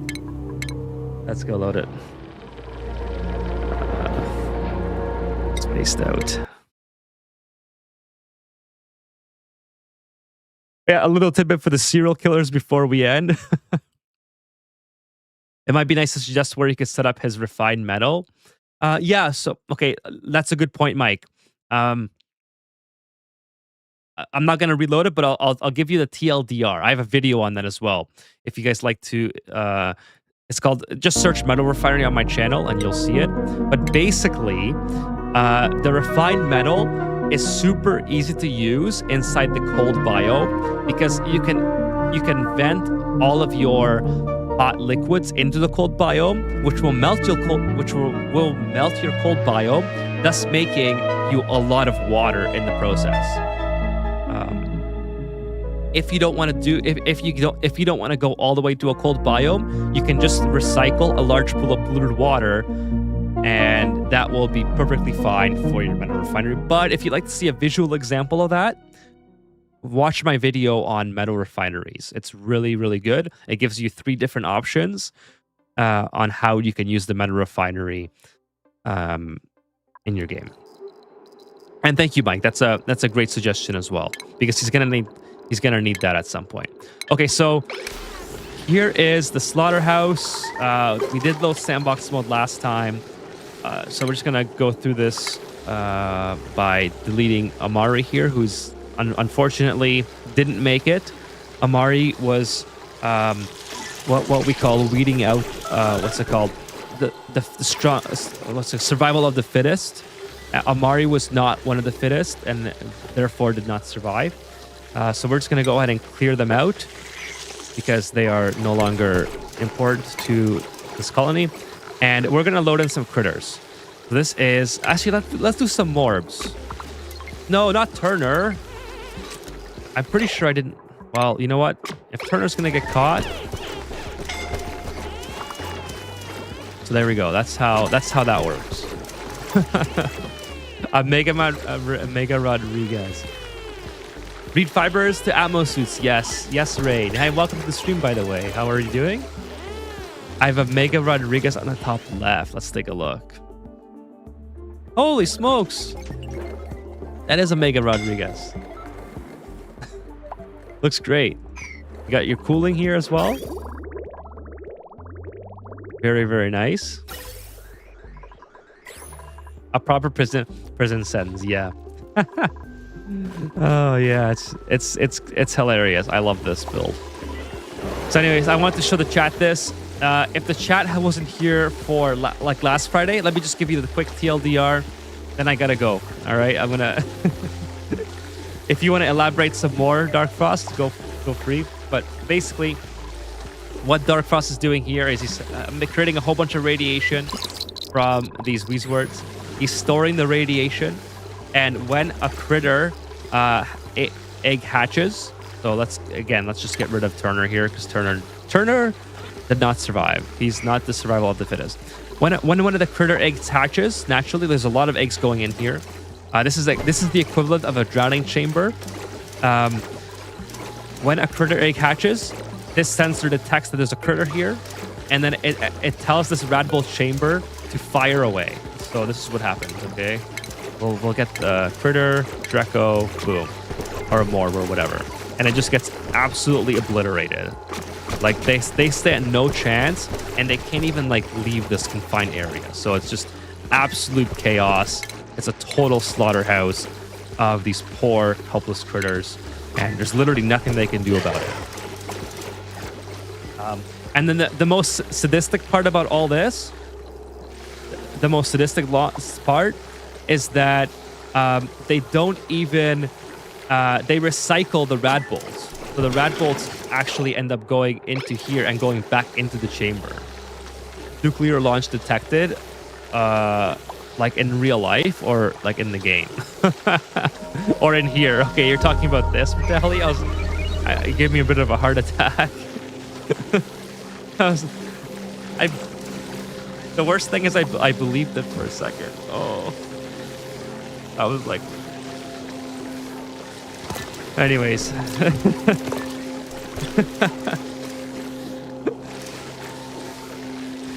So yeah, that's the that's the funniest part, is that the rat bolts aren't simply forgotten about. They're actually recycled. Oh. All right, so there's the critter slaughterhouse, and there it is. It just happened in real time. All right, chat. I gotta go. Let me just see if I missed anything that I was tagged in. I'm not sure if I was. See here. I don't think I was tagged at all. So if you guys have anything that I might have missed, please let me know in the chat. Rads are super useful. How sleepy are you, Ethan? About a 8 out of 10, I would say. I could stay up a little bit longer if I really, really needed to, but I would prefer to go to bed.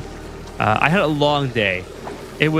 So if you guys want to hear some electrical stories, oh, I had a long day in electrical. So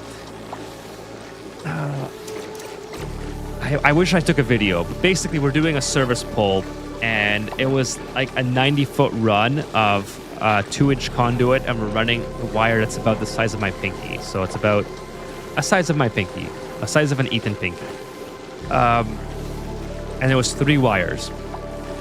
Well, we didn't lay the pipe in the ground. It was the homeowner who laid the pipe in the ground.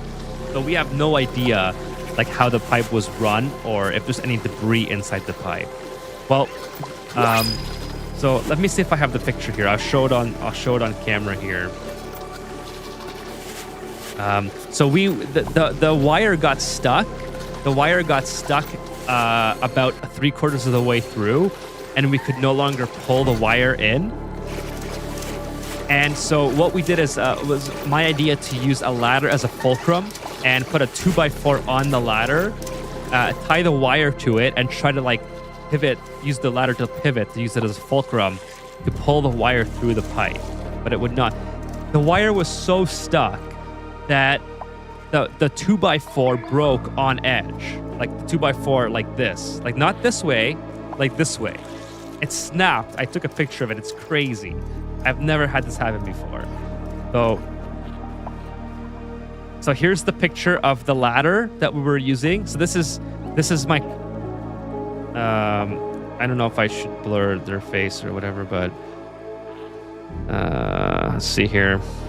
Let me show you guys. I have to show you guys this. I want to try not to show their face here, but this is my coworker. This is the ladder. There's a 2x4 broke on edge trying to pull the wire out from the pipe. It was crazy. And plus it was raining all day, so I was soaked. Yeah, I'm about an 8 out of 10 tired. Yeah, the wire's pretty strong.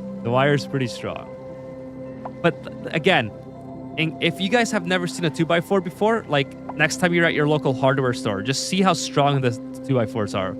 Look at that. Let me see. The 2x4 snapped.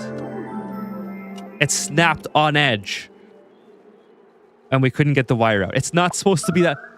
Spoiler alert, it's not supposed to be that hard to pull wire through a 2-inch conduit. So whoever ran the pipe, they did not run the pipe very well. Well, the wires are like, the wire's aluminum, so it's not easy to break aluminum if you've ever, and it's thick too, right? Like it's thick as your pinky. Like take a look at your pinky, and it's 3 of it's 3 pinkies. So it's pretty thick wire.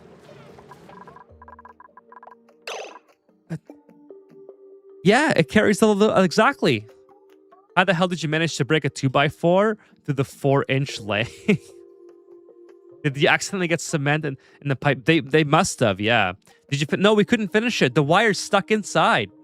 The wire's stuck in the. It's still there. We couldn't even pull it back through the opposite way anymore because it's stuck in the pipe. They have to dig it up on Monday and find where it's stuck in and cut that segment of the pipe and replace it because the wire's stuck there now. So guys, just in case you're like it's mind-blowing to me to even talk about this. Just in case you're not fully understanding, the 2x4 wasn't like this. It wasn't like this. Okay? It was like this on the fulcrum. Like here's the ladder here. It was like that. And it broke like this. That's how much force we were using to try to pull this wire. And it wasn't pulling. It wasn't pulling. It was crazy. So anyways, they fucked it up somehow. Like that pipe is totally, it's done. Like the wire's stuck in there. It's not coming out. It's done. All right. So they have to dig it back up. It's 10 feet down. All right. It's 10 foot in the ground because it's a big house and it goes from the side of the house to the basement. So the basement ceilings are 10 foot high. So that means that the pipe goes 10 feet into the ground before it comes up through the basement floor. All right. So it's 10 foot down somewhere that they have to dig back up now because the wire can't go through. So I wish I took a video. Have you tried turning it off and then back on again? Well, it's funny because the homeowner was there and he was trying to get the guy on the phone that was trying to explain it to us. Like, hey, you guys shouldn't have any issues. Well, we are. Like, I don't know what else to say. Like, we've done this a million times before. So the homeowner was asking for like all these suggestions, like, oh, what are we gonna do? And that's what came to my head. I was like, have you tried turning it off and on? I don't know why. Like, have you guys ever seen the IT crowd? One of that like Moss and Roy in the IT crowd. Roy picks up the phone. Hello, IT. Have you tried turning it off and on again? Right? The IT crowd is a great show. So that's immediately what came to my mind, Kitty.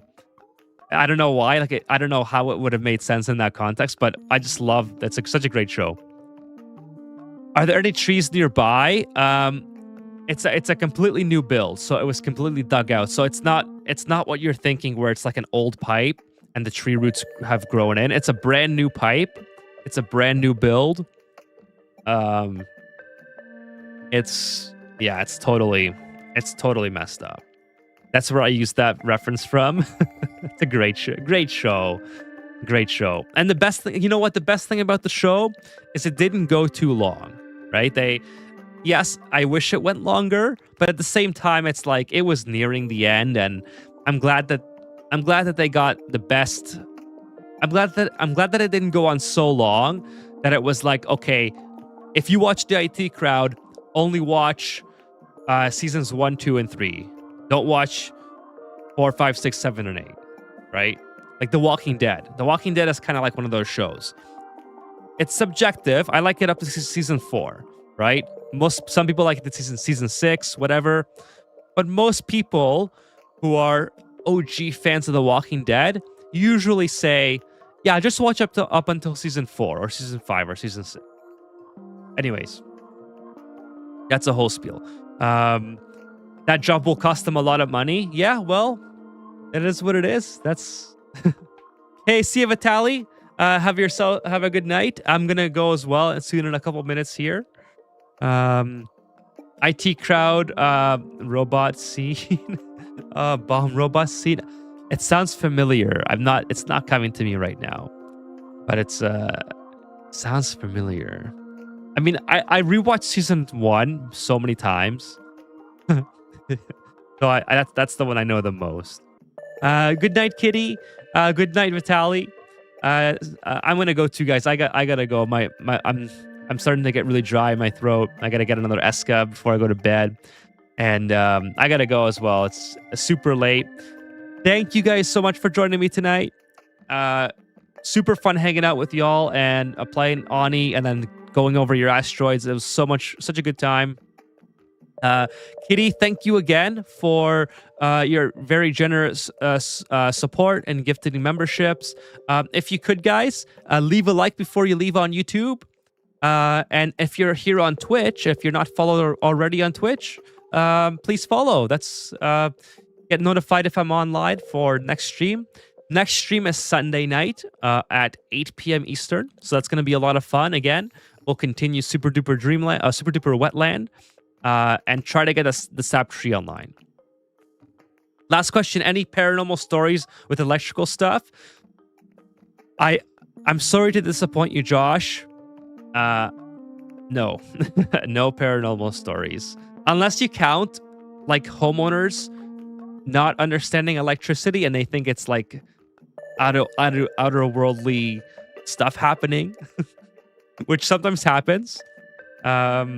Sorry to anyone who doesn't. I'm not trying to make fun of you directly.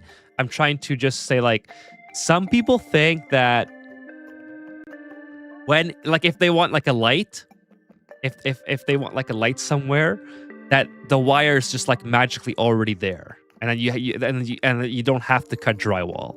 I'm sorry to say, but if we're installing pot lights, we're usually going to be cutting drywall. All right. So if you ever have an electrician come by and you want pot lights in your house or a new switch or a new plug or whatever, 50% of the time, they're going to be cutting a drywall hole that you have to then take care of. Most electricians don't patch drywall, unfortunately. So that's about as paranormal as it gets. Old creepy house plus electrical installing was something weird happening. Well, that's actually a good point, Josh. Like, there's a lot of old houses that have very poor electrical wiring. So maybe you could think that like there's something paranormal going on. Wireless switches, wireless Wi-Fi switches. That's true. That's definitely a thing. You don't need to cut holes for wireless Wi-Fi switches. Sorry, Wi-Fi. Sorry, I read that as switches, Kitty. That's how tired I am. I filled in the blank. You said lights, lights. That's true. If you come across a wireless Wi-Fi light, you definitely don't need a wire for that either. But as for wireless, if you want to switch somewhere and you don't want to cut to make a hole for a switch, they do have wireless Wi-Fi switches. Oh, I'm just so tired. I didn't even read lights. You get what I mean. Mike says my son is autistic, and that's one of his strange abilities. Really paranormal stuff. My son can sense ghosts. Is that for real? That's cool.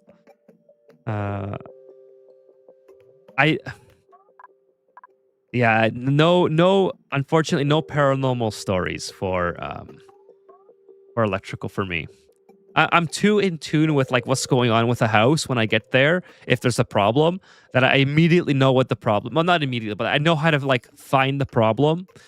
So I usually know it's not ghosts. But I understand from like a homeowner's perspective why you would think it's if there's a ghostly issue going on.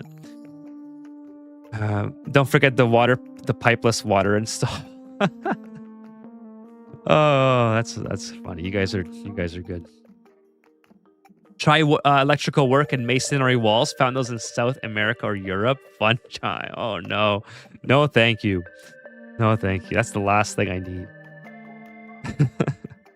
Okay, everyone. I gotta go. I'm super sleepy. Thank you all for showing up and hanging out with me. It's a great stream. 4.5 hours tonight. It was so much fun. And just another thank you to Kitty, and another thank you to everyone who came by. Like it's just like such a great time hanging out on Friday nights and doing Community Asteroid Night. Please send me your asteroids. I loved looking at them. It's so much fun. And if you guys didn't see the Artemis recovery today, please go watch it. It's really historic. It's cool. It's within our lifetime. It's something fun to share. It's like brings the whole world together when we do cool things like that together, right? Sean, you are very welcome. Thanks for being around, Sean, as well. Appreciate your support and coming by as always. And thank you to everyone, all the lurkers. I wonder if one of my yes, the old saves work for sure. Old saves definitely work. I have old saves on this computer, sorry, on the cloud that are from like 2021, and they work. It's kind of fun looking back at them because back then deodorizers, like for instance, deodorizers didn't need power, so you have all these deodorizers all over the place because they didn't need power. It was free, and now they need it. So it's really fun looking at an old save. It's like a time capsule of the game's evolution. All right, but that's it for me. I hope that you guys have a great weekend. If you're free Sunday night at 8 p.m. Eastern, I will be back and continue Super Duper Wetland. All right, take care, everyone, and see you soon.